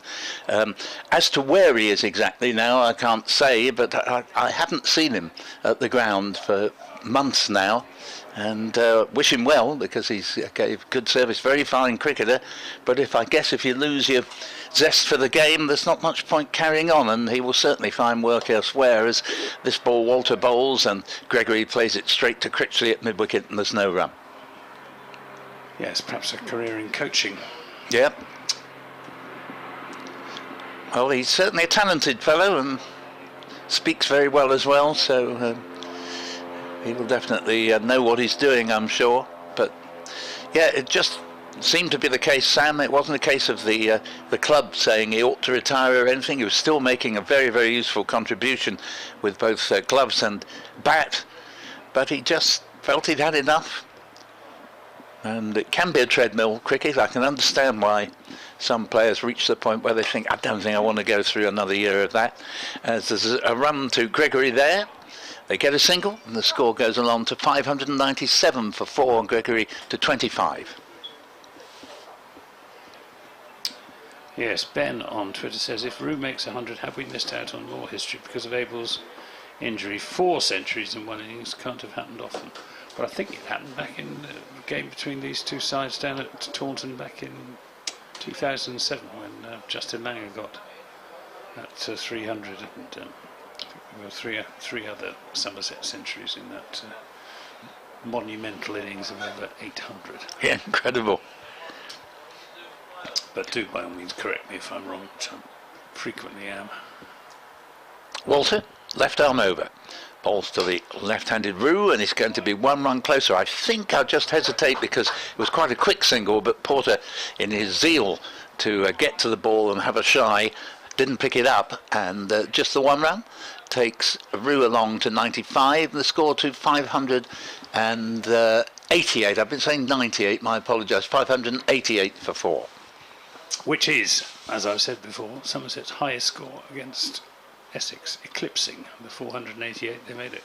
Yeah, exactly 100 in front now of that, as Walter is in, bowls to Gregory. Gregory pulls, very nice looking shot, 4 runs, and that goes to deep backward square leg, and the score to 592 for 4, and Gregory on to 29. Yeah, nice shot. But he is looking very weary, Paul Walter, isn't he? Walking back at a snail's pace. Yes, actually, so was Lewis Gregory at one point in the Essex innings. So yeah. It's weary to weary at the moment. And some people have a naturally lugubrious appearance. Graham Gooch always did, but in fact he was an incredibly fit man and remains so.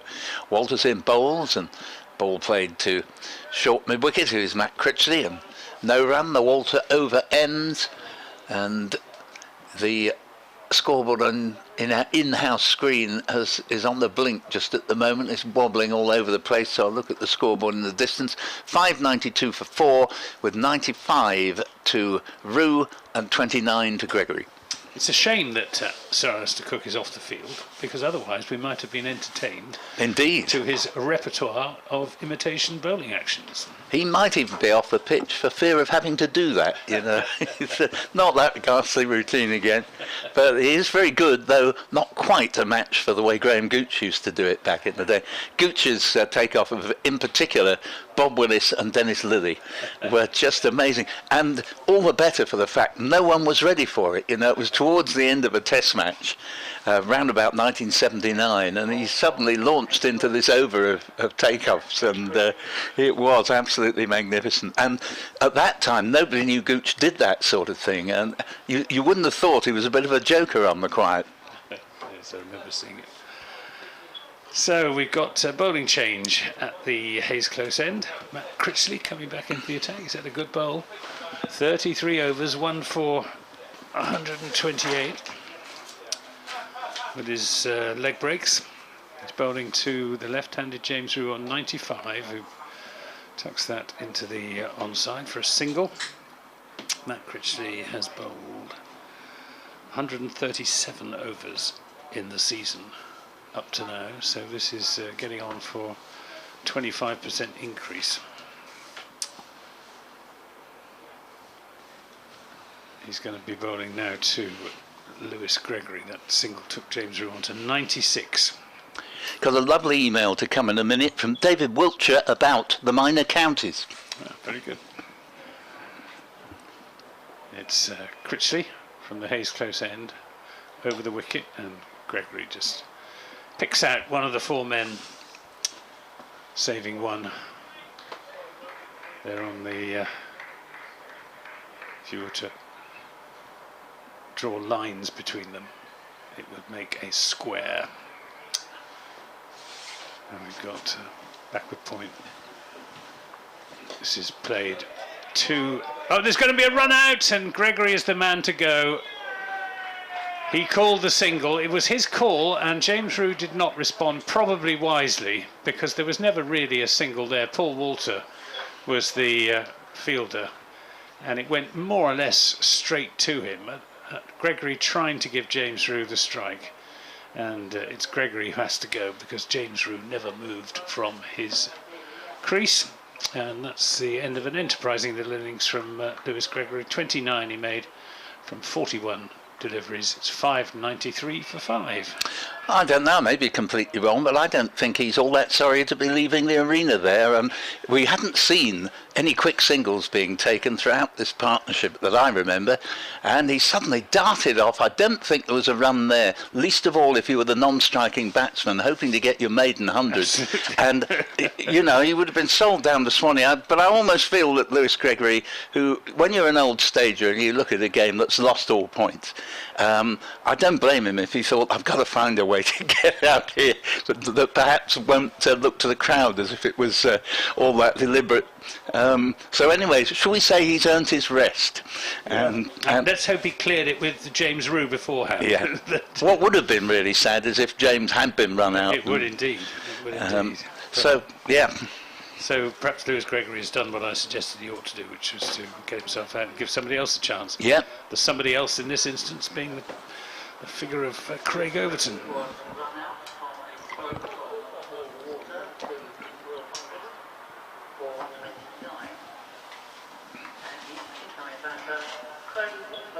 Craig Overton, he's another one who likes to feel bat on ball. Saw him get a century in about 30 minutes at Instow on the North Devon coast against the Shrewsbury Saracens. The ball was going everywhere. Very, very powerful striker of a cricket ball, and the field, actually the field is going to be more or less the same as it was for Lewis Gregory, except we're going to have a close catcher. I think we are. Nick Brown. Where's he going to go to field? He's going to go in at slip. So we got, which means that there are just 3 saving 1. Partnership of 70 just broken between Gregory and young James Rew, who remains perched on 96. Overton's on strike. Critchley bowls. Overton pushes that into the offside and pushes it into a gap on the offside, rather than Lewis Gregory, who hit it almost directly to Paul Walter. And they take the single. 594 for 5. James Rew on 96. The field is spread, so boundary is not easy to come by. And he may just decide to settle for picking up 4 singles. And yeah. why not? No, absolutely. However meaningless the overall match is, it won't be meaningless to Tom Banton to have got his maiden red ball 100, and it won't be meaningless if he can make it to 18-year-old James Rew, wicket-keeper batsman, who's played really well here. He has indeed. He showed great powers of concentration. We've got 4 saving 1 and no slip for Rew. Goes for the big sweep, and it's going to be cut off by Paul Walter in the deep. So it's just the single. He moves on to 97. 10 yards either side, and that would have been 4 and his 100, but hit it almost directly to Paul Walter. Yeah, he got hold of it very nicely indeed, but as you say, straight at the fieldsman in the deep, of which there are many. Last ball of the over to Craig Overton. Aaron bowls. Overton back on his stumps. That one doesn't bounce very much, and Overton refuses the single that was obviously there, so that James Rew is on strike for the first ball of the next over on 97. Somerset 595 for 5, and we've got another 8 minutes to go before the tea interval for James Rew to score the 3 runs that he needs. Yes, David Wiltshire says, although I live in Buckinghamshire, I have supported Somerset since I was at school, and they used to finish bottom. I remember them being bowled out for 12 at Bath, and that made me decide that they deserved my support. In June 87, I left work at High Wycombe and was able to see the end of the NatWest match between Bucks and Somerset, which, to my surprise, Bucks won. The Somerset team was, and we're not going in the Walter over yet, Peter Roebuck, Nigel Felton, John Hardy, Martin Crowe, Ricky Bartlett, Vic Marks, Graham Rose, Neil Burns, once of Essex, Mark Harmon, Neil Mallender and Adrian Jones. He does continue, but we don't want to miss the possible 100. Here's Walter then to James Rew, who's on 97 and gets one that bounces on him. Good piece of bowling by Paul Walter, who may look tired, but he certainly bent his back there. Got that one to spark a bit of life out of this moribund pitch. And he concludes, however, the point of this is to say that I think the minor counties would very much like to have this competition revived, but not to get involved in much else apart from their own existing competitions. The players are mostly club cricketers who fit the matches into their holidays. I may be wrong, but I feel pretty sure that is what they think of it. Here comes Walter to Rew, who's on 97, turns this into the onside. There'll be just the single as it's picked up by Shane Snater by the square leg umpire.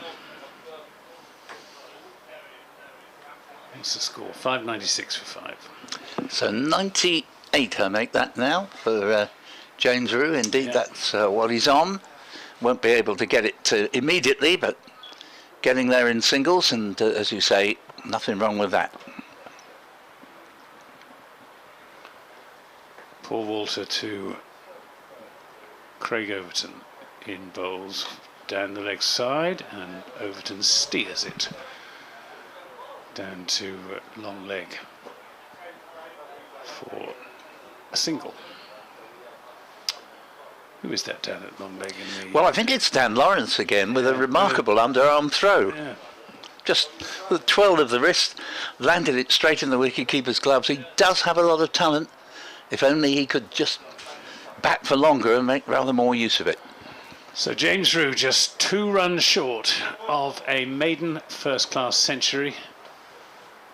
He waits as Paul Walter is in and bowls to him, and he defends that back up the pitch, showing the concentration and the determination which have been the hallmarks of this innings, admittedly on a very flat pitch. But he's done exactly the job that his team would have wanted. And though there are fielders ringing the boundary, there are areas where if you just slightly take the way off a shot, you could pick up 2. I'm sure Craig Overton will be very much alive to that possibility. He's quick between the wickets. Here comes Walter to Rew, who's on 98. He plays and misses. Oh dear. As it's taken by Will Buttleman, just as well he didn't get an outside edge. And do you know, that exactly mirrors Tom Banton playing a very similar shot. I know he's a right-hand bat and Rew's a left-hander, but again it was in both cases to the bowling of Paul Walter, and they both got deliveries that looked rather inviting, and they drove at it and were fortunate not to get the edge. It was a rather weary looking shot from James Rew. He has been out there a long time, 206 minutes. So over. This is driven into the offside. It'll just be a single though. The shy throw comes in, and they won't get an overthrow because it's well backed up by Jamie Porter, and that's the end of the over. But it does mean that James Rew will keep the strike on 99. I see what you mean when you say that Craig Overton would be well up for. In this case, it wasn't a quick second run, but a quick first, because there was barely a run there. And certainly James Rew needed to get his skates on to make sure that if the throw from the covers, with the fieldsman having at least 2.5 stumps to aim at, descending on the ball only about 15 yards away, as it happened, he missed. And as it happened, Rew was quick enough that he was already over the line. Should the ball have hit the stumps, he wouldn't have been run out. But certainly a much quicker run than the rest of the context of the game would have merited. But it's got James Rew on to 99 now. Nothing would be worse than if he were to be run out going for a run when there's actually all the time in the world to get this one over the line.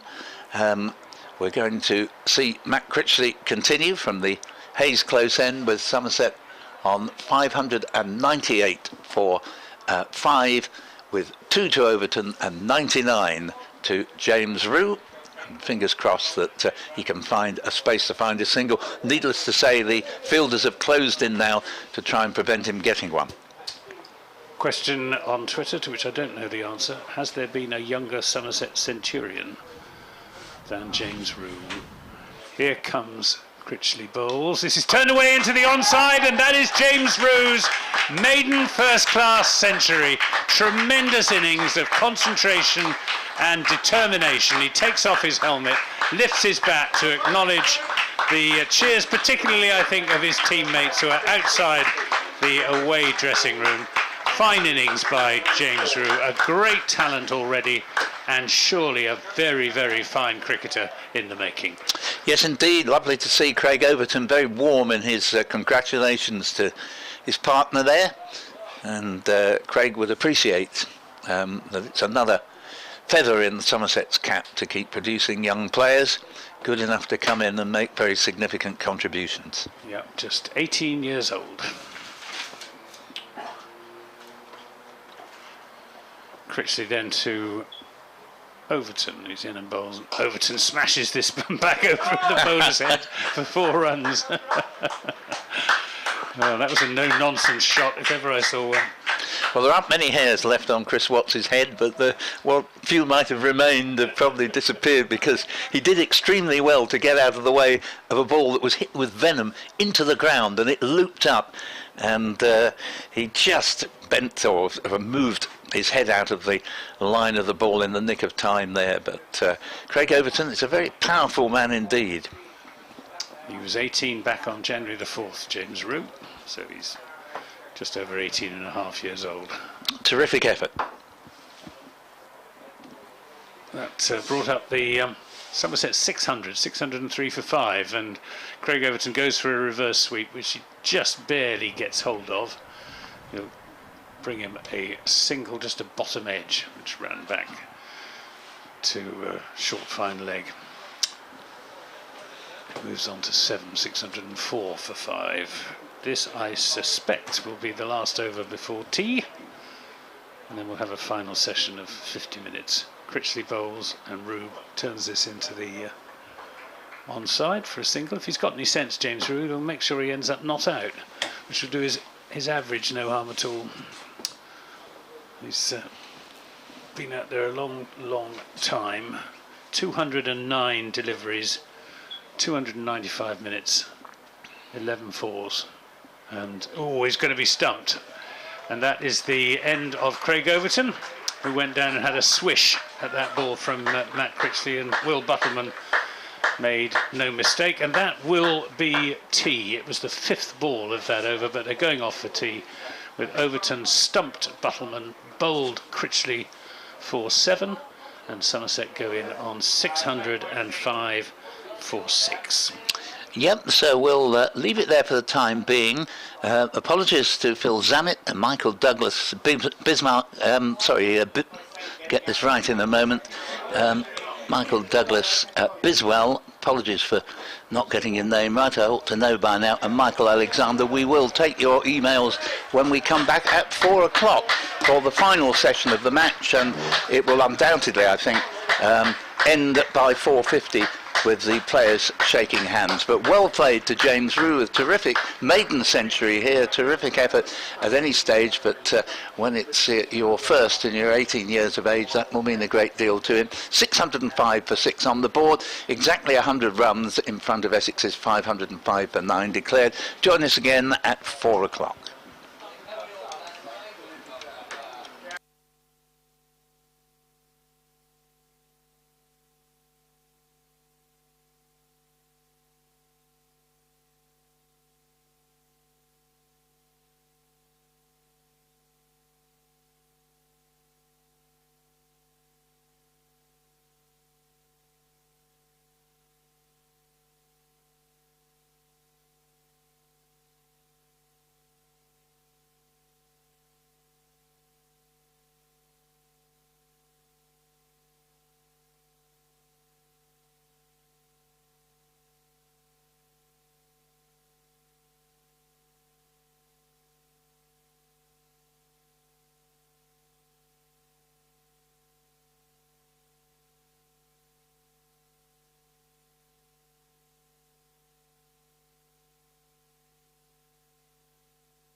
Welcome back on BBC Essex, BBC Radio Somerset, to our coverage of the final session. We're expecting a fairly abbreviated final session as well of this match between Essex and Somerset at Chelmsford, where I can tell you that Somerset have declared, rightly so as well, 605 for 6. There were one or two indications that the declaration was ripe just before tea, the manner of Craig Overton's dismissal, and the fact that James Rew had just got through to his 100 to become the third youngest centurion for Somerset, Marcus Trescothick being one of the other two.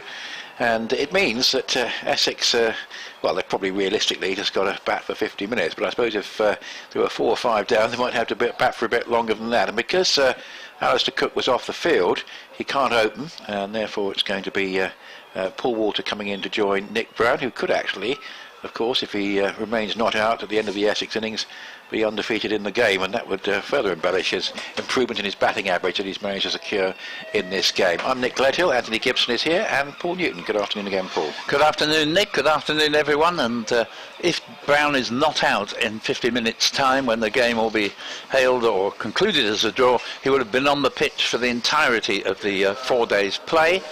And just looking at James Rew, he's the third youngest, as you say, Nick, and the first youngest, Anthony tells me, was Trevor Jones in 1938. He was the youngest centurion for Somerset, and Marcus Trescothick, the second youngest, at something like 18 years, 195 days, I think Anthony said. And he went on to be pretty useful, so let's hope that James Rew can do a similar job. Certainly impressed us with his concentration and the fact that having played himself in, he displayed a fine array of shots. So Somerset obviously will give it a go, and obviously this is a shot to nothing, but they might as well be bowling for the last hour and have attacking fields and see what they can try and do. And here's a familiar face in Peter Siddle outside the off stump and left alone by Brown, who of course got 234 not out in the first innings. And to say, if he can bat through, it'll be the whole match up the on the pitch. And just let me read Philip Zamet's email because it's relevant. Congratulations for providing interesting commentary during a drudge of a match. Rate Peter Siddle. He had several happy years at Essex as an overseas player, but suddenly he's at Somerset. Did he want to return to Essex, but we didn't want him? Come back to that. Siddle goes around the wicket with 3 slips and a short leg, and that one left alone by Brown, and on its way through to the keeper. And he just finishes off by saying, oh, stand by.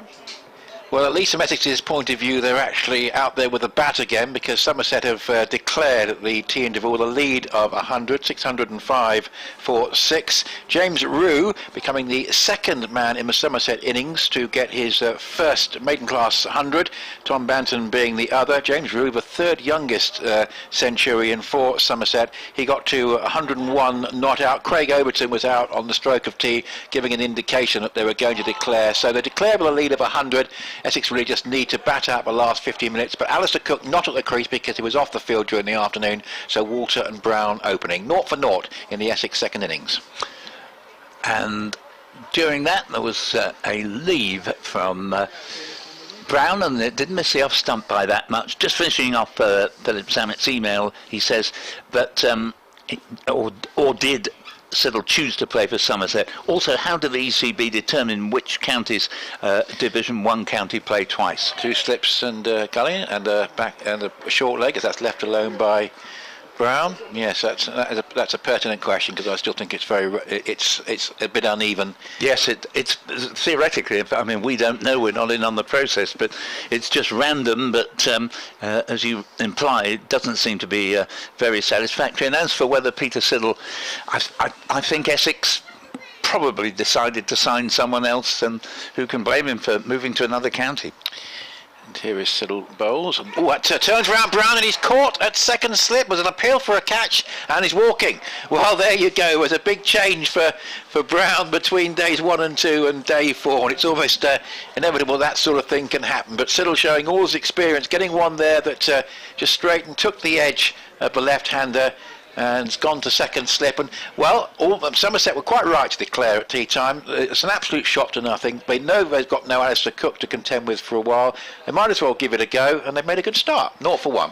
Well, yes, because of course we wouldn't necessarily be right any longer in assuming that the sides will shake hands at 450, because if Essex at the time we get into that territory are sort of 50 for 5, or perhaps 30 for 5, they are 100 behind, and Somerset would be entitled to say, hang on a minute, we'll stay out there. Craig Overton with the catch, he's a brilliant slip fielder, and it's funny, Brown, 234 not out in the first innings. I forget the exact number of balls he faced, it was nearly 500, and he's out to the 5th ball of the second inning. I suppose from his point of view, all it means is the 234. No longer, he looks at his match aggregate, he's once out, but it's still improved his aggregate by no little stretch of the imagination. So Tom Wesley coming in, and well, you know, I just mentioned to Anthony a game between Hampshire and Somerset a little while ago where Hampshire, I think, took a first innings lead of 69, and it turned out that was exactly what they needed, because they then bowled out Somerset for 69 and had 1 to win. I said it'll be not bad a way to end the game for Somerset at 10 to 6 if they bowled Essex out for 100 and need 1 to win. Well, they've taken the first step in that direction. So it's going to be Tom Wesley at the crease, who had has obviously got runs in the Gloucestershire game, but had a first innings failure. And I suppose if you did manage to fail in this game, you'd rather want to put it out of your memory, won't you, given the number of runs that have been scored by everybody else. But anyway, here is an interesting attacking field now, with 3 slips and 2 close on the leg side as he bowls to Wesley. He just played it up into the offside. There's a short mid wicket and a short forward square leg, as well as the 3 slips, so that was pretty attacking. And Somerset may be thinking, well, surely this pitch is going to deteriorate a little bit, and we can have as many men as we want round the bat. We'll see what we can do, and it may well be that we're going to see Jack Leach with a new ball. So yes, I think it is. So wicket maiden to Siddle, and it's 0 for 1. And just as Brown, 234 not out first innings, 0 in the second, so the partnership for the 4th wicket between Brown and Walter in the first innings put on 172, and given the second attempt, they didn't manage a run in that partnership. 0 for 1 on the board. Michael Douglas Biswell emails, hello, regarding the comments about Somerset losing many games to rain, surely the same must apply to Lancashire and Glamorgan, who must get plenty of rainfall. Has there been any statistical analysis of the weather patterns in the western counties? A great job you've all done over the past 4 days, and thanks to the emergency services for not making a noise and waking me up. Yes, and you're referring, of course, to the normal, incessant intrusions into the background of our commentary, or even the foreground, with various ambulances and fire engines whizzing around at the back of us here. The quite a busy road, an extremely busy road in fact, passes literally about 50 yards behind the position from which we commentate. Here is Jack Leach, slow left arm to left-hander Paul Walter, slip, backward short leg, forward short leg, and Walter stamps this one out into the offside, and there is no run. Tom Lammonby fields, and he will feel he missed out badly in that Somerset innings as Leach is in. Bowls, and that turns, and Walter off not the middle of the bat, turns it perfectly safely all along the ground to backward square leg, and Renshaw. But we've got a slip, backward short leg, forward short leg, and a short mid wicket for Jack Leach, who bowls, and Walter defends resolutely. And all of a sudden, with that departure of Brown, there's just a little bit of an edge to the game. And can Rossington hold a bat? Indeed, what a very good point, as Leach is in bowls, and this ball is flicked to the short mid wicket, and there'll be no run there. Jack Leach will want at least 1 wicket to take away from Chelmsford with all his efforts. Yes, it is Matt Renshaw who's actually the short mid-wicket, not as previously described. I think that's probably Bartlett at backward square leg, as he fields, just as I say that. There's no run, and Leach certainly has got the ball to do a little bit more in this over than he did at any point in the first innings. Of course, it helps when you've got several close fieldsmen. nothing to lose. And there's no shot attempted here. It's padded away, and umpire Chris Watts, now standing at the river end, determines that he can't be sure that that would have turned back far enough to have hit the stumps. But I'll tell you what, it was well worth a shout. The fact it pitched well outside the line is of no defence to the batsman if he isn't playing a shot. And height might just have been a thought as well, but it was a risky option to take for Paul Walter there. So we're 0 for 1 after 2 overs. Just a quick summary of the results from elsewhere. Hampshire beaten Yorkshire by 7 wickets, and in Division 2 wins for Derbyshire and for Nottinghamshire. I'm not sure we've mentioned that one already, but they've beaten Sussex by 256 runs to further strengthen their position at the top of Division 2. Durham and Middlesex looking like a pretty certain draw in that division. As here's Siddle bowling, and that's played by Wesley. Back down the pitch, and there's no run. And Graham Van Buren of Gloucestershire declaring on 127 not out, with Gloucestershire 9 down, leaving Northants 202 to win in the final session. So that should be entertaining. They're going for it, 27 for 1 in the 6th over. So that will keep the interest going of the patrons at Cheltenham. Yeah, Northamptonshire have done pretty well. Pretty well, I think they've done pretty well as well. One of the teams of the season. Short leg and a short mid wicket. As Wesley here having to adjust late and just play that defensively. Siddle's a very good performer in these situations where he's got men around the bat. He's consistent line and length. Yeah, just to give a bit of context to what we're saying about Northants, last game last season, Essex v Northamptonshire, it is the shortest ever 4-day game. They lost before lunch on the second day, and that shows you that now to be sort of in mid-table in Division 1, not that far behind Essex, well done to them. Yeah, certainly. 3 slips, 2 men close in front to square on the offside as Wesley plays to short mid-wicket, and he won't want to get out having failed in the first innings. Wesley, it's not on this sort of pitch. It's not great when you've managed to not get runs yourself. No, someone says, let me see, Tom. I'm looking at the game here. There were 1,200 runs scored in the match, and you got 4 and 6. Yeah, lots of people were retiring out as well, or appear to be. 0 for 1. Essex have not yet scored a run, 100 behind, and Wesley just comes forward and plays defensively up towards mid-off, and there's no run. The declaration coming at tee, just had a feeling that was going to happen. Just the nature of Overton's dismissal. He's too good a batsman to play a shot like that.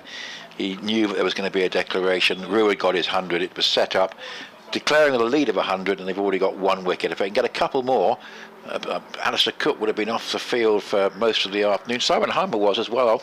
Yeah, there's no more self-deprecating player than Tom Wesley, and if teased with the last conversation, he'd take it in good part. Siddle bowls, and that's just played off the back foot, and there will be a run for Essex here as it's gathered in at square leg, but it's a situation where it made cricket sense for Somerset to declare they've got nothing to lose, have a bit of a dart in the field, just see what they can do, and it's really just about trying to create a little bit of pressure, with knowing that the Essex batting order is slightly disrupted with Rossington and Cook in particular. 1 for 1. Yes, the pressure relieved with a run at last. We hear from Michael Alexander. Thank you for your contributions, Michael. Come to that after this ball. Siddle, still with that short mid-wicket in, and the short leg bowls to Walter, and he just comes forward and plays it up towards mid-off. The end of another good over from Peter Siddle, just a 1 run from it. Wesley has 1 and Walter no score, with Nick Brown out for naught, having made 234 not out in the first innings. Essex are 1 for 1 and 99 behind.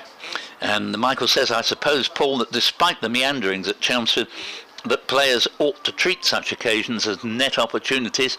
Stretching things, I know, but I suppose it is a net outdoors and in the middle. I longed to better my forward defensive. Those much more skilled can perfect theirs. Yes, it's not a shot we necessarily see that often these days, the forward defensive, though I think we've seen plenty of them in this particular match.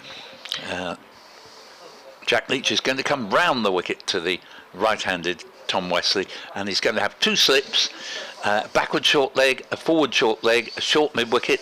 There's also a sort of fairly deep leg gully, and now the short mid-wicket, Tom Lammonby, is moved across to deepish mid-off. There's also a deepish mid-on and a backward point as Leach, nobody out on the long leg boundary, which is unusual, particularly bearing in mind Wesley's so strong in the leg side.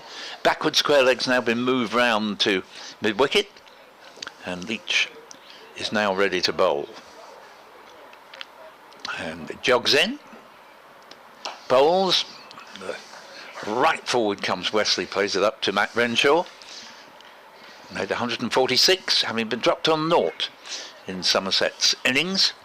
605 for 6 declared, leading by 100.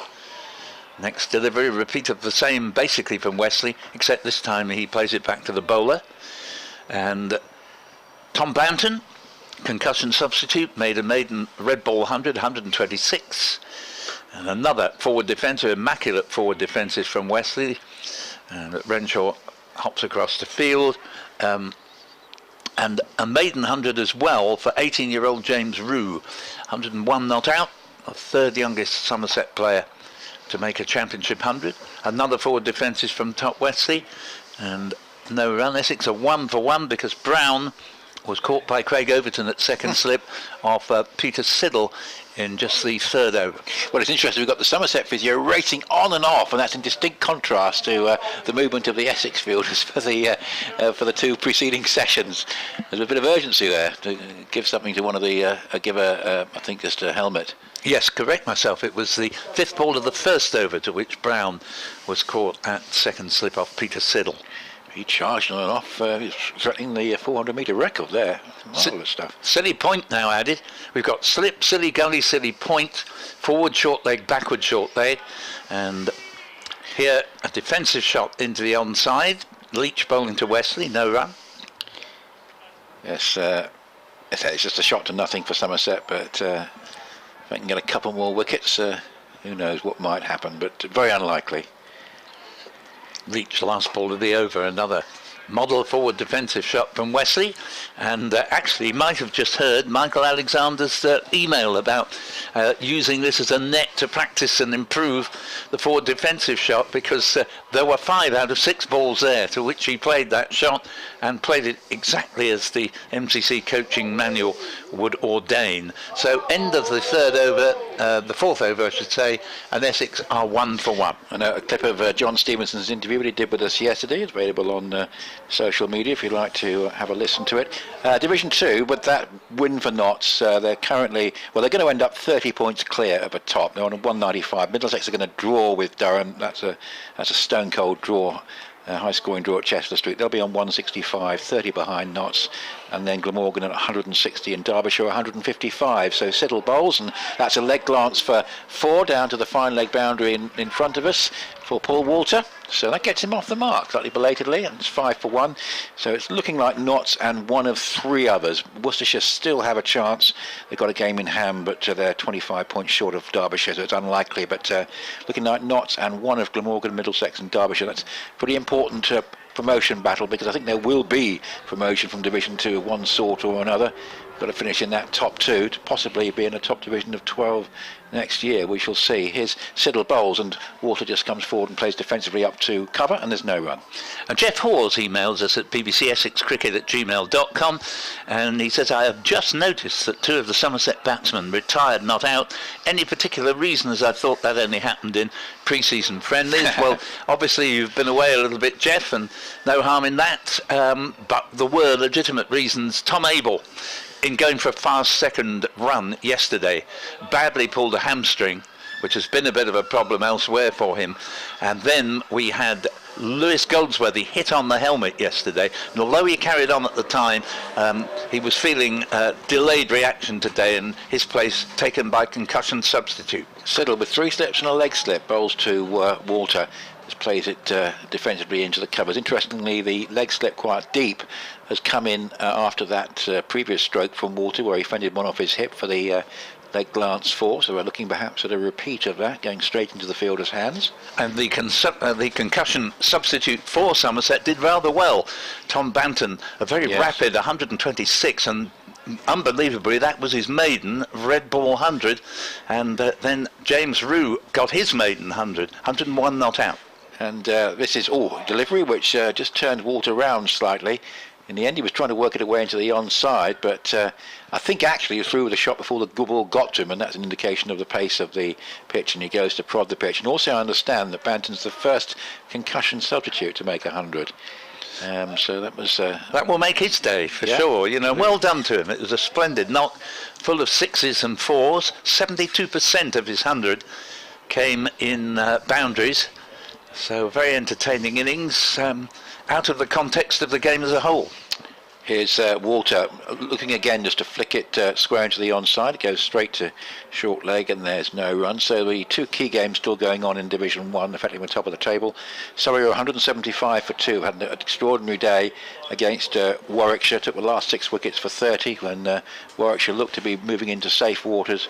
We just need a further 73 now. But taking their time, Rory Burns made 61, Hashim Amla's 64, and Ollie Pope 19. But they're going to beat Warwickshire, who've had actually ever since they beat Essex, they've had a very disappointing season. 5 for 1, and this is played defensively into the offside. And even though they got a quarter-final on their own ground in the T20, and Hampshire absolutely blew them away. And I say they've struggled particularly with the ball. And I'm afraid Essex will look back at that game and think, well, in the context of what Warwickshire have done since, that wasn't a great result. 5 for 1, Wesley 1 and Walter 4. That was the game where, in April, Essex declined from 97 for 2, having chosen to bat and seemed to be going well. Then Lawrence was out and they declined to 108 for 7, one of many collapses, too many collapses for Essex this season. But as you rightly say, at the time I remember saying, well, Warwickshire looked worthy champions, which they were last year, but this year has gone so badly that if Somerset get a couple of results, it could well be Warwickshire relegated to Division 2, if indeed there is any promotion and relegation by the time the Strauss new proposals either get voted in or rejected.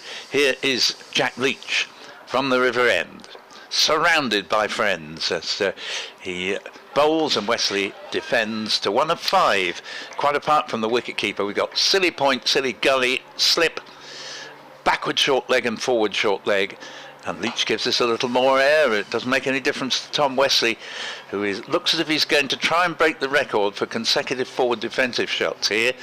No idea what it is, but that goes up to the silly point. Probably held by Jeff Boycott, I imagine. Yes. And there was an appeal here, and both for LBW and a catch. The LBW was palpably going down leg side, so that was never going to be upheld.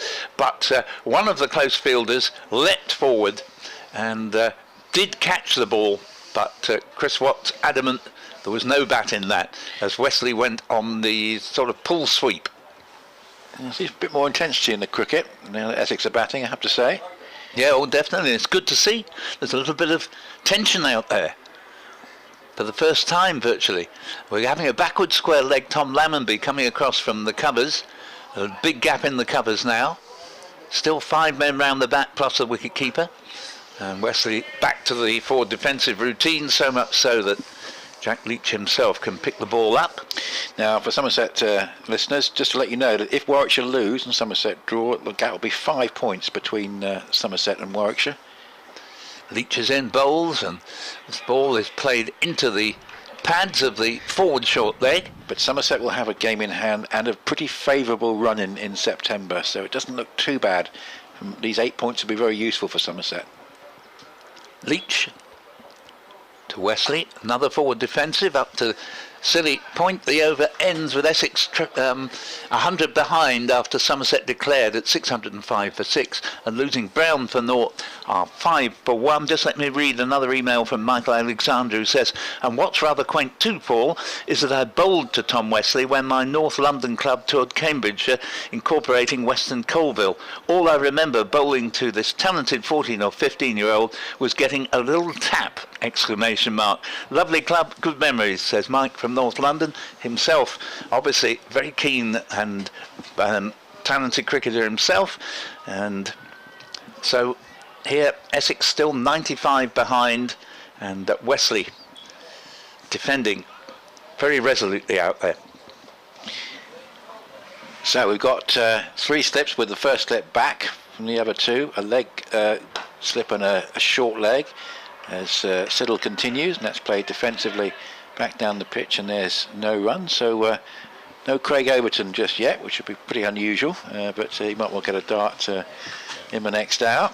Opening with Leach and Siddle. Siddle having a chat to the umpire at the moment. And whereas some of the feats of the game have to have a bit of a question mark against them because the pitch has been so benign, but in this particular context, any wicket Somerset take will be quite genuine. As here is Siddle again, bowls and just played down off the open face by Walter. Nice controlled stroke, gets his fifth run at 6 for 1, 94 behind.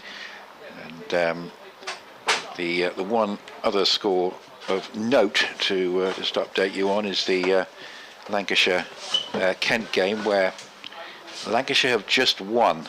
They've won by 184 runs. That's a great turnaround because they made a mess of their first innings and had quite a big first innings deficit actually of 125. But 436 for 9 in the second innings, and Kent shot out for 127 with Tom Bailey 5 for 46. So the top three surely they're all going to win. 2 have already, and I'm sure Surrey will as just keeps low, and Wesley plays it away into the offside and there's no run. I have to say, Nick, there is no more sort of lily-livered side in a second innings situation, and I don't say it with pleasure, than Kent. I well remember a game there in 2019 where in a very low-scoring match they led by 112 on first innings, and Essex came out and bowled them out for 40. Sam Cook, who I passed earlier today, he's just got a niggle, he's not badly injured. He took 7 for 20. He bowled brilliantly, but Kent were poor.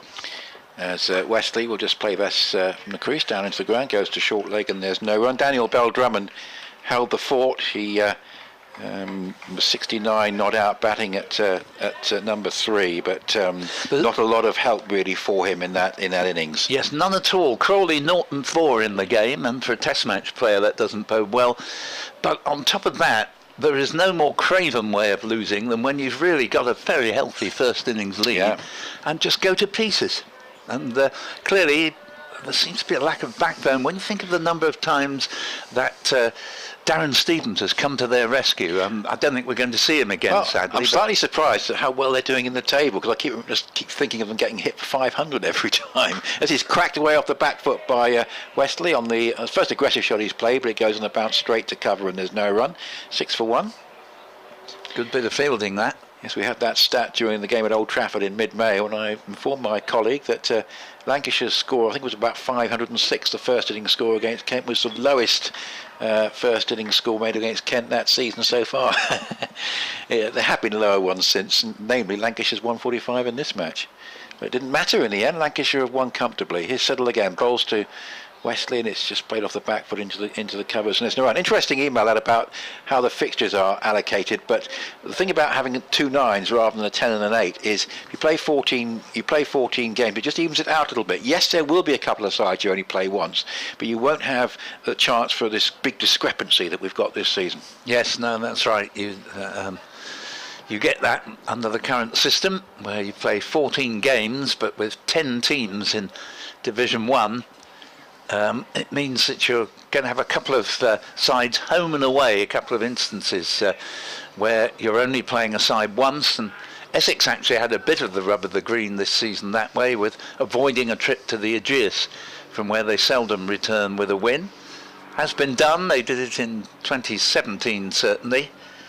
Well, that was a case where Hampshire had an enormous first innings lead but actually ended up losing, as Jack Leach now with only 4 fielders round the bat bowls, and Walter plays a straight one that kept a bit low, out a yard or 2 into the offside. There's no run. So I think it was a game after they secured the championship, wasn't it? Remember rightly, in 2017? Yes, spot on, right up at the end of the season. Sam Cook again was then in his first month of his career. This ball's played down to mid-on. Really nice fellow, Sam. As I say, I passed him earlier in the day, and he seemed to be walking perfectly well. And wonderful bowler. Here's Leach again. Bowls. There we do have one of our emergency vehicles passing, and that will doubtless have woken up a 2 who may have fallen asleep, as this ball is played for no run back in the direction of the bowler, who is Leach, who bowls again, and Walter digs this one out to mid-wicket, and there's no run there. And, well, a little bit of excitement when Brown was out in the very first over. 234 not out first innings, out for naught to the 5th ball in the second. Caught at second slip off the bowling of Peter Siddle by Craig Overton. Leach comes in, bowls, and a little bit of excitement there, but it was pad rather than bat. So if it had been caught, and it wasn't, I don't think for a moment that Walter would have been given out. As we see the over conclude here with this delivery from Leach whizzing through his over, bowls, and Walter defends. So another over goes by. We've now had 8, and Essex 100 behind on first innings after a declaration at tea of 605 for 6 by Somerset. Essex 6 for 1. And probably any jitters have been calmed, and these two have looked relatively comfortable.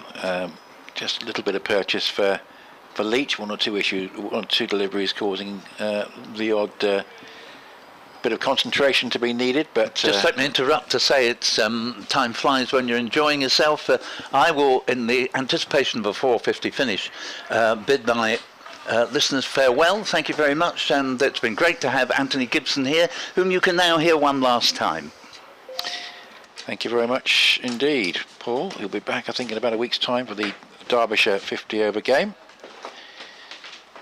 And here's Siddle with 3 slips waiting, bowls to Wesley, just played up into the onside, and there is no run. But as I say, from Somerset point of view, the fact that Surrey are going to win that game against Warwickshire is not the worst news, because it just means it's going to lower that gap, isn't it? I think down to 5 points it's going to be, Anthony, with a game in hand.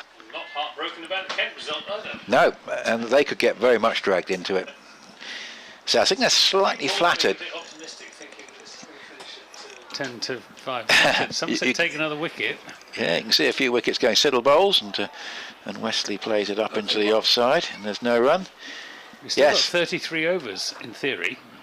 Yeah. In the day's play. So he might be back. So he'll said his goodbyes too soon, yeah. But we'll see. And well, I suppose Essex could declare, and Somerset will say, "Well, thank you very much. You've conceded." Yes. Well, that's true. It will certainly go to 5 o'clock, not to 10 to 5. Yeah. 6 for 1. Siddle giving nothing away as you'd expect. Bowls, and whipped away around the corner by Wesley, and that's going to head all the way down to the boundary. Yeah, that's the first 4 for a while. The second of the innings, 1 for Walter and 1 for Wesley. Just back of the square on the onside, 10 for 1. So Peter Siddle, I imagine you've got the same impression that we had of him at Essex. As he's also a very pleasant man to interview as well. Yeah, very good interview. Yeah. Typical Australian in that respect. He's always very positive. Yep. Yes. And he speaks well too, and a great inspiration for the younger players as well. He is. He's a real force for good in the dressing room, as I understand it. And I presume he's captaining them in the field now, Somerset, in the absence of Tom Abel. So 3 slips waiting, the short leg in, and Siddle bowls, and Wesley just comes forward and plays defensively, head over the ball, and there's no run. So Nick Brown would have preferred not to have had a second innings, because it's just damaged his average for the game. 234 not out and naught. But a very nice delivery, wasn't it, from Siddle, which just turned him around. And nice, good catch, nice as well. Second slip. Good low catch by Matt Renshaw. 10 for 1. So we're coming towards the end of this group of games. As Wesley just pushes forward, Siddle's interested in that. Maybe a bit of bat on that, but it wasn't a full-throated appeal. But he was only half forward, and still 10 for 1.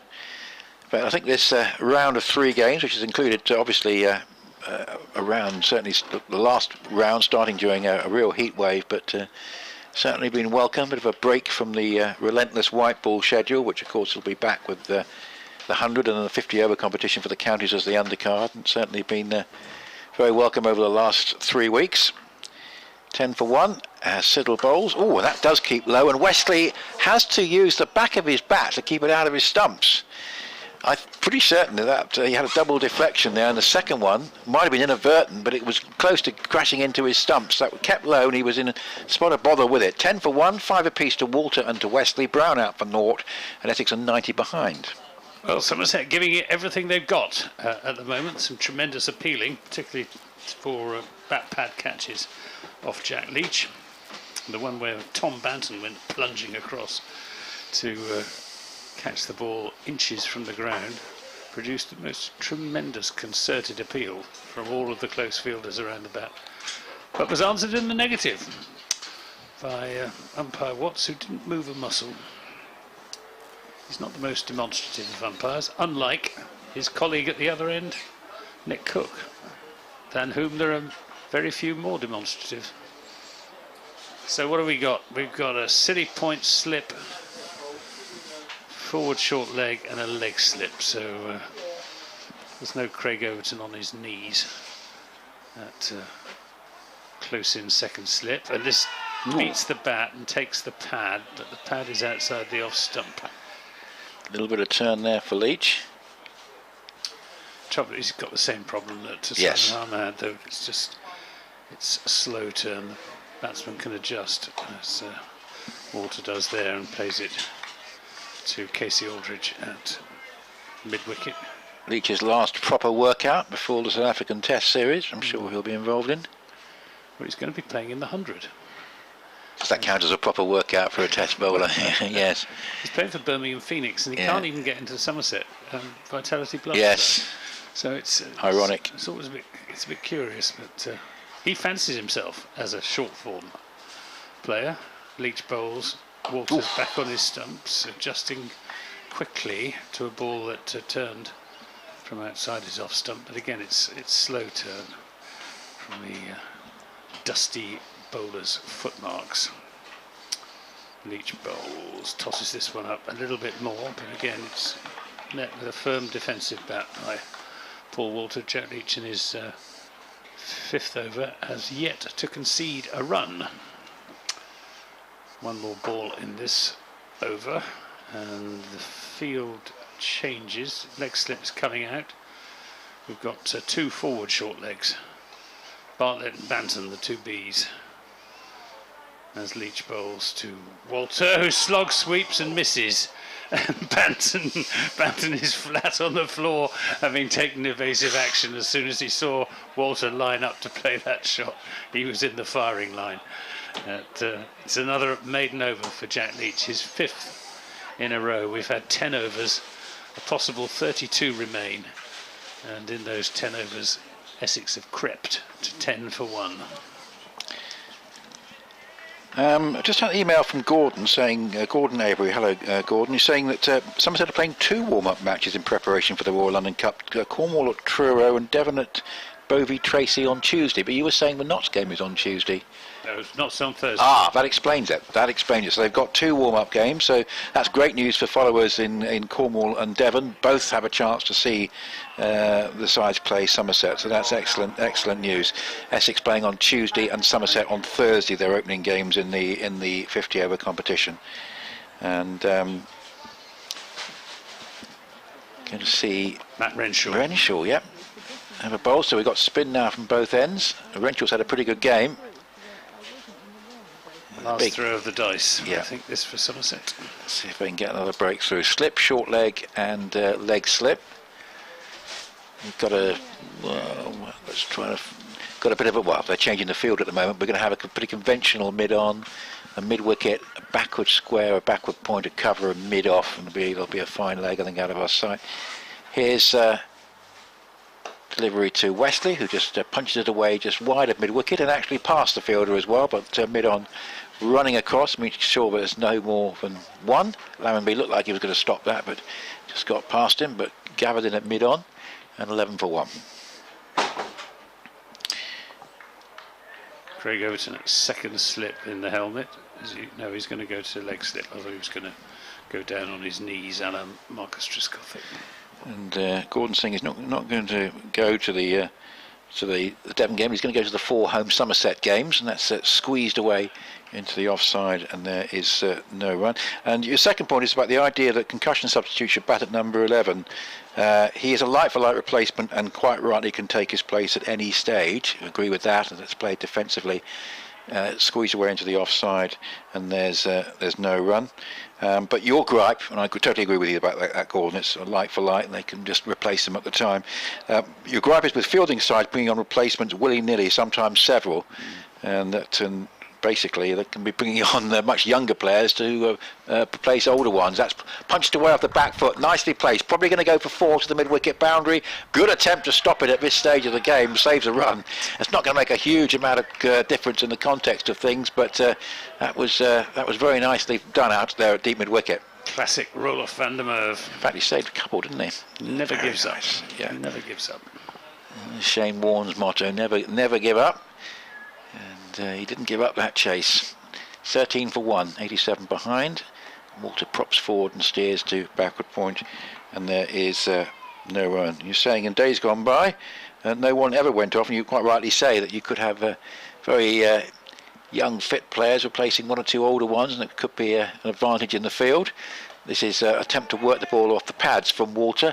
A slight misfield at leg slip allows them a run. 14 for 1, and you've checked. You thought that Ian Botham might have been younger than Rew, compiling his first ton. Botham was aged 20 in 1976. Rew, of course, is 18. But yeah, Rew was trying to think of when Botham joined, what age Botham joined Somerset. 18. Yeah, in 74. I remember that was his first season. Famous match when he got knocked in the head by Andy Roberts. Right, Yep. hit in the mouth by Andy Roberts, and got up, spat the broken teeth out, and went on and won the match. Amazing. Yeah, 14 for 1. Yeah, the great IT Botham. Well, I wonder if they will call this off at 5 o'clock. I suspect if no further wickets fall, they might. Thing about Roberts, he was genuinely a fearsome prospect in 74, wasn't he, without helmets? Absolutely. Jack Leach is going to bowl another over from the river end, and it's defended by Paul Walter, who has 8 runs to his name from 33 deliveries. They shall not pass is the motto of these two Essex batters at the moment, as this comes off the inside half of Walter's defensive bat out into the onside. Jack Leach yet to concede a run in his 5.2 overs. No question of the batsman taking him on in the way that Tom Banton took on Simon Harmer this morning. Slog sweeping him very effectively. Leach bowls. This comes off. I think it was just pad. It didn't go to hand in any case. It went between Lewis Gregory at slip and Tom Banton at City Point, to where a second slip would have been. No doubt if it had been taken, it would have been the mother and father of an appeal, as Walter's back on his stumps defending this into the onside. Very difficult for umpires to determine without the assistance of DRS whether a ball has clipped a bat or glove as well as the pad. Unenviable task when you've got a spin bowler operating like this with 4 men around the bat. Looking for the bat pad. Oh, and this is caught at forward short leg. There you go. But that was fairly clearly just off the pad. Didn't stop the Somerset close fielders appealing. It never does.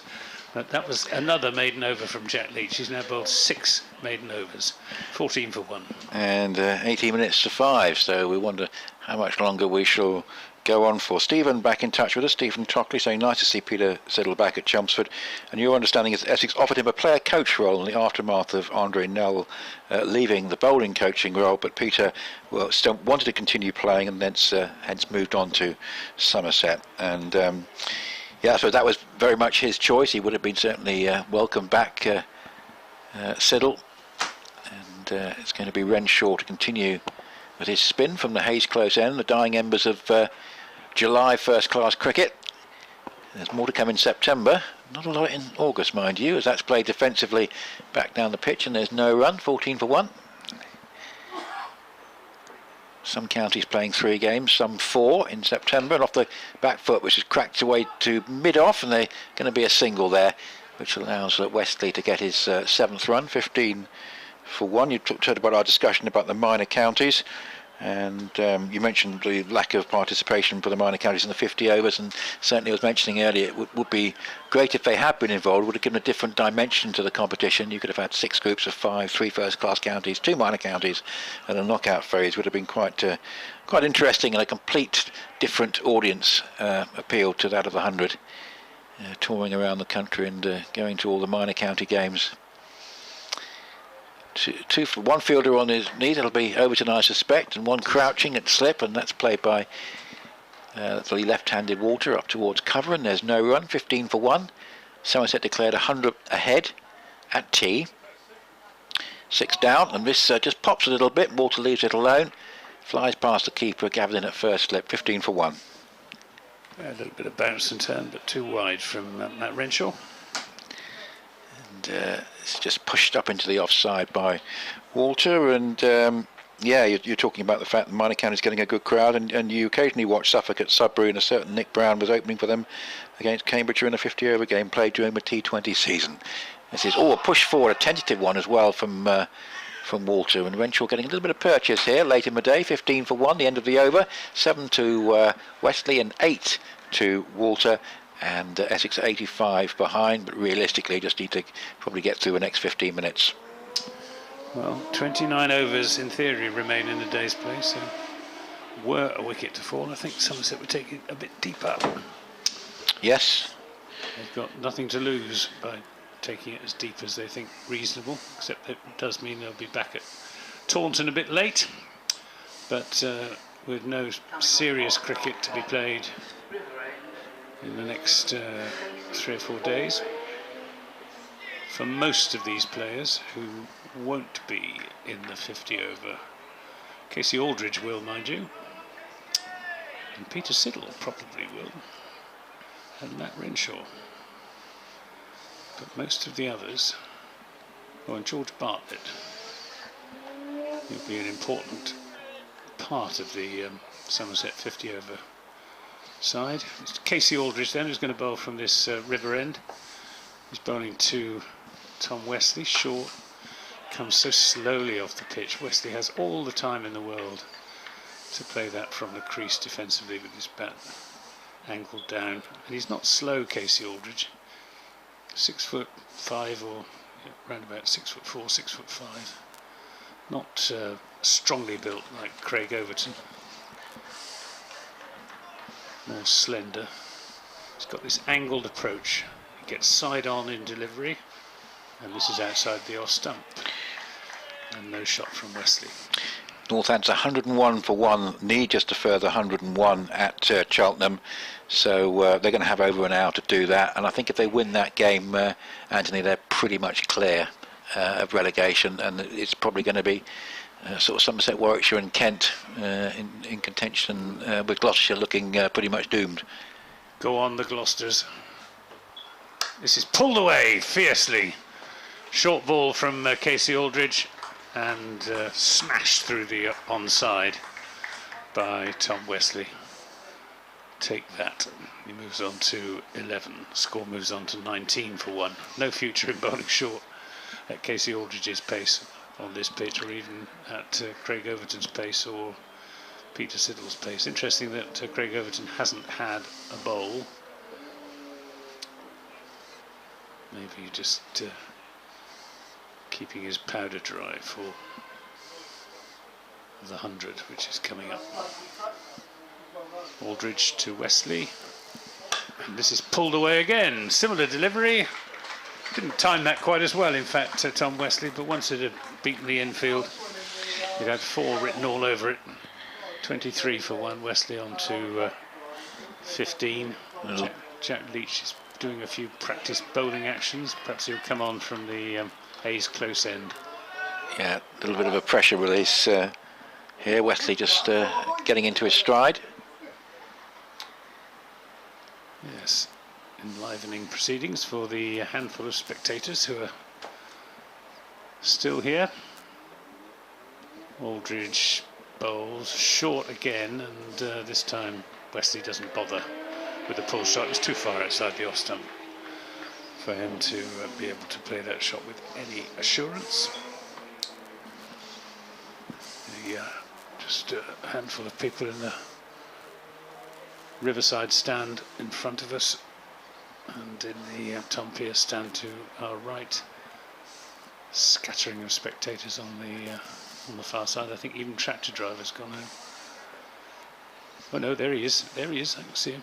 This is driven, but only as far as mid-on. Peter Siddle, acting skipper in the absence of Tom Abel. End of that over. 23 for 1. We've had 14 overs and a minimum of 28 remain. But I'd be surprised if we go that far.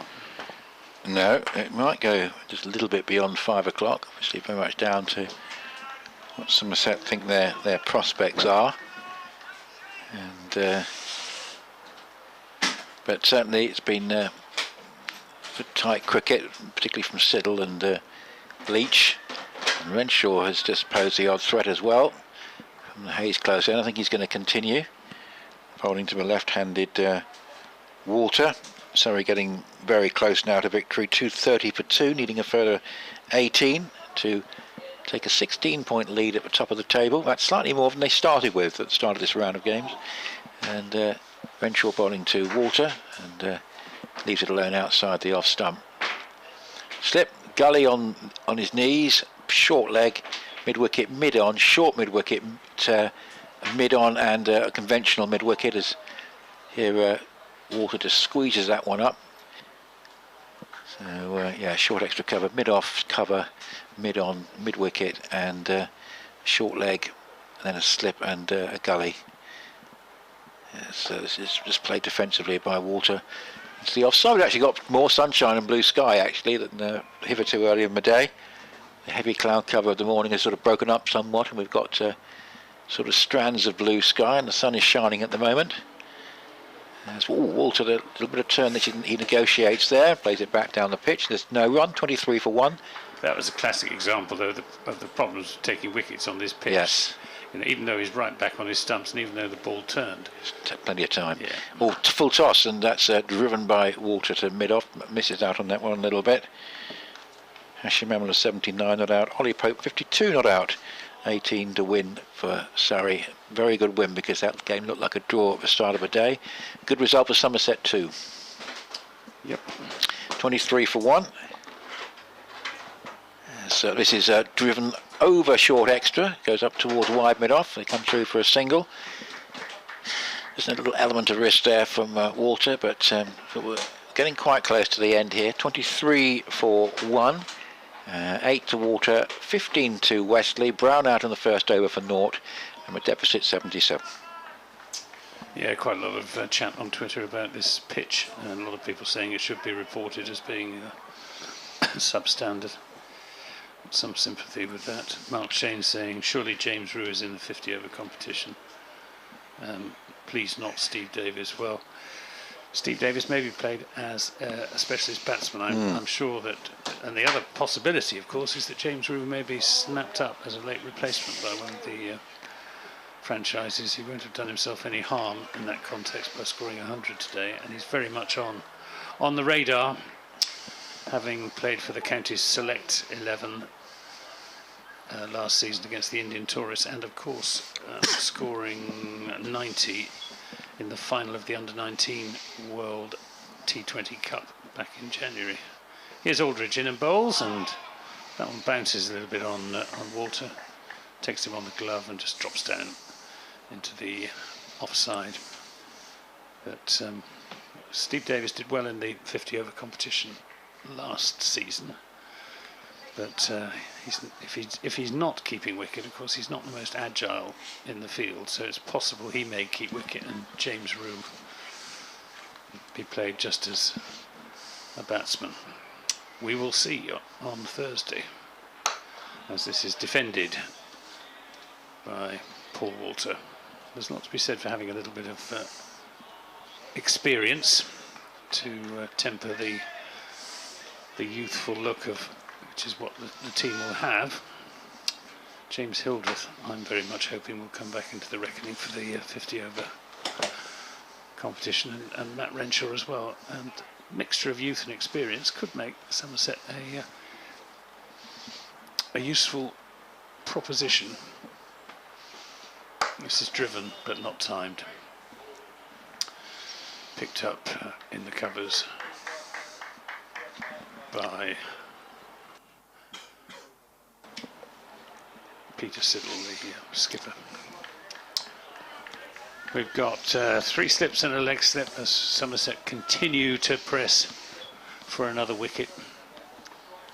But you get the feeling that this match is winding down towards its inevitable conclusion as this is pulled, and George Bartlett takes evasive action at short mid-wicket, as well he might, even though he's wearing a helmet. That was a fierce pull by Paul Walter, who moves on to 13 from 52 deliveries. Essex go on to 28 for 1. It's 5 to 5. 5 o'clock is the earliest that the captain's going to agree a draw, in the absence of a declaration, which ain't going to be forthcoming from Essex. But, Wesley is out there with the Essex skipper, with Peter Siddle, as Walter again defends solidly out into the offside. Just the one moment of excitement in this Essex second innings, in the very first over, when Peter Siddle found Nick Brown's outside edge and a good sharp low catch by Matt Renshaw. That second slip. I heard one of the Essex followers in the crowd say, "Nick by name, Nick by nature." That's a bit cruel. This is driven away through the offside. Not timed, it'll be pulled in by Peter Siddle. And they'll just trot through for 2 runs. 30 for 1 at the end of that over. And Paul Walter has 15 and Tom Wesley has 15. And I'm reminded, Nick, that it was on this day, back in, I'm trying to think which year it was, 1967, I think, that Brian Langford achieved a feat against Essex that will never be beaten, when he bowled 8 overs, 8 maidens against Essex at Johnson Park in Yeovil. Yeah, and that is something that I don't think we're going to see again for a while. The 50 over competition starting next Tuesday, with games going through until the 23rd of August. Essex don't play in the last round of group games. Somerset do. Just correct myself, it was 69. Yeah, they didn't play 69. Yeah. Yes, of course, it started in 69. Yeah. There's some outgrounds being used, which is good to see. Just looking down the list, we've got games at Neath and a couple at Radlett and Welbeck for Notts. We've also got Scarborough in play as well, so outgrounds being used. And then we'll have the 2, you can call them quarterfinals or playoffs. That's basically second against third, with the side finishing second having home advantage against the third place side from the other group. And then that will leave you with a final, basically a final 4. This is the signal that this is about to be called off. Tom Banton is coming into bowl. That's the official Tom Banton bowling. Is a bit like Alistair Cook, I guess, and from the Essex side. I'm not sure he's ever bowled in first class cricket. So we'll see how Banton gets on. Yeah, semi-finals, 30th of August, and both on the 30th of August, which is a Tuesday. Final, 17th of September, a Saturday. That's better than last year when it was a Thursday, at Trent Bridge. 30 for 1, and this is all quite a long way wide of the off stump, and watchfully left alone, I have to say, there by Wesley. 30 for 1, 70 behind, and this game about to sort of be put out of its misery, is one way of putting it. It's been a good day. Yeah, in the sense of in the sense of it not being perhaps the cut and thrust It contest. is indeed. This is his liked. first over in first-class cricket. How's he going to land this one? Well, that one basically it takes the pad of Wesley. He was suspicious about it, possibly turning back into the stump. So he thrust the pad out.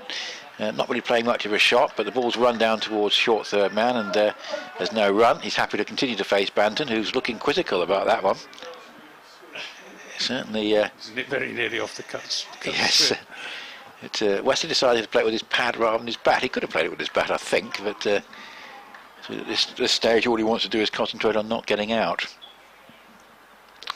15 apiece to the two batsmen. And that's not a bad delivery at all, actually. Lands that one, and Wesley on the back foot has to go for a walk towards short leg. I'm afraid Banton's not been given the same attacking field as the other bowlers. He's only got a slip on a leg slip. Somerset, I think, about to call time on proceedings here. And that is quite a long way outside the off stump, and that must be close to a wide, but the umpire decided that one more ball here is unnecessary than the minimum number that we need. In fact, he could probably land it somewhere about 2 pitches along, and the umpire would make the same decision. Tractor driver's still here. Well, that's just pushed defensively by Wesley up into the offside, and there's no run. A couple of very good individual performances, Nick Brown and Matt Renshaw, and then for Somerset, two sort of first class hundreds, Banton and James Rew, the third youngest Somerset player to achieve the feat. Somerset took a first innings lead of 100 and then got rid of Nick Brown on the first over. Here it was, it's a flatter one, so a bit of variation from Banton, and pushed up into the offside, and there's no run. Well, he might be asked back on that basis. And Wesley is going to take off his helmet and his gloves. He's going to shake hands, and a sort of hug between the standing captain Peter Siddle and Tom Wesley. Of course, they know each other very well, and I think there was a mutual recognition that there's not been a pitch conducive to a result within 4 days. Maybe 5, maybe 6. You can say however many you want, but the match is drawn with Essex 30 for 1 and 70 behind. Well, it's been a memorable day for at least 2 of these Somerset cricketers. Tom Banton, who made his maiden first-class century with 126 off 120 balls, with 14 fours and 6 sixes as he took on the Essex spinners. A fine, entertaining, attacking innings.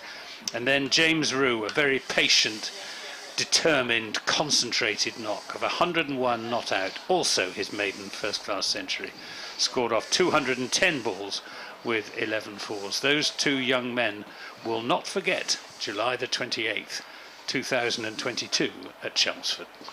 Thank you very much indeed, Anthony, for all your assistance over the last 4 days, and well, who knows, there may yet be another Essex-Somerset game along the way, because the 2 sides are in opposite groups, and I'm sure both will quietly fancy their chances of being in the top 3 of their respective groups, so we may well see you again. But thank you very much indeed for all your help over the last 4 days. Just before we go, a very quick check on any late news we can give you. Well, Surrey need 2 to win with 6 wickets in hand. They're going to go 16 points clear at the top of over Hampshire, and so pretty good day for the top 3, because earlier we saw a victory for Hampshire, and obviously Surrey are about to win, and Lancashire, last I looked, were in a pretty strong position. In fact, they've won that game, haven't they? Lancashire beaten Kent by 184. So with Surrey either having just won or to be on the verge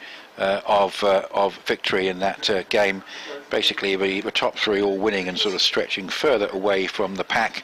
But the defeats for Kent and imminent defeat for Warwickshire, pretty good news for Somerset in terms of drawing those 2 sides in towards the foot of the table.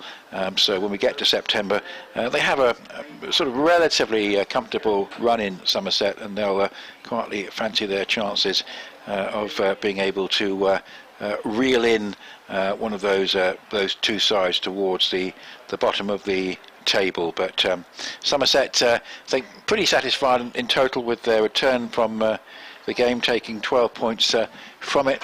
Essex perhaps a little bit disappointed to sort of just be matching them 12 apiece, and of course the nature of the pitch very much the winning factor in terms of really deciding what was going to happen in this game. Essex making 505 for 9 declared, and Somerset replying with 605 for 6, and then Essex 30 for 1. So we get to a stage really where with this game now done and dusted, Somerset, I reckon, will be 5 points adrift of Warwickshire and 15 adrift of Kent.